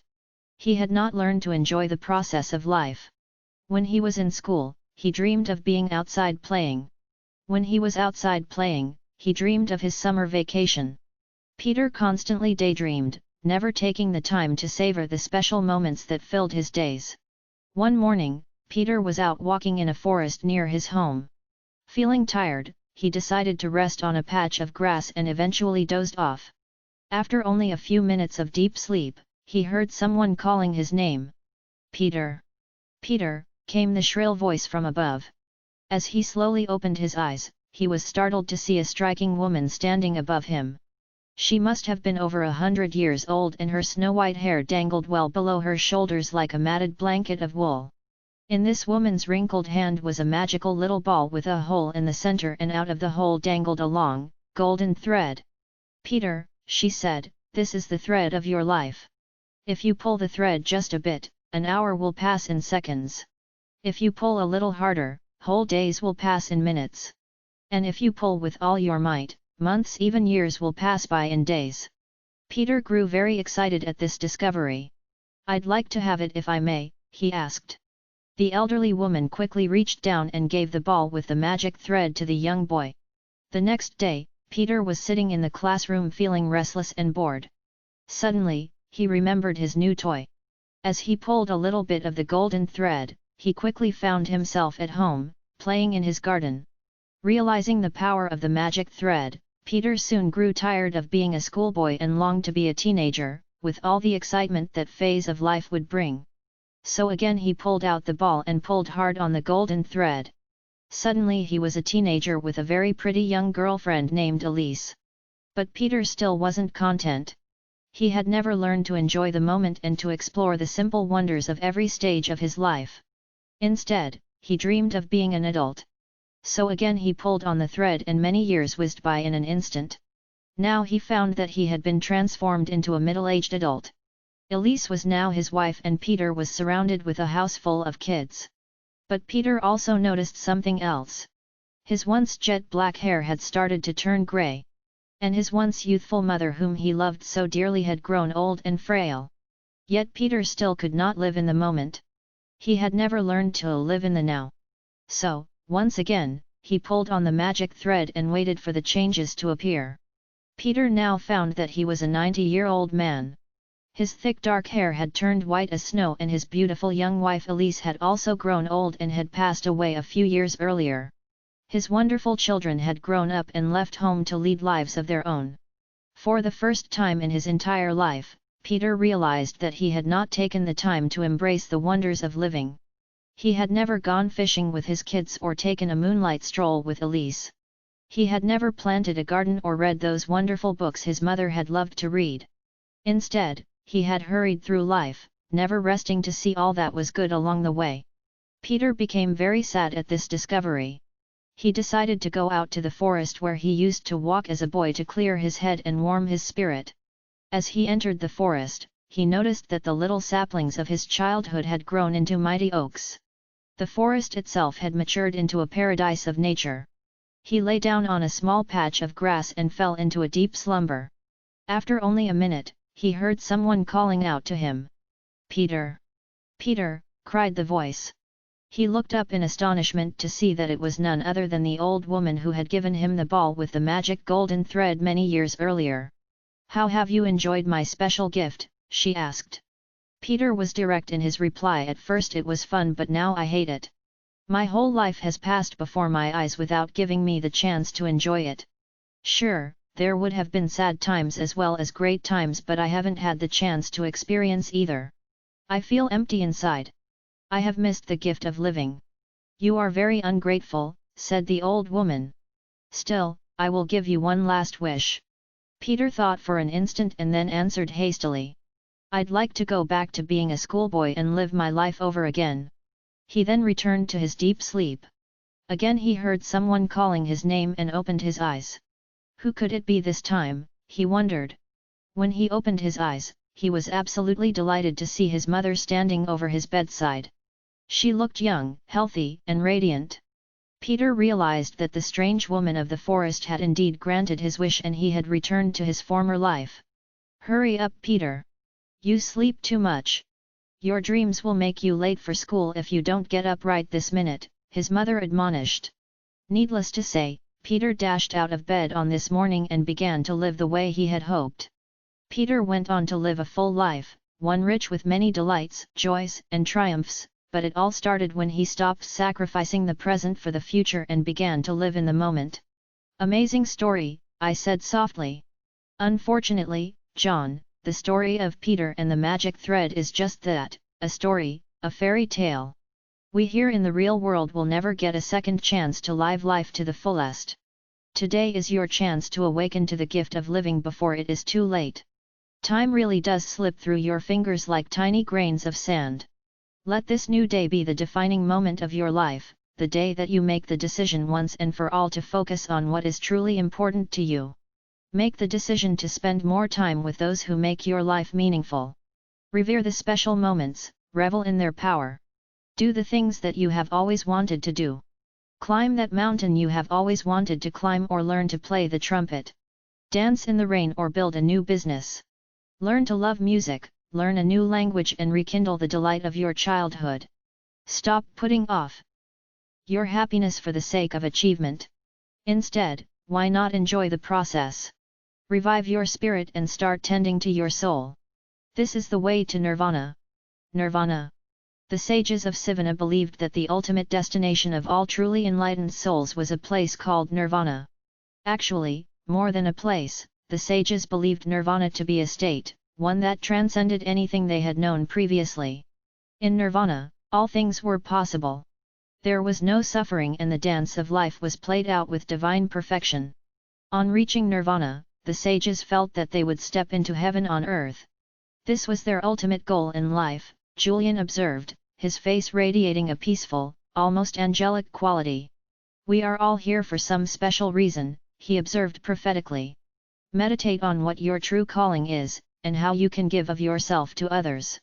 Stop being a prisoner of gravity. Today, light your spark of life and let it blaze brightly.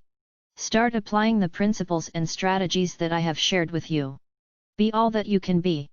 A time will come when you too will taste the fruits of that place called nirvana. How will I know when I reach this state of enlightenment? Little hints will appear to confirm your entrance. You will start to notice the holiness in everything that is around you, the divinity of a moonbeam, the allure of a lush blue sky on a scorching summer day, the fragrant bloom of a daisy or the laugh of a mischievous little child. Julian, I promise you that the time you have spent with me will not be in vain. I will dedicate myself to living by the wisdom of the sages of Sivana and I will keep my promise to you by sharing all that I have learned with those who will benefit by your message. I am speaking from the heart. I give you my word, I offered sincerely, feeling the throes of emotion stirring within. Spread the rich legacy of the sages to all those around you. They will quickly benefit from this knowledge and improve the quality of their lives, just as you will improve the quality of yours. Andre member, the journey is to be enjoyed. The road is just as good as the end. I let Julian continue. Yogi Raman was a great storyteller, but there was one story he told me which stood out among the rest. May I share it with you? Absolutely. Many years ago, in ancient India, a Maharaja wanted to build a great tribute to his wife as a sign of his deep love and affection for her. This man wanted to create a structure the likes of which the world had never seen, one that would shimmer across the moonlit sky, one that people would admire for centuries to come. So every day, block by block, his workers toiled in the hot sun. Every day this structure started to look a little more defined, a little more like a monument, a little more like a beacon of love against the azure blue Indian sky.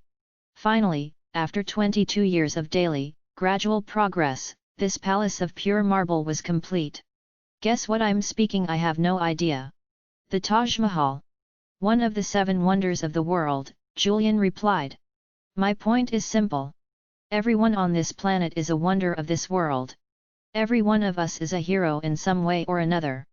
Every one of us has the potential for extraordinary achievement, happiness, and lasting fulfillment. All it takes are small steps in the direction of our dreams. Like the Taj Mahal, a life overflowing with wonders is built day by day, block by block. Small victories lead to large victories. Tiny, incremental changes and improvements such as those I have suggested will create positive habits. Positive habits will create results. And results will inspire you towards greater personal change. Begin to live each day as if it was your last. Starting today, learn more, laugh more and do what you truly love to do. Do not be denied your destiny. For what lies behind you and what lies in front of you matters little when compared to what lies within you. Without saying another word, Julian Mantle, the millionaire lawyer turned enlightened monk, got up, embraced me like the brother he had never had and walked out of my living room into the thick heat of another scorching summer day. As I sat alone and collected my thoughts, I noticed that the only evidence I could find of this sage messenger's extraordinary visit sat silently on the coffee table in front of me. It was his empty cup. Chapter 13 Action Summary Julian Wisdom in the symbol the virtue the wisdom the techniques nutshell embrace the present live in the now. Savor the gift of the present never sacrifice happiness for achievement savor the journey and live each day as your last live your children's childhood practice gratitude grow your destiny we are all here for some special reason. Stop being quotable a prisoner of your past. Become the architect of your future. The monk who sold his Ferrari the 7 timeless virtues of enlightened living Virtue 1 Master your mind 2 Follow your purpose 3 Practice Kaizen 4 Live with discipline 5 Respect your time 6 Selflessly serve others 7 Embrace the present symbol the magnificent garden the towering lighthouse the sumo wrestler the pink wire cable the gold stopwatch the fragrant roses the path of diamonds